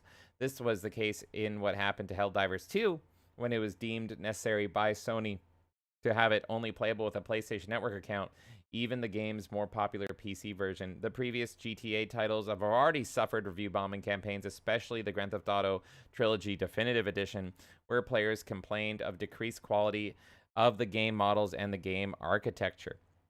And here's the thing, everyone.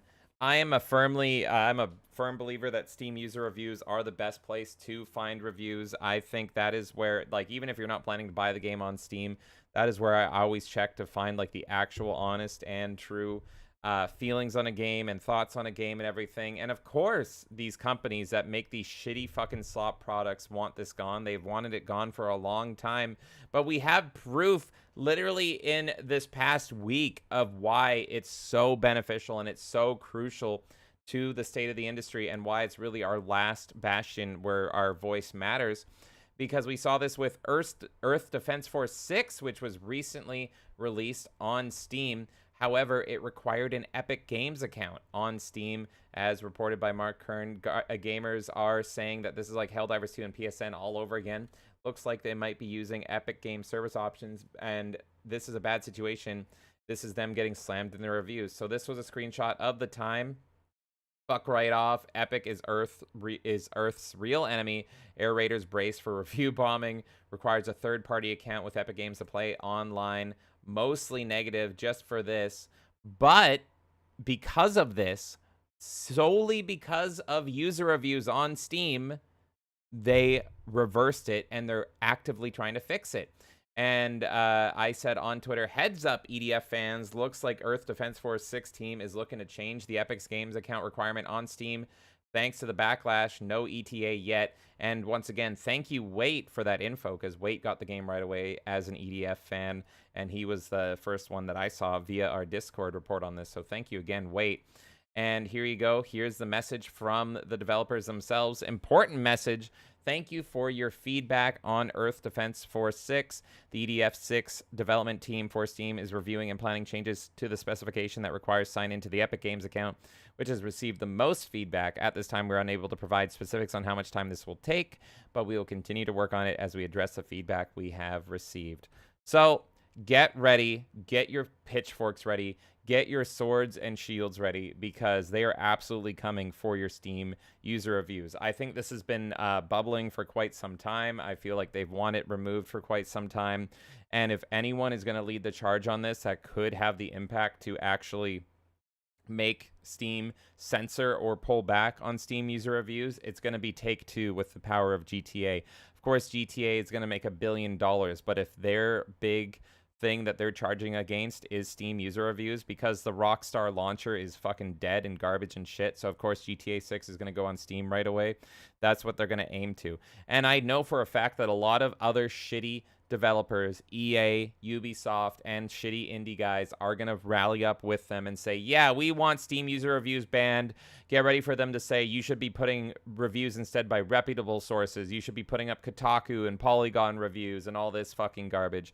So get ready for that. And if they fucking do that, I'm going to be screaming bloody murder at them, and I'm going to be going full fucking Braveheart and screaming them down, because fuck them. Steam user reviews have already had some pushback. As I showed you with mine, I have had multiple Steam user reviews taken down. That was not always the case. Steam used to be kind of one of the last few places for free speech online, which is crazy. Now it gets jannied to high heaven.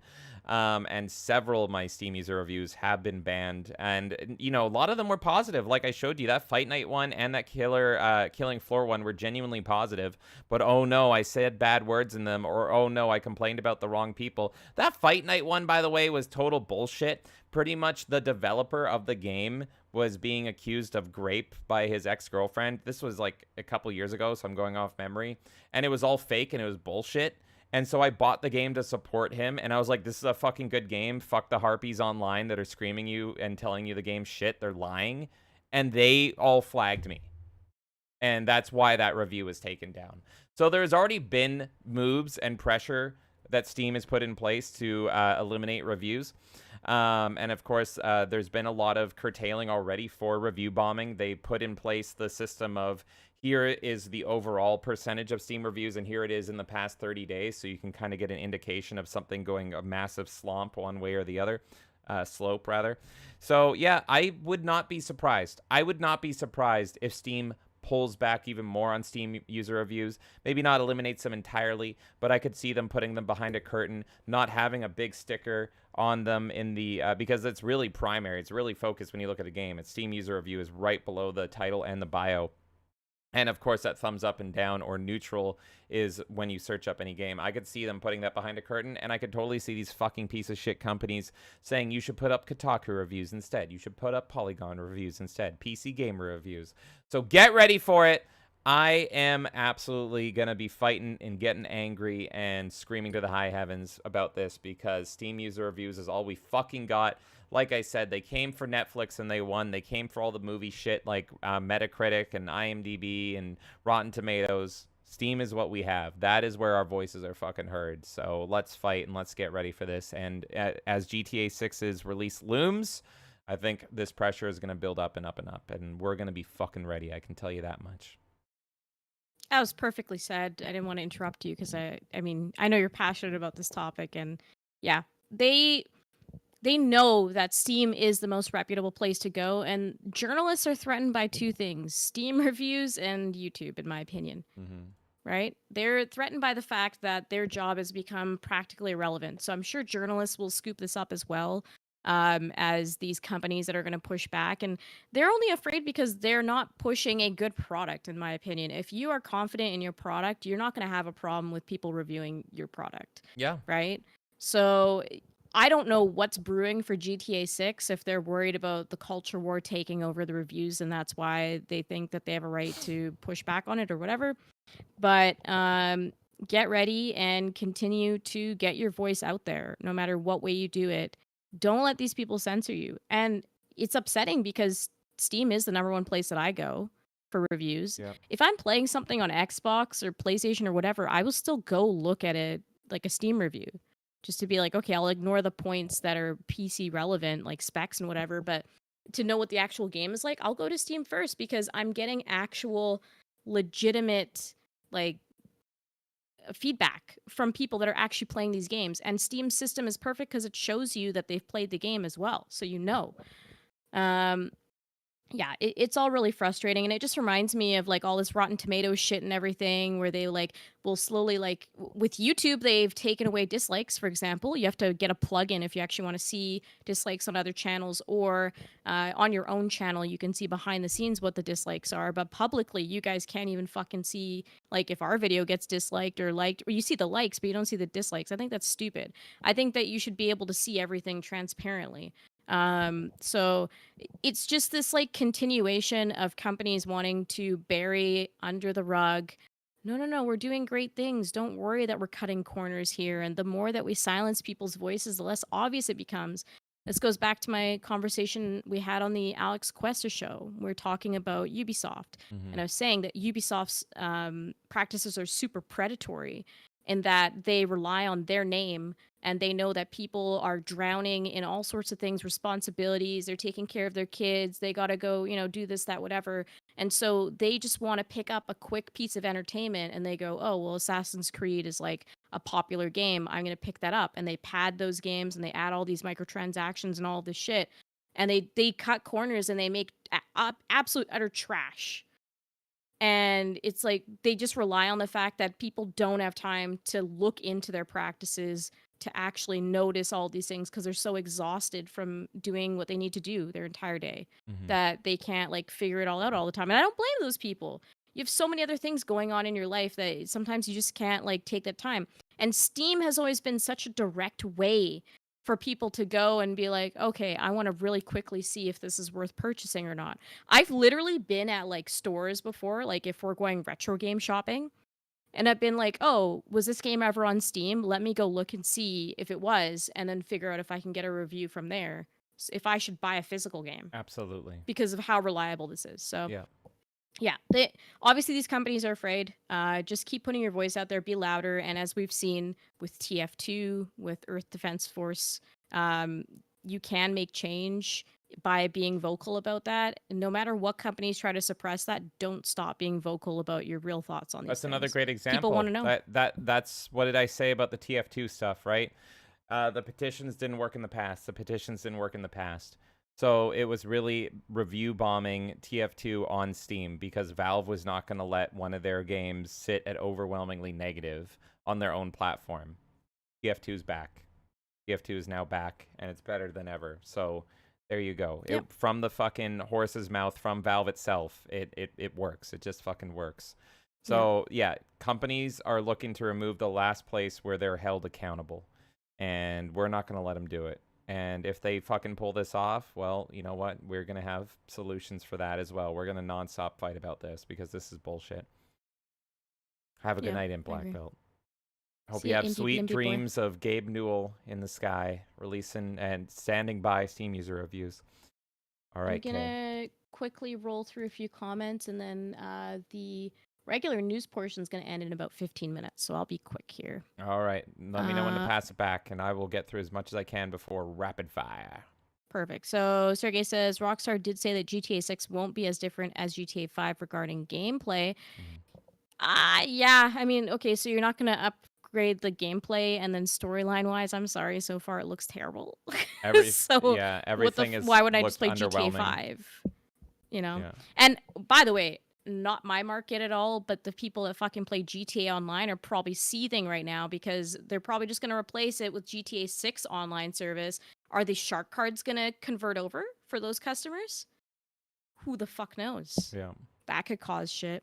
Uncle says, does Take-Two not realize why the GTA Trilogy Definitive Edition got those negative reviews? Are they worried about GTA 6 having the same issues? Are they just idiots trying to cover their asses? Yes. Yes. Snapple's saying EDF. Uncle says, I don't get EDF, but I'm not into big bugs. Have your stupid fun. I heard it's really good. Jim was saying it's really good, so I'm very interested in EDF 6. And if they actually pull out the Epic Games requirement, hey, good on them. I'll pick it up. And everything I hear, it's great.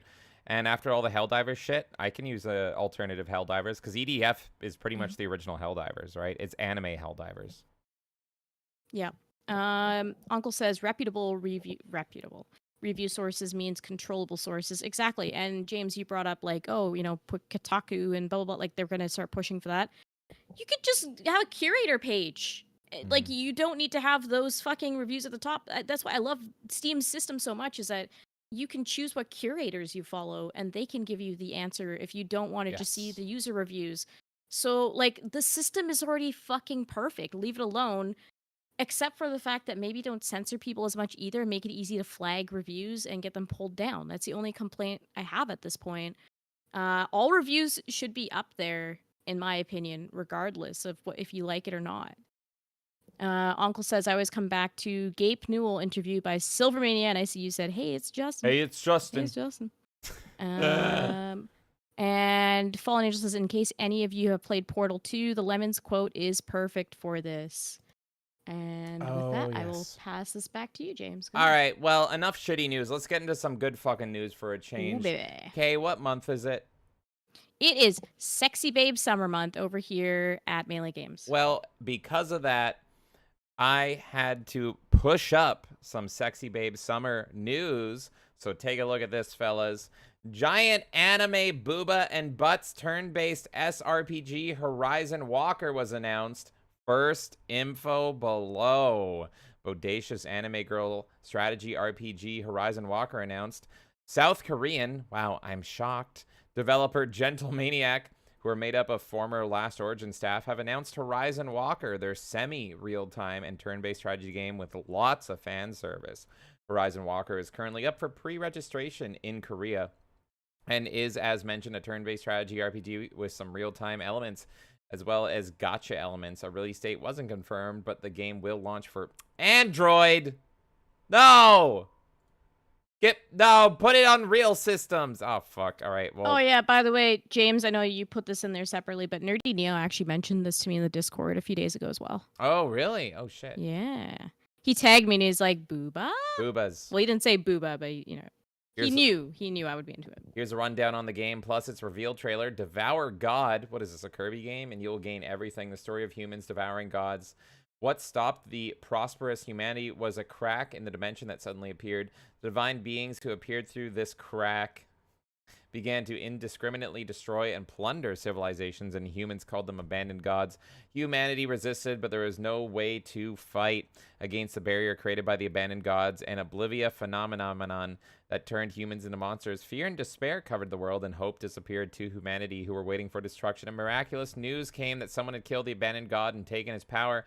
People called him a human god and worshipped him. The story of a special human god born in East Asian Federation features unique characters. Okay. Fight against the abandoned gods with charming characters from various dimensions. Real system of meticulous strategy. I think they use like Google fucking Translate for this. Control time and space and use perfect strategies as a commander on the battlefield and as a human god to save humanity. Colorful and deep love events. Experience complex love events with various characters as you grow and experience together. Secret content containing inner desires. A secret room that will show you the depths of her heart. Check out your affection with them there. A stimulating and unique worldview and story. Become the human god who saves the world and experience a world full of grotesque and cruel depictions. So let's take a look at this trailer. Even though we might not be able to play it unless we have a Korean phone.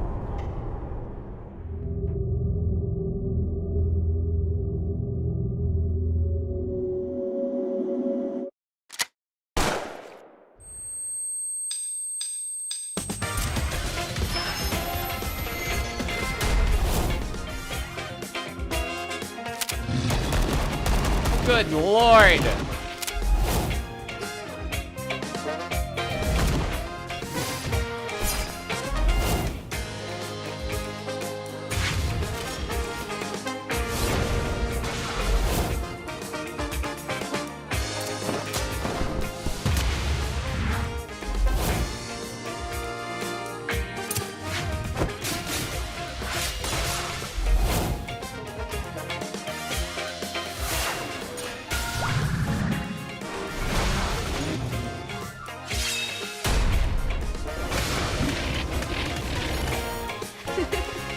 What? Oh my god!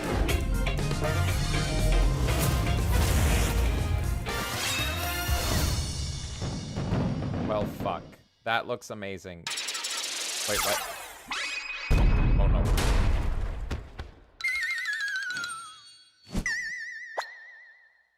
Oh, Jesus. Come to a real system in America, god damn it. Ah. Holy bazookas. Yeah, I'll say. That was Okay. great. Think we have time for one more. I will quickly set it up. Kay, read some chat, and I will speed run this shit show. Do you have any thoughts on Big Booba Korean games? I was already sold when Neo showed me, and I'm even more sold now somehow. Perfect. Uncle says, Gentleman Gaming, this sort of thing ain't my bag, baby, but I support its right to exist as it is. Ooh, yeah. Sergey says, Lamau, what? That was the intro. Boom, headshot, and yat! Fallen Angel says, I could mock you for using an iPhone, but you already use an iPhone, so that's punishment enough. True. Uncle says, shoot yourself to enter anime titty world. Isn't that like Persona shit? That's awesome. JB says, those Koreans, South Koreans, know how to party. Fallen Angel says, now that's a decent size booba. Flame Age says, milk truck just arrived. JB says, the must-have game of 2024. Fallen Angel says, the boobas are the perfect size. If they were bigger, they would be bad, but they're great. They remind me about some of my exes. Uncle says, we've come full circle on old, horny anime flash games. And Wait says, too much bubba. Where is the bum appreciation? Never too much booba. I'm the opposite of Billy Gunn, that's for sure. Wait is saying he's an ass man. That's what I got from that one. Well, I'm an ass man. Bow, bow. All right. But he is right. There is a lot of video game titties, but video game booty is definitely the hiding secret of the industry. There's not enough of it either. Stay tuned for the Anything Goes. All right. True. But we got one more story. Now, let's give you the biggest gaming whiplash ever. So we're going to go from the hottest women gaming to the ugliest as we talk about just a quick overview of some of these new looks at Star Wars Outlaws. Ubisoft has put more money into marketing Star Wars Outlaws than any other game. Well, that's a bold strategy, Con. Let's see how that plays out for them. In a recent financial update, Ubisoft CEO revealed that the firm has put more money and effort into marketing Star Wars Outlaws than any other Ubisoft game ever released. He has also stressed that the company expects a strong launch based on the positive community sentiment circulating the project. Whoever is feeding that guy that bullshit should be fired, because holy shit. However, a recent gameplay video surfaced online drew negative feedback based on how unpolished the game looks, and it's hitting the market in just 1 month. Marketing equals success, apparently. During the recent earnings call, Yves Guillemot, the longtime CEO of Ubisoft, said, what we are factoring in is a strong launch for Star Wars Outlaws. That's the fact that it is among the most awaited games of the industry this year, and reflecting a really strong positive community sentiment, and also the fact that we are coming with the biggest marketing campaign ever so far for a Ubisoft game. It would be interesting to see the numbers, Mason, as some Ubisoft titles such as 2014's Watch Dogs had masterful marketing campaigns that included extensive trailers, CGI, and live-action representations, billboard ad spots, and more. Some estimates put the marketing budgets for Assassin's Creed titles in the hundreds of millions of dollars. By comparison, I don't feel as though Star Wars Outlaws has enjoyed that prolific marketing campaign. Ubisoft thinks the next few months will be monumental for business. This is mostly because of impending releases of both Star Wars Outlaws and Assassin's Creed Shadows. Oh my god, Ubisoft. I really hope you fucking die finally. Holy shit. That's your two big punches, and they're both, like, ready to be fucking failures. Oh, I'm excited. But also because the ongoing energy around live service titles like Rainbow Six Siege and X Defiant, which has exceeded expectations since being released in May 2024. Well, Kay, before we take a look at this really amazing game that Ubisoft is sure is going to be a huge success, I want to remind everybody why people should hate Ubisoft. Be a Canadian developer in the 2000s called Patrice Desilets create Sands of Time, in my opinion. You could have really stopped at the first line. That would have been enough to hate Ubisoft. Be a Canadian. Yeah. Create Sands of Time, in my opinion, the best Prince of Persia game ever. Want to have more NPCs on screen? Pitch Prince of Persia Assassins. It becomes Assassin's Creed. Fastest selling Ubisoft IP at that time. Create a second game, even more successful. Want to only make 3 games? Ubisoft panics. Ubisoft asks Patrice to make a spin-off. Patrice works on Brotherhood. Ubisoft fires him during Brotherhood and takes away his IP and plans. get a new job at THQ. THQ closes. Ubisoft buys Patrice Disselet's studio. Getting fired again. A story that has received far too little attention. Ubisoft has never cared for Assassin's Creed. And holy fuck them. This poor man, holy shit. That second firing by Ubisoft sounds brutal. Here's a quote from Patrice. Contrary to any statements made earlier today this morning, I was terminated by Ubisoft. I was notified of this termination in person, handed a termination notice, and was unceremoniously escorted out of the building by 2 guards without being able to say goodbye to my team or collect my personal belongings. This was not my decision. Ubisoft's actions are baseless and without merit. I intend to fight Ubisoft vigorously for my rights, for my team, and for my game. You know, I've never been an Assassin's Creed fan, but I'm a big fan of Patrice's Prince of Persia trilogy. I love those games, and those are some of the last Ubisoft games I could ever say that I loved, especially Warrior Within is pure Kino. Patrice, I'm with you, buddy. Ubisoft, I fucking hate you, and I really, really, really, really hope that you ultimately and completely fail between Weewa Shadows and Star Wars Outlaws. So with that, we have had a little bit of a press junket on Star Wars Outlaws. We've gotten all this new gameplay, and this is why I think it's news. We've already seen gameplay before, but now I'm not looking at any one person. There has been some controversy on certain YouTubers and journalists that are talking about the game, seeming like they're paid off, even though they're claiming they're not. I don't have any proof one way or another for that, but it is very interesting that some people are loving the game when they otherwise have good opinions. But I want to focus on the game. I want to look at the game here. I'm a big Star Wars fan. I do plan on playing this game used, so Ubisoft does not get my money. And I also have no hype for it, so I might literally play it like in 5 years or something. Like, I don't even know if I'm going to play it this year. I'm not going to play it before I beat out Jedi Survivor, and I'm taking a break from that because holy fuck, Star Wars is shit. So let's look at some of this gameplay, some of these clips, and let's decide whether or not this looks like a good game between us, because none of us here are paid off by Ubisoft. If Ubisoft tried to pay me off, I would speak to them in a funny French accent and offer them a banana cream pie. All right. Learning the law at Manga Lawyers says IGN on Star Wars Outlaws final preview. Journalist says, I'm having a blast with Star Wars fighting mechanics. Video. Game completely broken beyond belief and NPCs wondering what the hell am I doing here. Because Look at this carefully. Look at this carefully here. As such, the blaster battles felt like they had meaningful stakes, and the stealth gameplay had a bit of weight to it because I knew that I'd be up against it. As such... Let me play that without the audio here. Whoa. Did she? Yeah. Whoa. So okay, so I had one to thing double I take saw, this. Yeah. the fucking laser didn't even hit the character, right? That's something I saw. Yeah. So, like, if you look at this, it looks like you are stunning this Pike. So she's fighting the Pikes.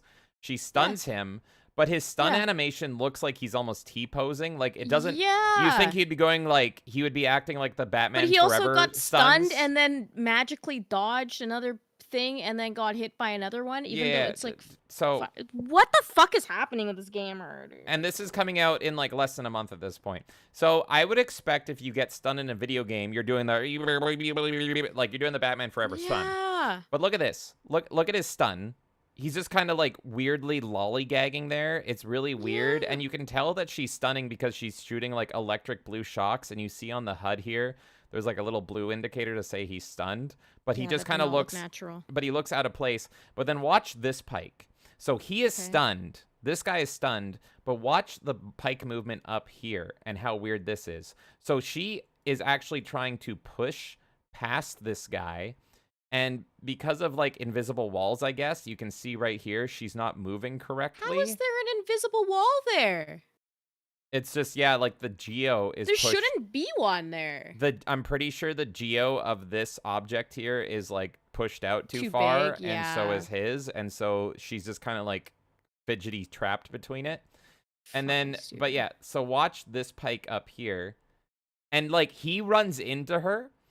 And this is how bad the AI is. He runs into her and stops because it fucking halts his programming. And so he bumps into her and just stops moving immediately. See this? And he's just like, oh, I got pushed. I got fucking pushed there. So it's like, now he's like, what do I do? And I've always thought Assassin's Creed has fucking terrible AI, like, since day one. But it's just like, this is next level. And then look at that. The Imperial Guard back there, he like stumbles and falls and clips through the pike on the right side. So he goes whoop and he clips through him. He clips fucking through him. You can see his arm clipping through the geo of the pike that randomly stopped. And this is in a journalist preview that's shilling the game right now. It's amazing. And then she gets pushed again. Station in lockdown.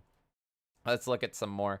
As I said, I swear Star Wars Outlaws is looking worse than ever. Between the stiff gameplay, broken AI, and downright hideous NPCs, I swear this game is getting worse. Originally, I thought this game would be mediocre. Now it's looking to be a hilariously bad disaster. And that is really like my weird takeaway, and that's why I wanted to talk about this is, I mean, you guys can go back and look at my thoughts on Star Wars Outlaws. I thought the game was going to be like a guilty pleasure of mine. I thought it was going to be like, yeah, it's kind of shit, but it does some things that I've always wanted in Star Wars games, and this part's kind of good.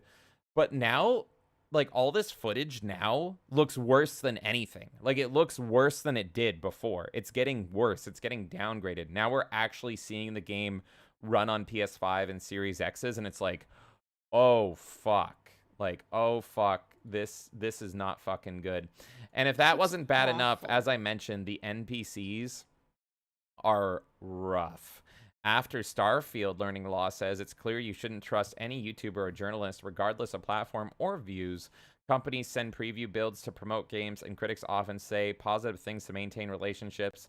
I haven't relied on them for years. And of course, she has been beaten down into the dirt, her character model. And yeah, it's objective that her character is nowhere near as attractive as the model it's based on, and I don't know why they keep doing this. Why do you hire models and then make them objectively more ugly in the game? But look at this fucking NPC. Oh, no, no, no, no. Han Solo, what'd they do to you, bro? No! And so I saw that. Looks like the chick from 2016 Ghostbusters. I've said this about Mortal Kombat. I've said this about Suicide Squad, but why would you expect me to give you like over $120 Canadian at this point if to visually look at your game, I am repulsed? I don't want to give money. I don't even want to give time. I won't for free play your game if I have to wince, if I have to go, oh, I don't want to look at that. Why? Make games visually attractive to look at. Not this. This game is going to be like a 60 to 150 hour game. Do you want to look at this for 150 hours? I don't. And like, look at this screenshot right here from, I think this is Asmongold, but like, this looks like a PS2 game. Like a bad PS2 game, like this explosion effect. Like, this is fucking crazy, man. Yeah. Now, here was something I thought was weird. There's a lot of things in this video. I follow this account, Daily Star Wars Games. This is absolutely a shill account, I'm going to be honest. I follow this because all they do is talk about Star Wars video games, so I get good info from them. But they also never say anything bad about Star Wars video games. And so they've been posting a lot of clips on this game, and holy shit. I said right here, that one Twi'lek is really uncomfortable to look at. Good lord. But that's not all. So let's look at this 40-second clip here. This is her in the side mission playing Sabacc. So, like, poker, effectively. She's playing... I wish they would have put Pazak in, but it's Sabacc. So she's effectively playing poker here in a minigame. And a lot of people are comparing this to the new Red Dead Redemption. A lot of journalists are saying that. So in Red Dead, of course, you can play poker. So this is the equivalent to that. But there is so much wrong. Every time I look at this scene, it's like I'm getting, or every scene in this game, I'm getting like warning signs that it's like, holy shit, this is going to be fucking bad. So just look at this with me. Stand.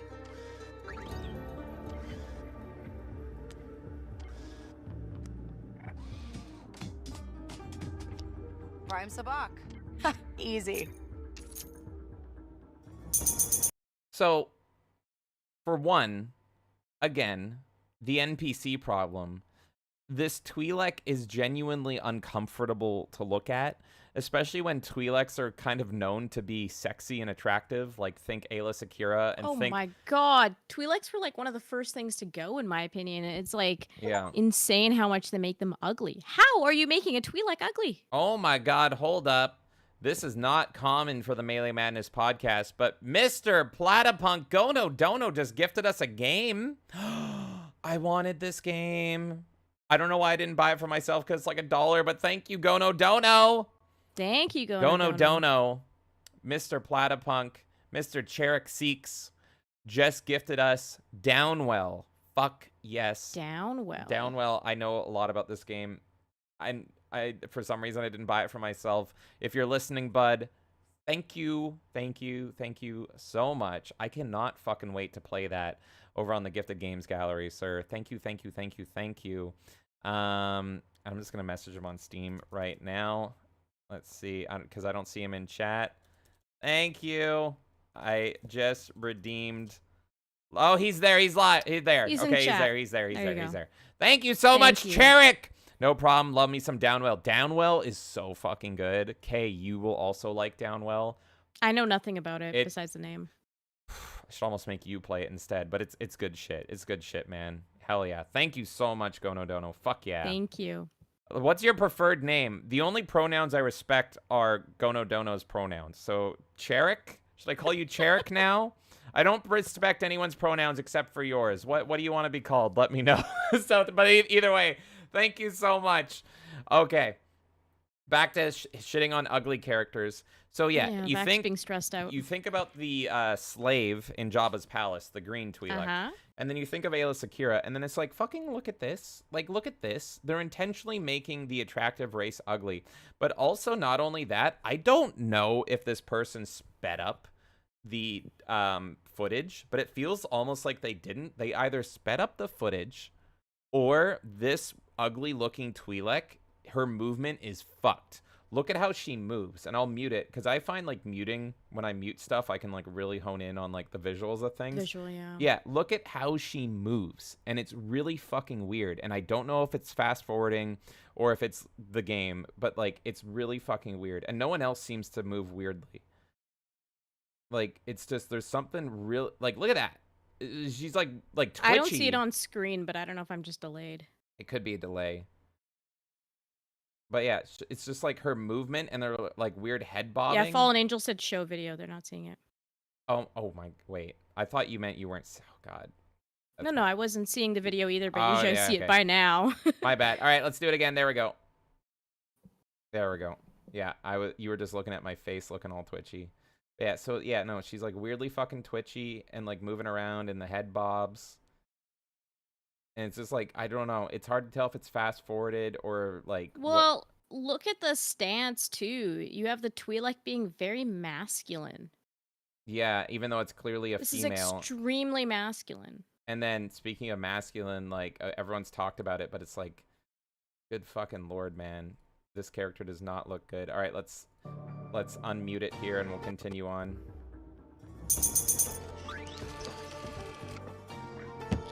Thanks for the credits. Ugh. And this character is just not a likable character that you want to play for 120 hours. No. Because this is clearly the right speed. So they're Have a either... good night, Snapple. Have a good night, Snapple. So yeah, it just felt really fucking weird and tilted. Everyone in here is like shilling and everything. Oh my god, look at this person. I didn't even see this before, but like the fucking stormtroopers are busted. They're like shooting at her over here, but she's like right in front of them here. Oh shit, they're shooting at a fucking wall. Yeah. Oh my god. Holy fuck. I didn't even see that one before. They're fucking what? And so one of the things that did interest me on this game is the stormtrooper element, because they advertise the game as being GTA-esque in that if you like commit crime, you can be arrested by stormtroopers and you have like the star rating, and that sounded cool. But they released a video of it in action and it looks really bad, honestly. So here, again, Daily Star Wars Games, you can get arrested by stormtroopers for pickpocketing NPCs in Star Wars Outlaws. So let's take a look at it right now. I'm just going to restart it here.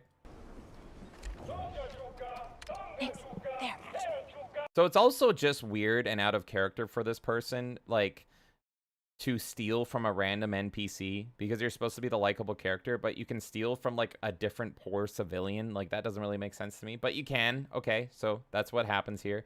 But you can see the stormtroopers up here will be alerted, similar to GTA. Thanks. There. Well, it says steal the comlink, so is that the mission? Oh, maybe. Is it specific? Stop! Drop that! Go to one. Wait, did she steal it already? They stole it in front of stormtroopers. Stop! Did she even walk up to that character? Did I see that improperly? She has a little furry friend. She's sending it to steal. Oh, okay. I was like, she's like so far away from this character, and it just like magically. You're sending your little Ewok friend to go steal. Thanks. There. See? Stop! Drop that! Go to one. Yeah, the stormtroopers. And like everyone is not reacting to this. Everyone is just standing still. So like all the NPCs are just standing there, not doing anything. It looks very beta. See, they're all just placed there. What was that? Attention. And then this is the wanted screen. Is it like weirdly flashes on screen? Waka, can you trace a comlink signal for me? I sent you the frequency. And they're arrested. Done. That's it. That was the arrest. Did you blink? That was her failing the mission. Waka, can Just you trace being a near comlink signal for me? Yes. I sent you the frequency.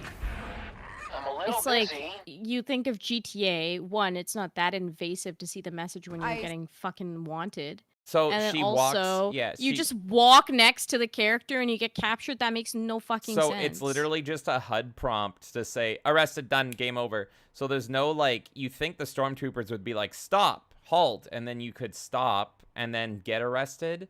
And then they'd walk up to you or something, and then it would, you know, transition to a cutscene or being in an Imperial prison. Or you could resist and start shooting at them, and then, you know, your star rating would go up kind of thing. And it does show a star rating, the Imperial insignia up here. So I assume that's the equivalent of the star rating. So they've got the most minimal star rating. Like, look at that. It's just like a fucking 10th full. And she just walking next to stormtroopers. They don't even interact with her or anything. It's just, you touch stormtrooper, game over. I sent you the frequency. I'm a little busy. See? Like, that's insane. That's it. That's the whole clip. And it's like, I got whiplash looking at that. It's insane. So, the next part of it is there's all that footage and everything. That's what the game is looking like. It's not shaping up pretty. But here comes the cope session. Star Wars Outlaws director, bad faith discourse about protagonist's appearance, not worth engaging in. Uh-oh. Star Wars Outlaws creative director Julian Gergigity isn't interested in entertaining the bad faith conversations about the upcoming Ubisoft game's protagonist, Kay Vest. As previews for the upcoming open world title rolled out this week, Giggity, in an interview with the Washington Post, touched on the discourse that some are pushing on social media that Kay isn't attractive enough. His response, don't give that conversation attention. Kay is meant to be approachable, a petty thief who ends up barreling through this story, making bad decisions, and centered with a lot of humor, humility, and toughness, Giggity said. That's what's important to me, and she's beautiful. Come on. I don't know about that, bro. She's not. It makes no sense to me, and it's not worth engaging with. What are the women you're looking at over in Montreal? Good lord. If you engage with bad faith people, there's no nuance and no possibility of real dialogue, so all we can do is make the best game possible. Giggity's comments came shortly after Ubisoft raised some eyebrows with a statement on another one of its upcoming games, Assassin's Creed Shadows. In that statement, the company apologized to the Japanese community. Yes, we covered that. They're fucking idiots. We've been learning more and more about Star Wars Outlaws as the final previews published this week. In IGN's preview, Ryan McAfee wrote that he had a fantastic time with the game, adding open world games tend to be jacks of all trades, masters of none, and while I'm not sure Outlaws will master any of its gameplay components, it nonetheless not only does them all very well, but it does so with a convincing Star Wars sheen, and that comes out August 30th this month. My God. But yes, she's so pretty. Oh, she's so very pretty. Learning the Law writes, multi-billion-dollar AAA Western company investing in millions in real-life models just to self-insert their community manager versus one dude spending 15 minutes in random Korean MMORPG character creator. Look at that. So tell me, has the West fallen or what? Again, this is the most expensive game that Ubisoft has ever made. This is what the character looks like. This is a Korean MMO character creator. Take your fucking pick. Take your fucking pick. This is literally a character made in a character creator in a Korean MMO. That's fucking insane. Why are we bothering with Western games when we have Korea? It's fucking nuts. It's absolutely fucking nuts. And finally here, we're going to look at this thing that blew up today. Star Wars Outlaws chick has fists more powerful than kinetic energy blasts confirmed. This is literally a stealth takedown in Star Wars Outlaws. Enjoy. And bonked. Sent to horny jail. Now, look at this. I didn't even mind this character existing. I did not mind her existing. Female smuggler, you know, I thought she was gonna be handy with a blaster, decent at piloting, but mostly she would be a greasy grifter making her way through the galaxy trying to make money. But you're telling me that she has the ability to, at her weight, you know, as a woman, with how her wrists are, this isn't Cara Dune here, right? This isn't a thick mommy. This is like a very normal-sized, tiny woman is able to take down and smash a stormtrooper one shot in the back of a head with a stormtrooper armor plating and one shot knock him out and put him to sleep. How does that make any fucking sense? And again, it doesn't. I was fine playing as her, but this should not be in the game. This is insane. But this is totally believable coming from modern Star Wars. Is it believable in logic? No. Is it even believable in the terms of a video game? Fuck no. But in modern Star Wars, apparently women can just do fucking everything and never be held accountable for anything ever. You know what's crazy? People are defending this. So I made a comment about this saying, I just saw this a few minutes ago. Melanie posted it earlier, Melanie Mack. And I said, I'm genuinely stunned at how retarded games are getting. And my mentions are just like, it's not a lot, but it's people being like, it's just a video game and all this stuff. And like, what's the problem? It's like, how are you defending? Look, it looks stupid. Yeah, I have it right It's here. unimmersive. Melanie says her hand would be hurting way more than a stormtrooper's head. What the hell were they thinking? What were they thinking? And Kay says, yep, I'm genuinely stunned. And Melanie's saying they phoned this in so bad.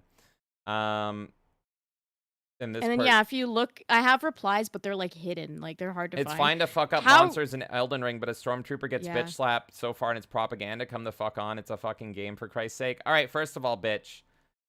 Like, look at the context of the game. Here's the thing that people don't get. This isn't Elden Ring. This is Star Wars. So you should be able to play within the Star Wars universe. Does this make any sort of sense in the context of Star Wars? No. This is not a Force character. But of course, as ordained by Ahsoka, everyone has the Force.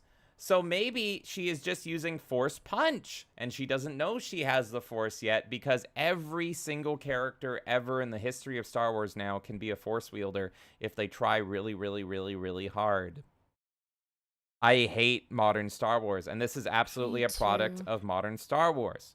This game is Disney Star Wars. In Jedi Survivor, they fucking have the stupid bloodletting of lightsabers and all that fucking garbage, and it doesn't make sense. It doesn't make any fucking sense.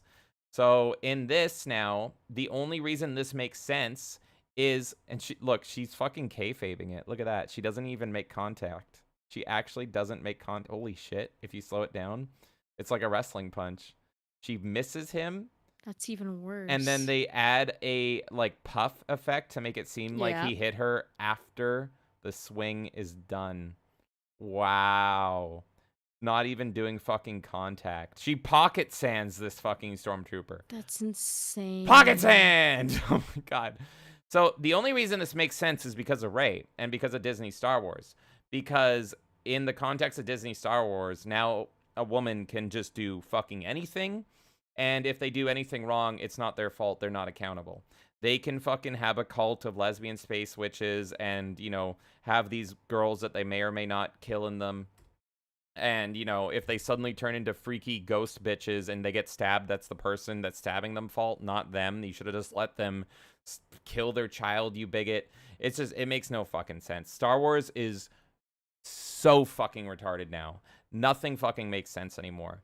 I can't get behind this character anymore. Again, she should have just been a smuggler. She should have just been a standard greasy smuggler.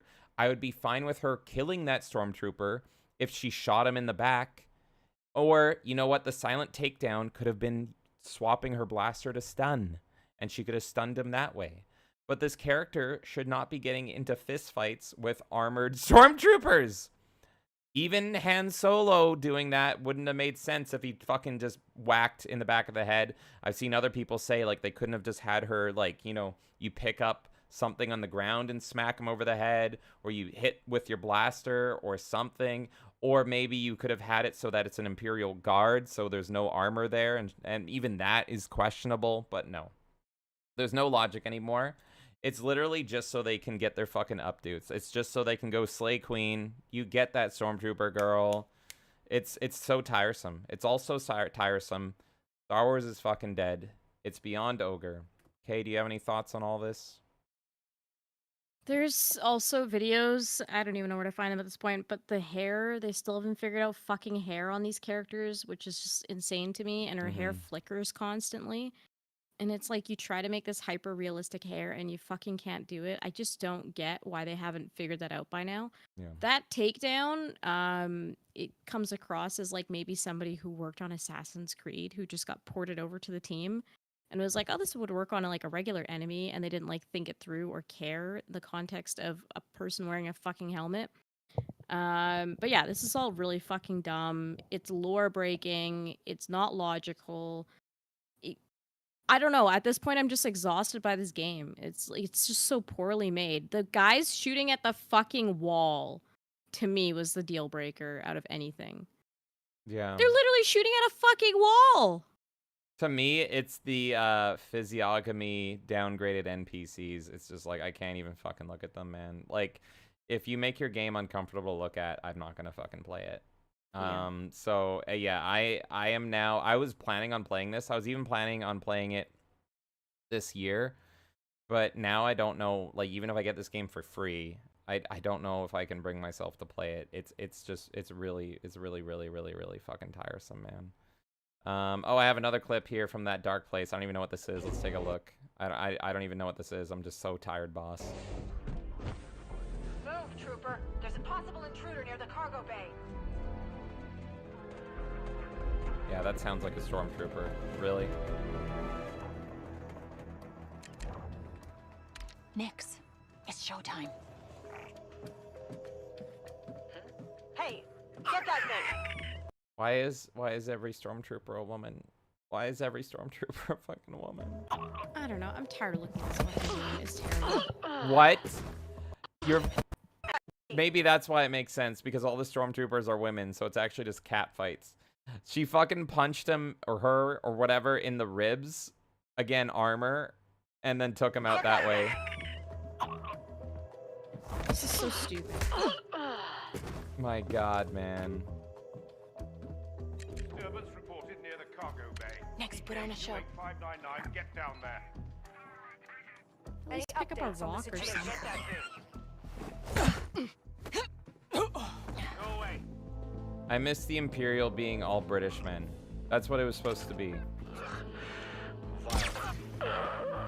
See, that made sense. She stunned him. But even the stun didn't look like a Star Wars stun of the era. Like, again, for me, everything you need from Star Wars is in Episode 4. Episode 4 is the basis, or it should be the basis and foundation of all Star Wars. Her stun isn't even fucking correct. It's supposed to be like that stun that the Stormtrooper does to Leia on the Tantive 4. Right, there she is. You know, set your phasers to stun, and it goes, wow, and it's like a triple shot. This doesn't even look like a proper stun.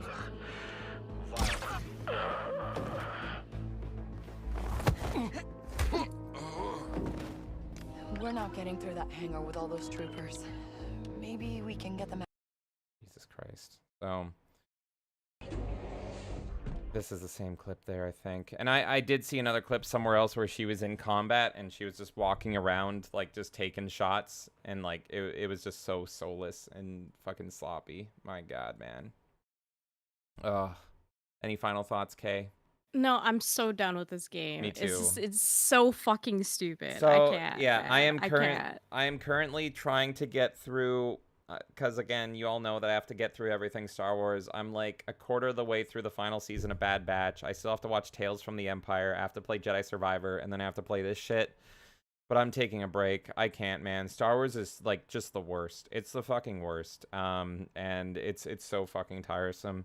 So I don't know. You will one day see me play this game. I don't know when that is, because one, I don't want to buy it new because I don't want to give them money, and two, my God, it's just tiresome.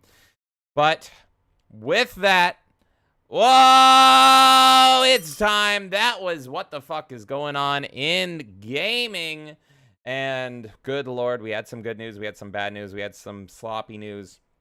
And now we're going to go over to our rapid fire. But first, I'm going to let Kay catch up with some chat. I'm going to go mentally prep for the rapid fire because we do not let any news story go unturned here.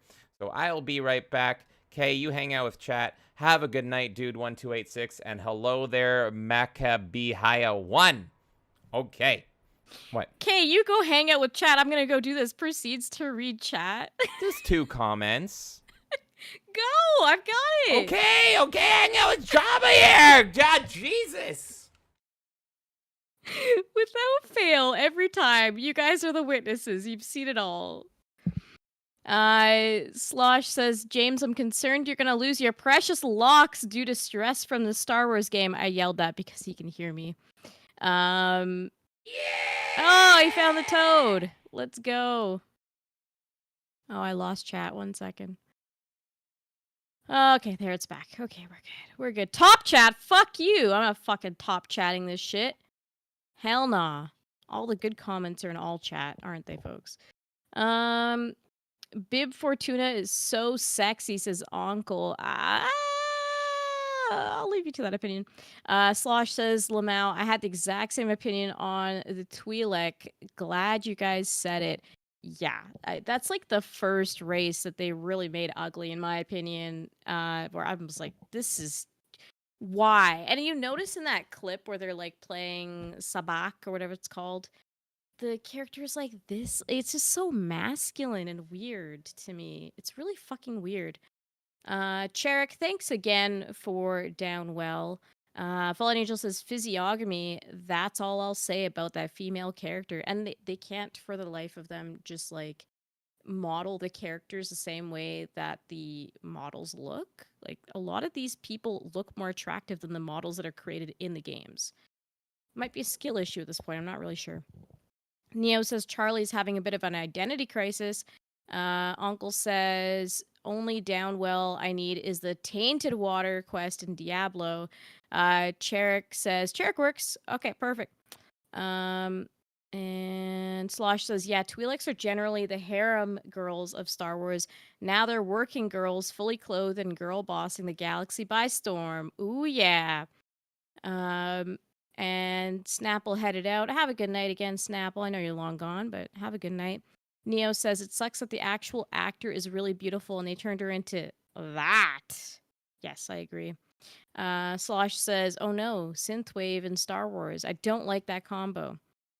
Uncle says, just let people make their own character and avoid all those issues if you can't manage a good one. By the way, I'm fine with them ruining random fucking IPs. I don't care. You want to make your Concords and shit? Go ahead. Go make your shitty game in a corner, and the 5 people that feel like they want to just look at ugly people all day can fucking do it. That's fine. But when you start taking things like Star Wars and you just completely break it and make it look stupid, that's when I'm gonna have the problem. It's just insane that they can't even rely on themselves. They have to go and break things that people already consume because they know that no one's gonna fucking buy your shit. As we've seen with Concord sales, it's not doing well with any of the tests or anything they're doing. Uncle says, only a true Coomer, I'm guessing, like Kojima can capture the beauty of female models in video games, I guess. And tired of the cute companion trope as well. Yep. Slosh, I don't know, axolotl thing? I think that's what you're saying. The axolotl thing steals it. Yeah, I wonder what the 5-star threat is. Like, they send a walker after you or something. Yeah, and then you literally just, like, in the proximity of enemies and you get captured, what's the point of that system? That's so stupid. Uncle says, such trite dismissing of criticism as bigotry and sexism, as if that's the point of making it that way in the first place. Fallen Angel says, strong and powerful woman. Uncle says, fist strong as Ewok, throwing rocks. Stronger, actually. Slosh says, oh yeah, Disney is rampant with its female characters and their moral ambiguity. That is a stormtrooper. Stormtroopers have blast armor. A fist shouldn't knock them down like that. A fist shouldn't do anything. To fucking, like, it's a stormtrooper with armor on. There's no way that would do anything. And you like know, I said, I was fine that she like used her like stun. Yeah, I'm fine with that. Even though the stun didn't look correct, but like why would you like she's not Batman, right? Like, and that person that was arguing you being like, oh, it's a video game. It's like, okay, look at the Arkham games, for example, right? In the Arkham games, you have stealth takedowns, but you are fucking Batman with all of his training and, you know, his outfit, his martial arts, taking out thugs like that perfectly. Would it be acceptable if in Arkham there was a sequence where Alfred is going around stealth moving the same way and going like, no, everyone would call that retarded too. So we're treating this with its universe lore.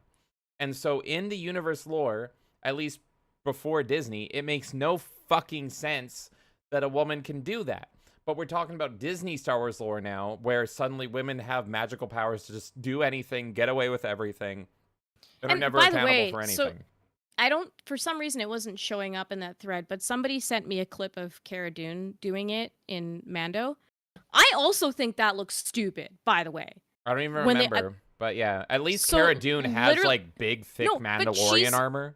She's strong, but it's similar. Like, you shouldn't be able to just punch into armor like that at all. So I actually disagree with the show as well. Even if I like Cara Dune, I think it's stupid that she was able to fucking punch him and do anything. Yeah. But even then, it's just more of a force of like knocking him down, but they're already wrestling anyways. It's like totally different context. Maybe it's because it was Gina Carano, so the character was like, oh no, please stop, don't hurt me. I hate this. This is terrible. Like, it's just like, it's just baffling, man. It's just fucking baffling. They're both stupid. It's all stupid. Like, fists shouldn't do anything to fucking armor. Unless it's like tinfoil. Tinfoil troopers. Yeah, literally. We must pull back on the stormtrooper armor. We're wasting too much money. Give them tinfoil from the far reaches of Alderaan. That's it. Fallen Angel says, James, you shouldn't say that you don't mind playing with that character. It's ridiculous. It immediately breaks the suspension of disbelief, and she's ugly as blasphemy. Blasphemy! Fallen Angel also says, also, whenever someone tells you that it's just a game, ask them if they're a real person. And if they are, invite them to an interview on the channel. And don't fight them. Just ask questions. Lots of questions. Yes. Oh, like one question will fucking break these people anyways. They don't want to fucking have a conversation. Slosh says that chicken Obi-Wan slapped a stormtrooper unconscious too. Yeah, I remember that being fucking dumb. Neo says, James, you don't have to. I don't. But I will do what I must. Uncle says, I enjoyed at least some of Tales of the Jedi because I like Qui-Gon and Dooku don't even know what Tales of the Empire is about. I actually really like Tales from the Jedi. I thought the Ahsoka story was meh, but the rest of it I thought was pretty good. I really liked Count Dooku. I really liked the Qui-Gon shit. And yeah, it's just, again, I am not a 100% Disney detractor. I am a 98% Disney detractor. Every now and then they get little smidgets of things right. Very, very, very, very rarely. So I am looking forward to Tales from the Empire, and I was going to watch it, but Kay literally stopped me and was like, wait until you don't have Star Wars fatigue so you can actually enjoy it. And you're right, because it's like, there's no point in watching it right now. Because I'm so tired, boss. I'm so fucking tired. So yeah, I'm kind of looking forward to it, but I don't know when I'm gonna get to it. Just watch it when you're in the mood again. There's no point. Fallen Angel says the black woman looked like Shaniqua Solo. Shaniqua Solo. And Neo says Disney takes the whole suspension of disbelief way too far. Uncle also does not care about Ahsoka. Oh, and you've got Skeleton Crew coming up as well, says Lord Slosh. Oh my God, have you seen anything on Forgot about Skeleton that. Crew? No, I don't even fucking care about it. It's Honestly. literally, it's their attempt. I think that Star Wars girl put it well. I just want to say, like, you're way more invested in Star Wars still than me. I was done after Mando. I'm like, I can't fucking deal with this shit anymore. My one thing, man. Yeah, Skeleton Crew. It's like Jude Law is the main character, but he's surrounded by little children. Like it looks really ugly and weird. It's that Star Wars girl put it perfectly. It's like they're trying to make Star Wars Goonies, but really bad. It looks like really fucking bad. So yeah, it's trying to do like literal Goonie style adventure and all this stuff, all with a cast of like little kids, but it's live action, right? This is the next Star Wars Disney Plus show. And again, it looks like it could have maybe been, it would have maybe done okay if it was a animated short series, because it looks like it, but it's all live action and all the kids look really fucking annoying and it looks so fucking sloppy. So yeah, I'll watch it. I'll watch it. Hey. Why not? Okay, well. Why not? Anyways, I live to suffer. You hear me, bish? I've had to suffer 40 minutes of Star Wars talk when I'm like looking at the worst Star Wars imaginable. I'm ready for rapid fire. That's where I'm at. Do you hear me? I normally don't mind talking about Star Wars, but that footage just made me so fucking angry that I'm just like, I just need to not talk about Star Wars right now. I'm getting the fatigue through you. I understand. But you guys can keep talking about Star Wars in chat, by the way. I'm just saying, like, that game is so busted, man. I just see you dancing to nothing, so. I was listening to the gun a little bit, just a little bit, because I said, "You hear me, bitch?" Okay, you ready for it? You ready? I'm so ready to move on from fucking whatever that was. There is so much better news buried in rapid fire. Yeah, so once again, this is rapid fire news. Kay, if at any point you want to say hold it and turn one of these stories, and some of them are worthy of turning into full stories for the podcast, all you gotta do is say hold it and I will stop everything and tell you more about this story. But with that, let's get into rapid fire news. Let's go through all the all the moves of the past 2 weeks, and let's go right now. Oh my god, I gotta turn that down now. Oh wait, there we go, that's good. All right, we're talking Concord. Apparently a Concord dev demanded to be called Professor, pushed identity politics in there, transitioned, and wanted to get all of the unvaxxed employees in the studio fired. Uh-oh. No surprise there looking at what came of that game. So yes, you telling me that Concord devs are paused? Whoosh. There is an ambitious fan-made Mario game called Mario in the Multiverse. It combines Mario with Pokemon, Splatoon, Doom, Resident Evil, and all these different mods into one. If you saw Mario with a shotgun, now it has a point, because Mario is going to be fighting cacodemons, and it looks fucking great. Now we have this huge news coming out of nowhere. Who remembers Castle Crashers, beloved game on the 360? Castle Crashers is getting new DLC for the first time in 12 years, and people felt like they were right back in 2007, baby. Castle Crashers. I want to know what that is. Oh. Okay. Hold it! There we go. Let's take a look here. This is straight. I actually learned this by being in the Steam news section, and I just casually look at the Steam news cycle because you see it every time you're in your Steam library. And I saw Castle Crashers like in the news, like the news Rolodex, and I'm like, oh, okay, that's probably just like a quality of life update or something. And I'm like, why does that look different? And I'm like, what? They're actually doing something? What? So let's take a look at it. Behemoth tweeted, "We used to be enemies. We used to destroy the world around us. Now we create. Introducing the Castle Crashers Painted Boss Paradise DLC coming soon to Steam." And yes, folks, do not blink. Look at this comment here.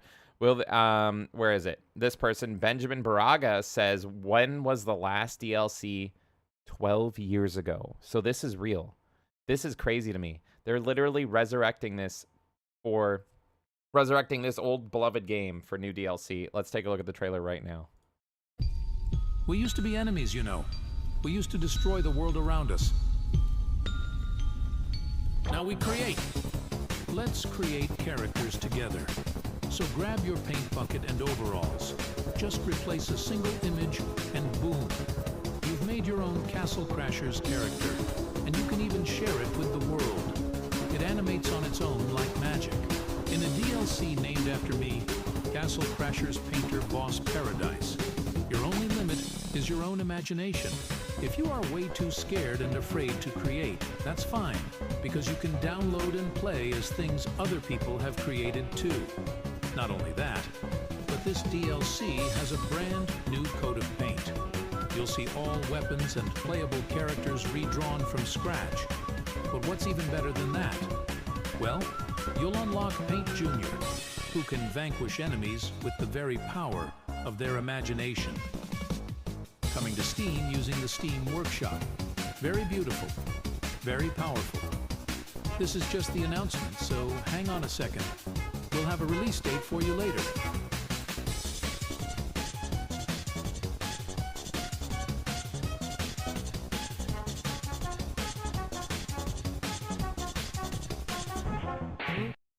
That's pretty crazy. I didn't know it was That's just awesome. I didn't know it was just like a character creator, so it's a little bit disappointing because it's like not new levels or anything.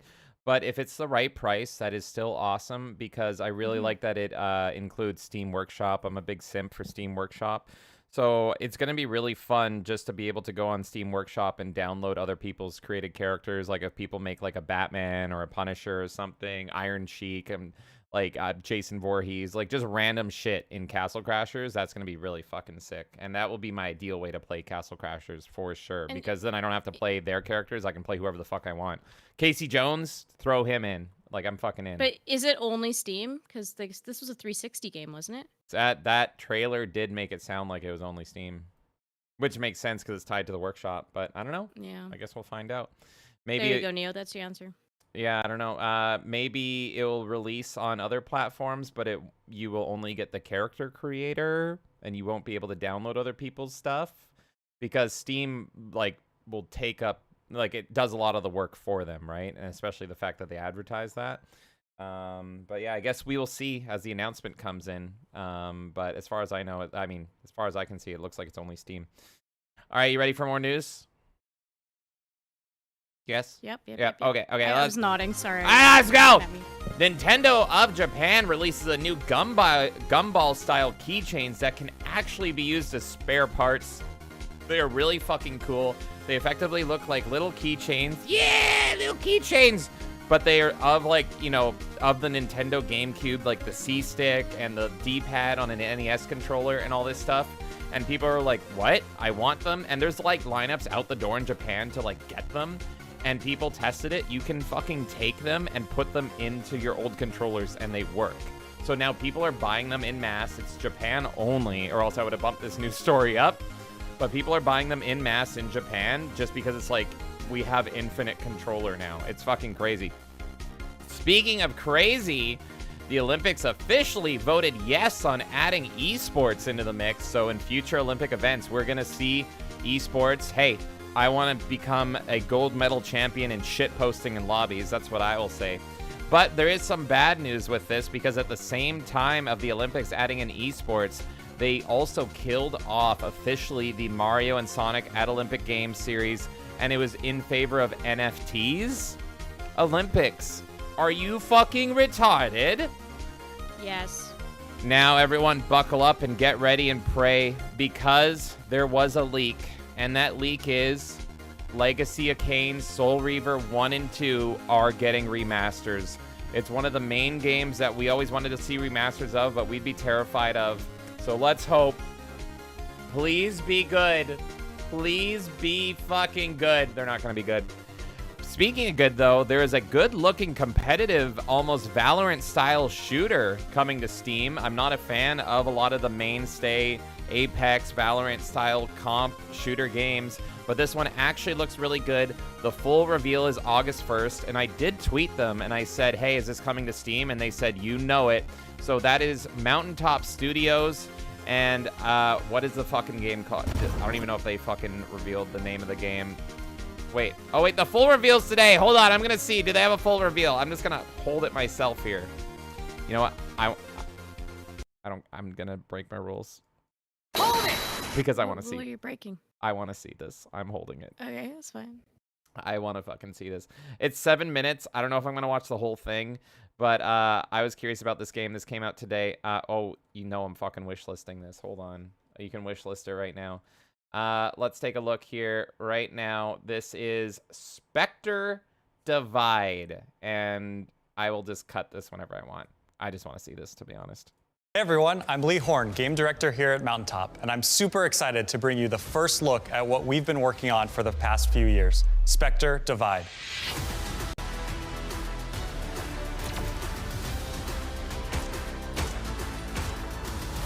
Spectre Divide is the competitive 3v3 tactical shooter driven by a genre-evolving feature we call duality.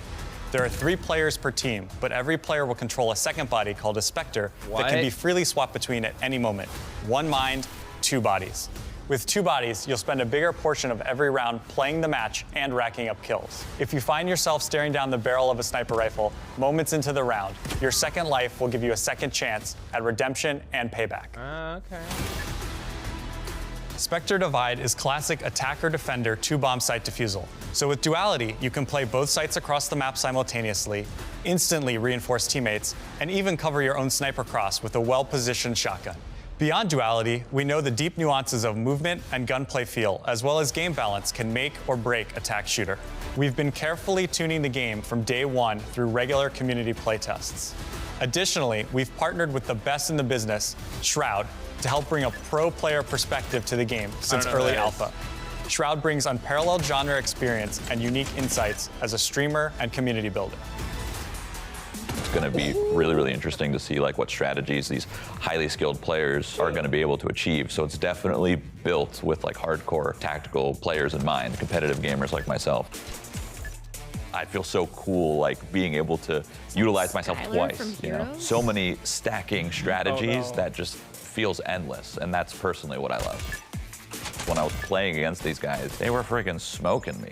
And once I saw all of the plays that they were doing with their Spectre, I instantly wanted to do that, and my brain was kind of racing on like, what else can I do?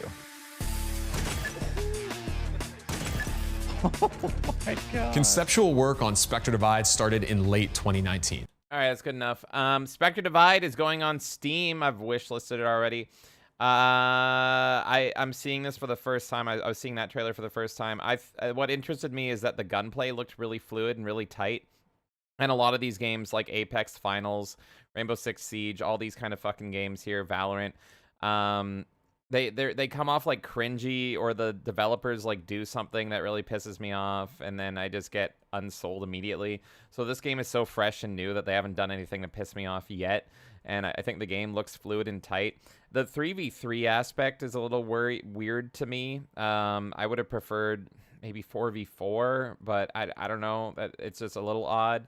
Well, with the second life, it's technically 6v6. Yeah, and that second life thing is just, I don't know. I would have to like try this in real time. I assume it's going to be free to play.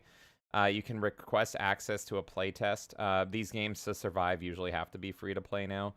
But I'm interested. I'm not like super hyped or anything, but it looks good. I like that it's coming on Steam and not some other fucking service. So who knows? Let's give it a shot. Chat, let me know. Does that look good to you? Does that look bad to you? It's slightly interesting to me. Slightly interesting. So I'm going to keep an eye on that. Let's keep going. Mortal Kombat 1 DLC details came out, and it looks like fucking garbage. It's going to, of course, have the story-based game. It's going to be overpriced as shit. You're fighting My Chemical Romance Havoc.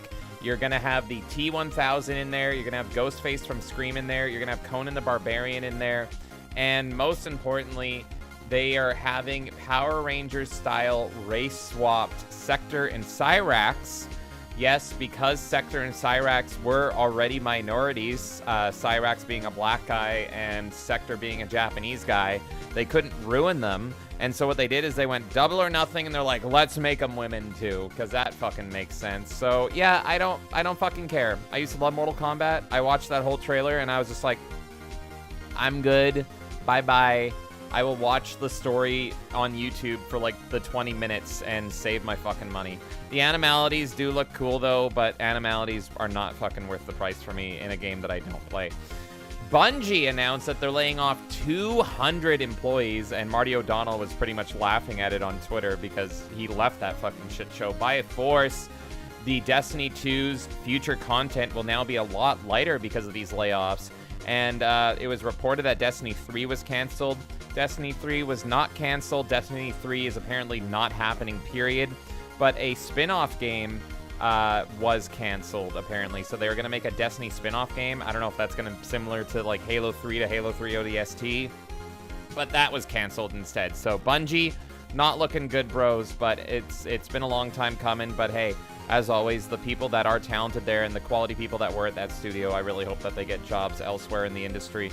Destiny is Bungie as a whole, though, I've not been a fan of in a very long time. So not don't like the brand, but the talented people there, hope they do find jobs. The 360 is dead, and it took the X-Bone with it. As you all know, as we reported, the 360 is now down and out for the count. RIP 360. But what's funny is it literally took down day one X-Bones with it. Now they can't connect online, so holy fuck, Microsoft, you're fucking insane. There is a crossover game coming, a fan crossover hack game between Mario and Castlevania. So if you've ever wanted to play the Bing Bing Wahooer in a Castlevania game, there is a Mario hack coming for that, and it is called Castlemania. It is called Castlemania. There is a LucasArts emulator called Dream that is getting a massive new update, and this is going to be the ideal way to play every single LucasArts game from the old days, including Escape from Monkey Island, which is a bitch to get running on modern systems. So I look forward to checking out the new LucasArts emulator Dream for all my point-and-click goodness. The Skibbity Toilet guy issues DMC to Gary's mod, or did he? It turns out he didn't, and it's somebody that's pretending to be him, possibly. This story is still kind of developing, but it is very muddy and is very messy, and it's just an absolute fucking mess. It seems to be somebody taking advantage of the popularity of the Skibbity Toilet meme and the fact that they just announced a fucking movie for that. Good lord, directed by Michael Bay. What is this reality? Capcom has said that Mega Man is still highly valued.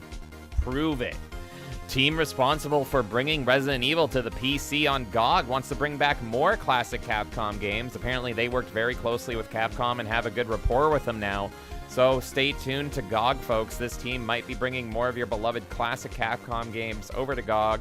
And I have on good word that that GOG port of the trilogy is very, very good.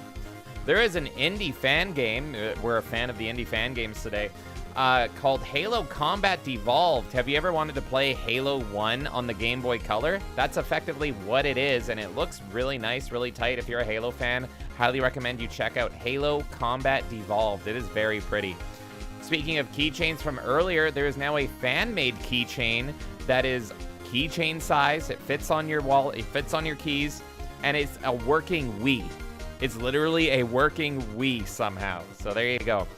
The BioShock Netflix film had its budget slashed. It's going to be a much different film now, and it's going to be a more personal film. So pretty much all hope is lost on the BioShock Netflix film. It's probably going to be shit, and it is not going to be at all what you remember from that first game. Capcom, apparently, despite sales being down, is sticking to physical media, they have reported. They said, fuck it, our fans want physical media. We're going to stick to it. So, hey, one good thing Capcom did today. Mario Kart 8 mod adds Diddy Kong racing tracks and Sonic Unleashed tracks. So if you get Mario Kart 8 sneakily through the internet, you can now add in a mod that turns it into Diddy Kong Racing and Sonic Unleashed. I would show you footage, but Nintendo took that shit down immediately. Even if you go over to the website, you cannot find that footage anymore, even though you can still download the mod there. If you guys are interested in the mod, go check out, you know what, I'll just pull it up very quickly here. CTGP Deluxe. That is CTGPDX.com. And here you go. You can see some screenshots here real quick. It's looking good. Looks great. I love Mario Kart 8. Now maybe Kay will as well. But of course, you know, you have to do everything here with a little bit of a wink and a nudge. Chibi Robo Creator, anyone remembers that game, wants the game to make a full return. That's right. A lot of people love this game. I've always wanted to play this game, never got around to it. And the Chibi Robo Creator is saying, hey, Nintendo, port this to modern systems, please. Let's make another one. I want this game to fucking come back. I agree.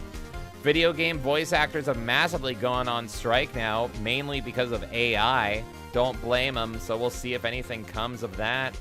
The Dragon Age devs are whiny baguettes who are now afraid of blood magic. Oh no, we can't put our blood magic in the game. It's too violent. We can only have gay sex. PC Gamer copes and seethes over a based Ready or Not expansion. PC Gamer had to admit that the new Ready or Not, which is a very based game, had a really amazing expansion, but they went on in the article to fucking cry constantly because it goes against their politics. Mainly they're crying because in it you're taking down like squatters and like homeless people that attack you and shit, and so they're really mad about that. Honestly, Ready or Not's a fucking great game. Go check it out. Humble Games publisher has seemingly shut down. They deny it has, but then they also laid off the entire publishing division. So it's like, how are you not shut down if no one's working under the publishing division anymore? This one needs a bit of clarity. It's not the Humble Games bundles, right? Yes, it's This the is publisher. specifically the publisher. So people were getting confused. I'll make that clear. Yes. There is a game coming out on Steam called Dark-like Survivor, and it's a roguelike action game, and what sets it apart is that you can play it in first or third person. Wait, no, hold on. I wrote that down wrong. It's not first or third person. Fuck that. It's Dark-like Survivor is an action apocalyptic roguelike action game where you can play it in top-down or third person. So you can effectively play it like a twin-stick shooter, or you can play it like Helldivers. It's really fucking cool. And you can seamlessly transition back and forth.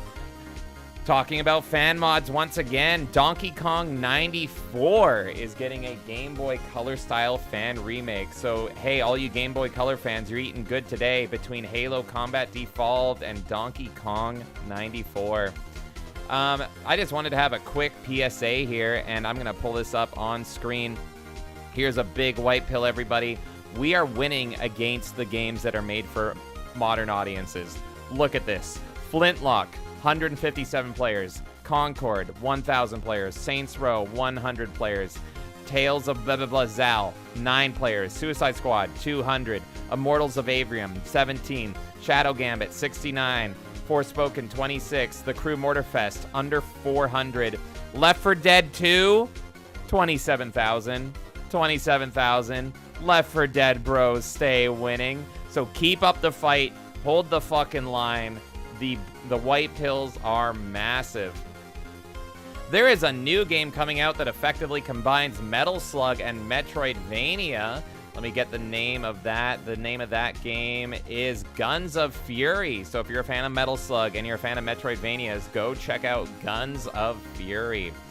There's a visual novel where you date disabled girls, and it's getting a Steam release. This is a fan favorite game from back in the day, but looks like it's getting censored on Steam.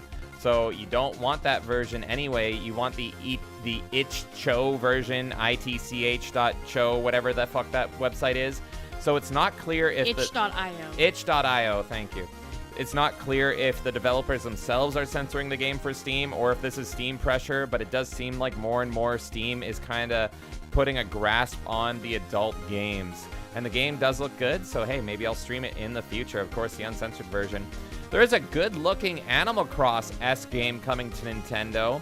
It looks very cozy and wholesome. That game, if you are an Animal Crossing fan, is called Natsumon 20th Century Summer Kid. and I'm fucking sold. It's like a realistic kind of Japan Animal Crossing game where you play a little guy on a summer vacation. It's cool. Black Myth Wukong and Phantom Blade Zero do not have exclusivity deals with PlayStation. So say it with me again, everybody. One game. I don't know why. PSA, Red Art Games, if you guys know, Red Art Games has been hacked, and that unfortunately includes customer data. If you have a Red Art Games account, make sure you change all your passwords here. I'll flash it on the screen there just in case you recognize this logo or anything. Maybe you've played, they mainly like port like anime weeb style games, Goblin Slayer games, that sort of shit. They ported Brotato over on the Switch. So if you have an account with them, make sure you change your passwords. Hey everybody, a new SpongeBob game leaked, and you know how much we love our SpongeBob 3D platformers, and this is a SpongeBob 3D platformer starring Patrick. So all you SpongeBob fans are eating good. That is a new leak. It's called SpongeBob SquarePants: The Patrick Star Game. In case you missed it, Mrs. Freeze is genuinely fucking hideous to look at, but she isn't the only one that's hideous to look at, because every character is hideous to look at in the game. We got our first look at the Arkham City skins in the game, and as predicted, Deadshot is not the Deadshot from Arkham City. It's just the new Deadshot wearing old Deadshot's clothes, and it looks fucking stupid. But hey, don't worry about it, because all you Stellar Blade fans, you got new sexy outfits for summer, and my god, does the game look good. So if you're a Stellar Blade fan, you got new sexy outfits, and they look great. There's a new sandbox dating sim game called Date Everything, and yes, you date everything. Piano keys, toasters, toilets.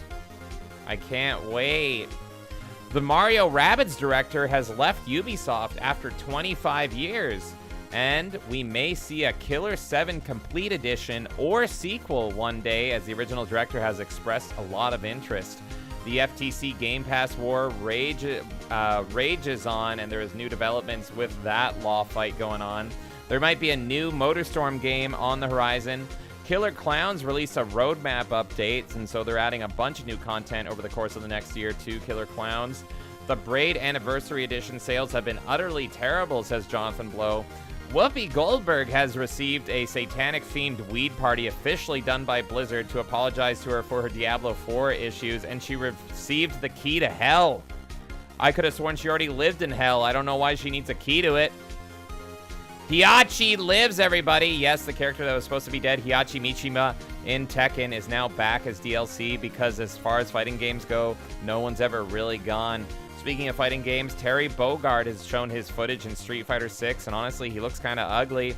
The Warframe CEO comments that on other live service games and how they get abandoned so quickly, and he says that developers of other live service games shouldn't be so quick to judge their own creations and should stick to them.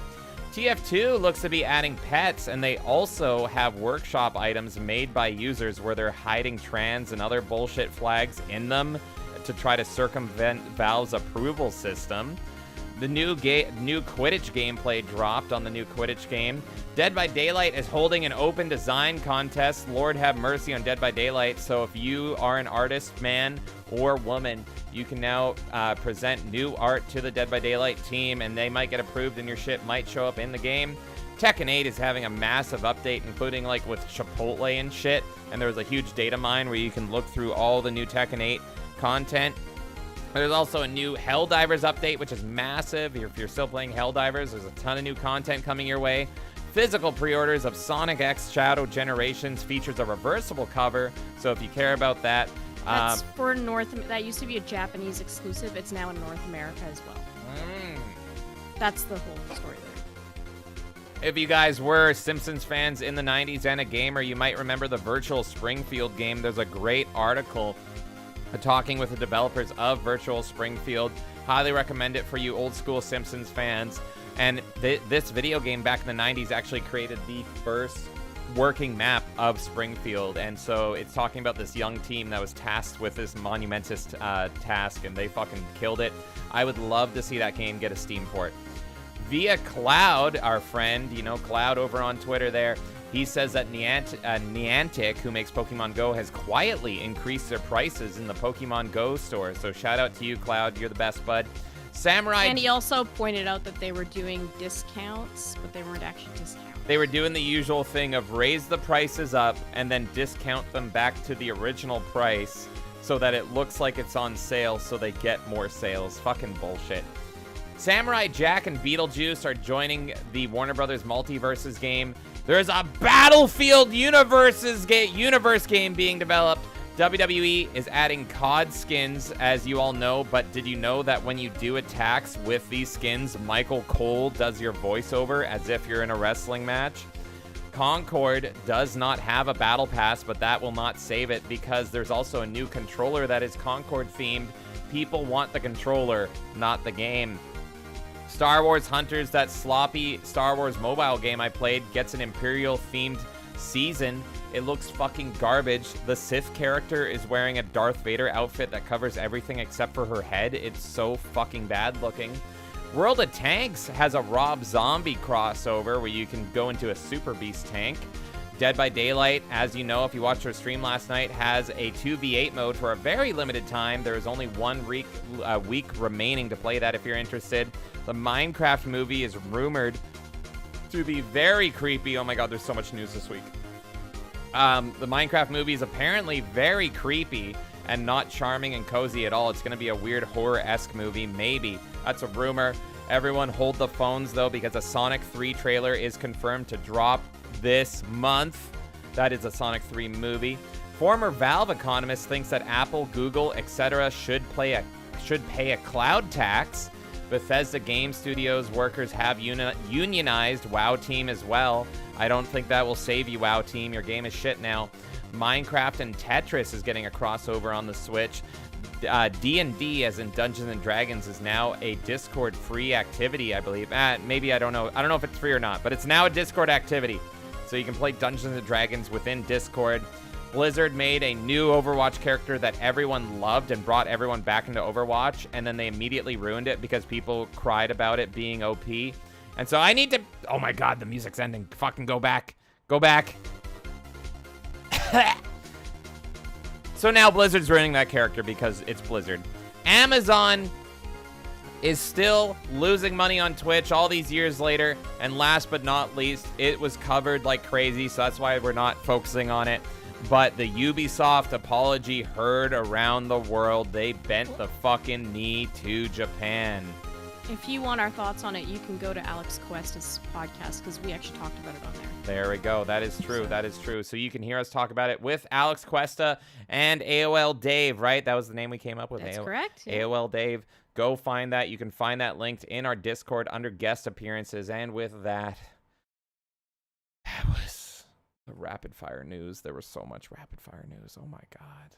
That was it. There was a lot. I had a feeling. I threw like fucking 20 articles at you alone. So I was like, I know there's going to be a lot too. Oh God. There was so many. Okay, let me read some chat and then we'll get to our anything goes. Thank you, James, for reading all of those out. A lot of great news stories there, but I think we did, you know, a good job at digging into the stories that were really important at the beginning of the show. And obviously there's always just so much news going on. We try to get through as much as we can. And that's why we like having the rapid fire, because then you can hear the title and be like, oh, what is that? And look into it more. There you go. Let's see where we're at here. We've got Lowest Expectations in chat. How you doing?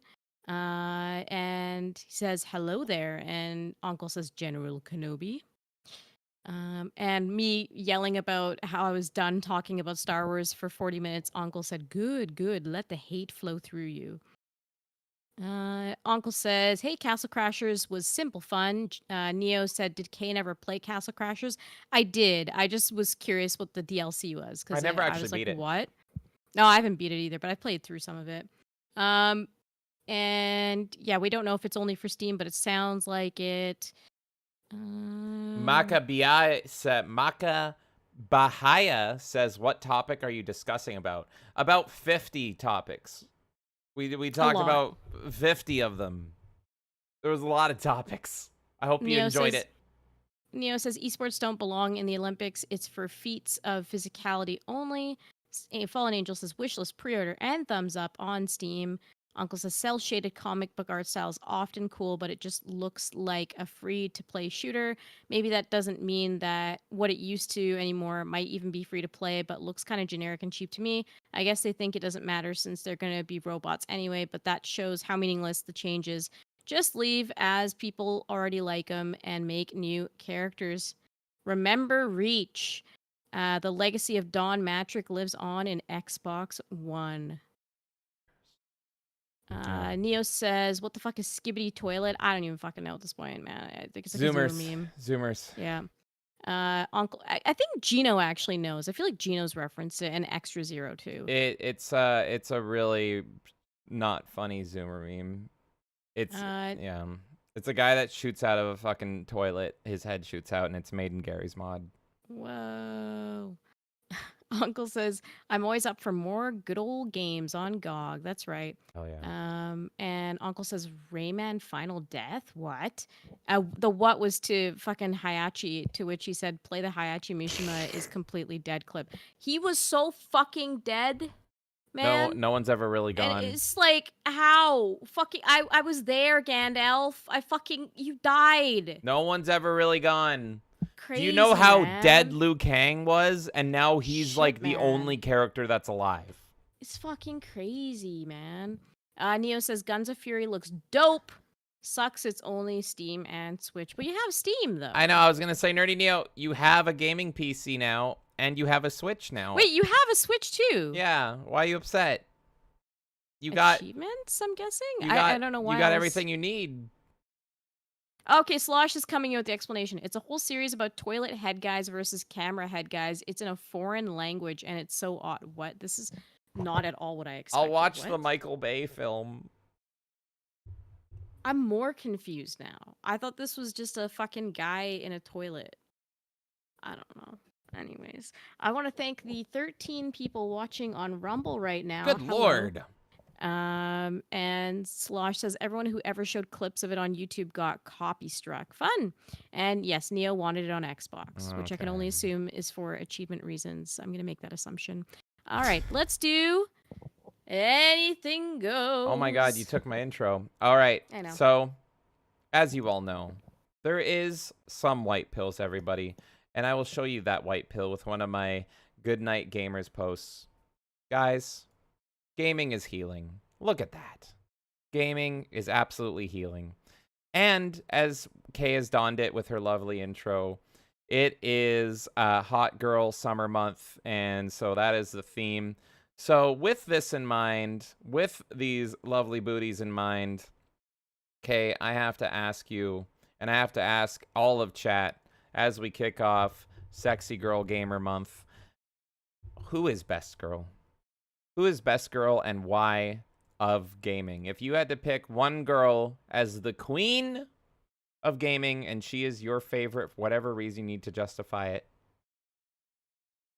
give it to me. I will go first. Okay. This was you wanna really go first? Well, whoever, if you need to think about it. Go first. I already know, but go ahead. Okay, and I'm very curious. This was a tough one for me. This was very tough. Because I really couldn't think of an answer. I almost came up with a different Anything Goes because I really couldn't think of an answer. So I had a lot of difficulty, everybody. Because here's why. All my favorite girls have been ruined, more or less, throughout time. If you talk to me, what year is it? What year is it? 2024. If you would have talked to me in 2007, I would have fucking said Cortana. Boom. Right away. Cortana. But I have to take into account that they ruined her. Then I would have been like, I was thinking, and I'm like, okay. Katana, Sonya Blade, Melina, my Mortal Kombat girls. No, they've all been ruined. They're all terrible now, too. And I'm like, oh, fuck. Oh, God, who is it? Who is it? And I'm struggling, and I'm thinking. And I couldn't figure out an answer. So then I'm like, do I go for the obscure ones? Do I do Barry from Conquer? But it's like, oh, it's just one game and it's obscure. That's not really waifu material and all this stuff. So I'm like, who do I pick? I don't know.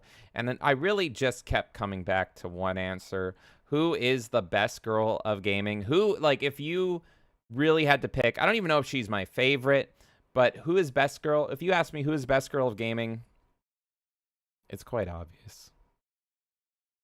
It's gotta be Samus. It's gotta be Samus. The lone protagonist, the badass bitch, the girl queen. She is best girl of gaming. She is undefeatable. She is so great. And even though other M tried to ruin her, she still rose above it, and she was still a hottie in that game. So whether she's in suit or zero suit, she is just so likable and such a fucking badass, and she is still super sexy. And if you played Metroid Dread, she is still fucking awesome in that throughout it. I really want a Metroid Dread sequel. So that is my pick for Best Girl. Best Girl is absolutely Samus. I could have also gone Bayonetta. There's so many honorable mentions there. I am reserved to say Bayonetta because I haven't played Bayonetta 3, and so I'm very curious how that game goes. But I would say I know more about Samus and everything, and whether or not they ruined her, and I think she's consistent. Another contender would have been Peach for me. Peach, a high contender. So I definitely think the title does go to a Nintendo girl. So whether you pick Samus or Zelda or Peach, that would probably be the trio. I think Nintendo holds the crown of best girl. But if I had to pick one, it's got to be Samus. Literally the best bounty hunter ever. Way better than fucking Boba Fett and all this shit. Best likable character. So that's my girl. That's my girl right there. My shooty girl. Okay? I want you to try to guess who I'm going to say. If you were to guess who you think I would say. I'm thinking. Tina. No. Okay. So my answer is Ivy Valentine, Soul Calibur. That was my... I was going to say Ivy. And that's why I was shaking my head at you when you said it has to go to Nintendo. It does not have to go to Nintendo, in my opinion. Yes, Peach is great. Samus is great. Zelda is amazing too, and I love all of those characters. I absolutely do. And then, of course, I get why you would guess Tina, because I love Dead or Alive. I'm on a big kick with Dead or Alive, and I do love Tina. But I actually have a lot of thought to why I think Ivy is the best character that represents the best woman in gaming, and really what the industry should model itself after, in my opinion. So Ivy's character, first of all, I mean, just on a surface level, amazing outfit, great costume design, right? We can all agree on that. She just looks fucking perfect. I still want to get a statue of her. I will find a fucking statue, and that will be front and center behind me, because I just love Ivy's aesthetic. Weapon is great. Her involvement in Soul Calibur is super interesting, and the thing with Soul Calibur is that you have to really dig deep into the lore to actually understand her character. They don't really demonstrate a lot of stuff in Soul Calibur through just like basic things. But what's really cool about Ivy is, so she is a character that her dad is Cervantes. I think that is more common knowledge. But her dad essentially is this pirate who has gotten corrupted by Soul Edge. And so she finds out she's actually with a different adopted family. And then she finds out that Cervantes is actually her dad. And so she starts this journey of trying to figure out what took him over and what's corrupted him. Essentially, Soul Edge almost acts like, I guess the closest thing I can think of is Lord of the Rings, almost like the ring. It starts to like feed you into temptation, which is why you see a character like Nightmare, who is her master at one point, who's also feeding into the temptation of Soul Edge, and then he gets the huge, arm and whatever. But Ivy, and this is not a well-known fact, she's actually a book nerd. She's super nerdy. She's not a dumb character at all. She's super intelligent, super sexy, super good in combat. She is the full package, in my opinion. And her motivation is crazy too, because her motivation is anybody that has been affected by Soul Edge, she wants to cure, and the only way to cure them is essentially by murdering them. And so she also understands that by her getting into such proximity with Cervantes and with Nightmare and with other people, the end of the line is that she needs to die herself. And I just think her story is so freaking cool. There's just so much across like 6 games that you can find about her. Or you can just enjoy her for staring at her ass. But if we're talking about like the impact on gaming as well, it was to a point where websites like MSNBC and shit were complaining about Ivy. Like everyone was complaining about Ivy. She's over sexualized. And what I found interesting too is that with Dead or Alive, they expected it because they're like, oh, jiggle physics and all of this shit, right? So people would always complain about Dead or Alive being too sexy, which I completely disagree with them on. But it's interesting because their comparison was like, well, it makes sense in Dead or Alive because, volleyball players and all this stuff, right? With Ivy, the entire media was like, no, like this character has no right to be sexy. There's no reason. And I completely disagree with that. So to me, Ivy represents just escapism, fantasy, the perfect, most well-rounded girl, smart, got a lot of heart, looks great, great at combat, perfect character. I think she represents what females should be in gaming. Damn. Well, there you have it. So I want to know what everyone else thinks in chat. Clearly, Kay wants to marry Ivy, but she's gonna die in the process. So apparently, let's do it. That was the Melee Madness podcast. Let us know. We're gonna read some chat here and see who is everyone's best girl. I don't think there's any wrong answer to this, unless you say Ellie from Last of Us, or Alloy from Horizon, or really any of the PlayStation girls that are all fat and ugly. But let's see here. Where do we start? I can read it if you want. Okay, yeah, you read it out. And Neo says that is a correct assumption. Kay, Uncle brings up that Hayachi is completely dead, and literally the creator of Tekken said that, Harada. Neo says, my queen would have to be Samus, but the hottest is Tina. Sergey says, either Lara Croft or Claire Redfield. Lara Croft was another one I considered, but I think Ivy. I think Ivy's really underrated. People just look at her as, like, sexy, but there's so much to that character. Lowest Expectation says Nep Nep. Uncle says Kreia.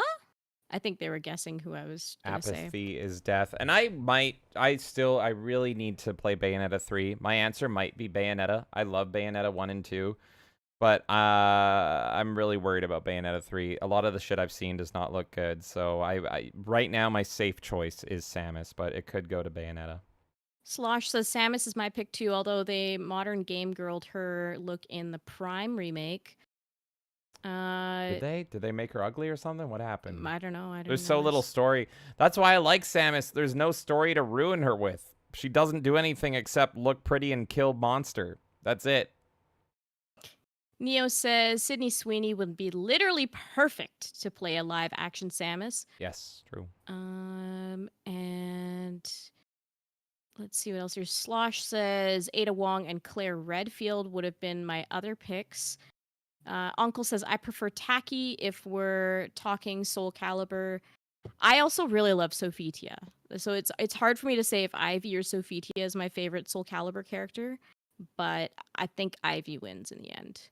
What fucking gender is Voldo?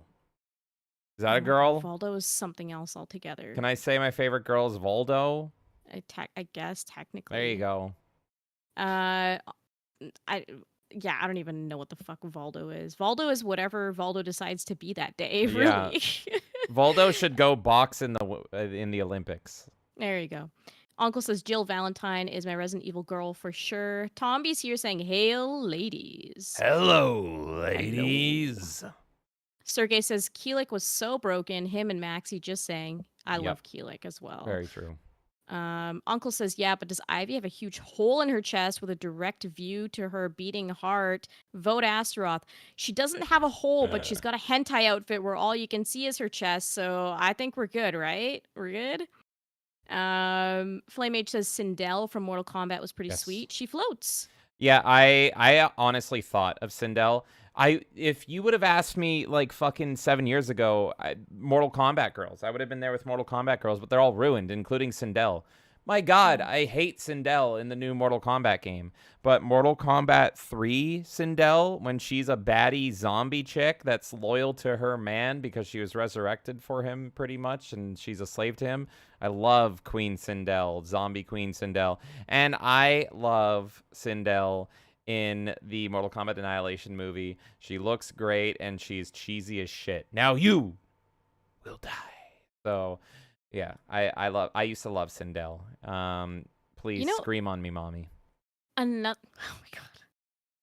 Another character that crossed my mind was Elizabeth, honestly, from BioShock. Yeah. I liked the interaction in Infinite. I thought it was cool. I mean, I'm a big fan of Andy and Lele, so that's why do you think I'm a big fan of BioShock Infinite? Oh my god. Uncle says, I like Triss Marigold. And Lowest Expectations is Bayonetta 3 is definitely the worst of the 3 games. Yeah, I can feel it already. I haven't played it yet, but I loved 1 and 2 so much. Sergey says, wait a minute, I just thought of Chloe Fisher from Uncharted, Chloe Frazier. Which one is that? I don't remember. I've only played... Oh my god, I don't remember any of the Uncharted girls. I'm trying to think. I have played through the trilogy once. But if that's his wife or whatever, that's fine, I guess. Even though I wanted to strangle her in Uncharted 4 for the 20 minutes I played of it. But yeah, that's all I remember. His wife person that he goes scuba diving with in the opening of the first game. Lost Legacy. What is that? I don't even know what that is. That's fine. Uncle says Tifa is still look it up. cool. Yeah, I don't. See, the thing is, I am pro Tifa, but the remake ruined it for me, and now I'm just pro Jessie. Oh, she's not only in Lost Legacy. I vaguely remember her. With black hair, apparently. Yeah, she was in the other ones too. But yeah, no, she was in the previous Uncharted. She's got thick British accent, and that's all I remember of her. She was like the female Nathan Drake that you want to smash, kinda, I think. Yeah. Anyway, I vaguely remember her. Chat is shouting out Valdo. Lowest Shout out Expectation Valdo. saying Valdo is my main. Oh shit.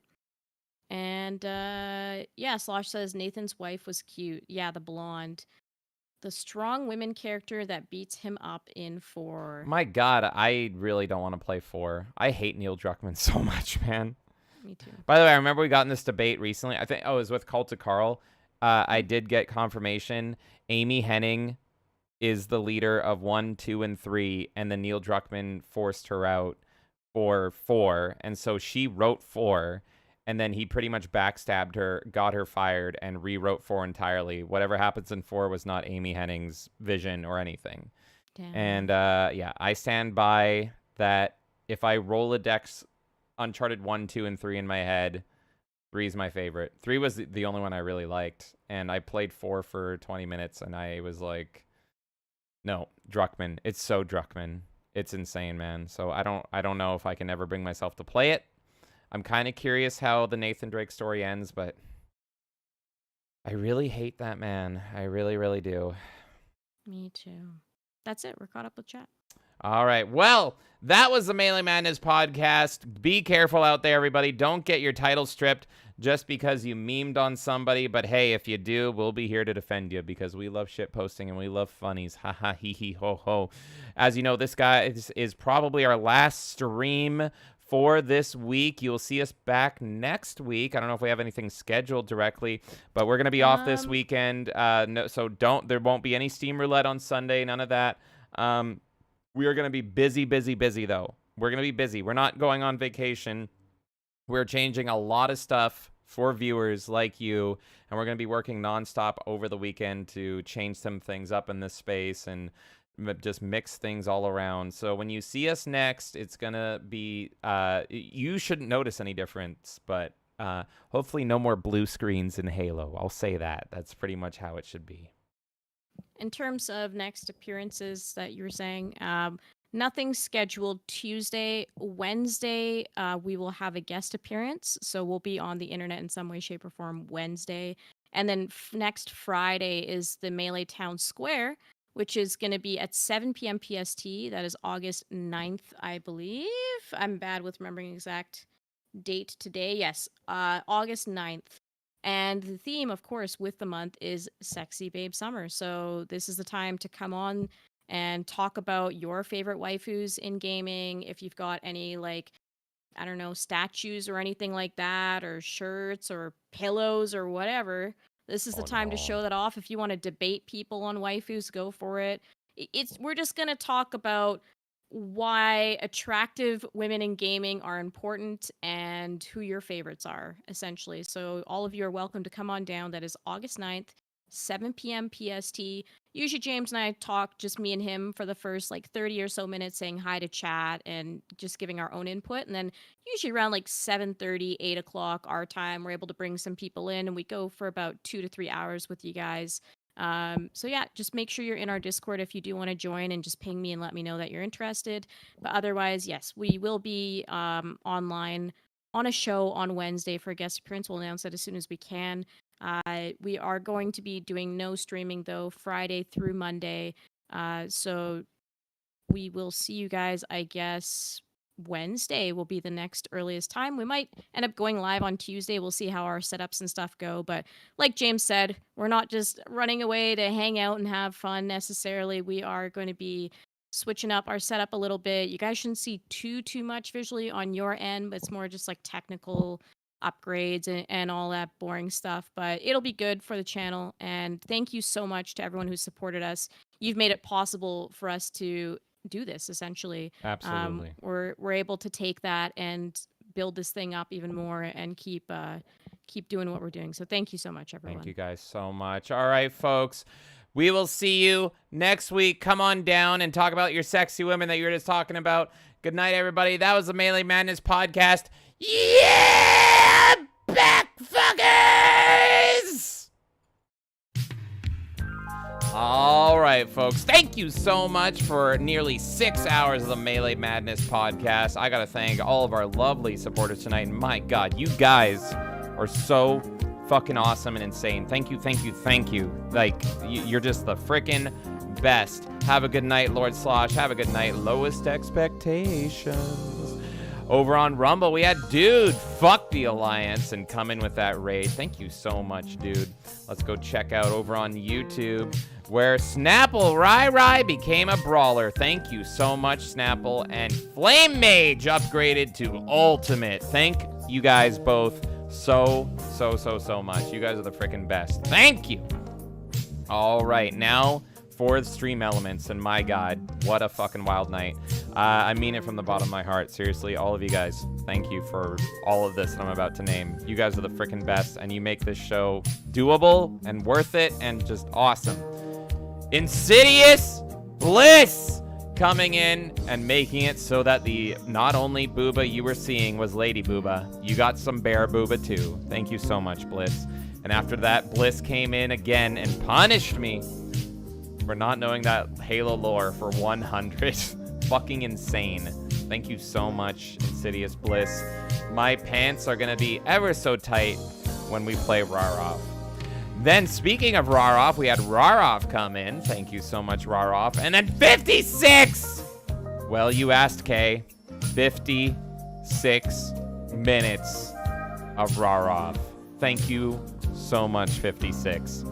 After that, it was Freddy right behind me. And finally, Skynet and the Matrix machines combined. Have a good night, Flame Mage. Thank you guys so much for your super generous support. I'm going to miss you guys over this weekend. And it's going to feel weird not doing Steam Roulette, but it's absolutely worth it. When you see us, it's going to be bigger and better than ever. Folks, that was the Melee Madness podcast. Don't get banned out there, but if you do, make sure it's really funny. So long, goodbye, good night, farewell, and see ya.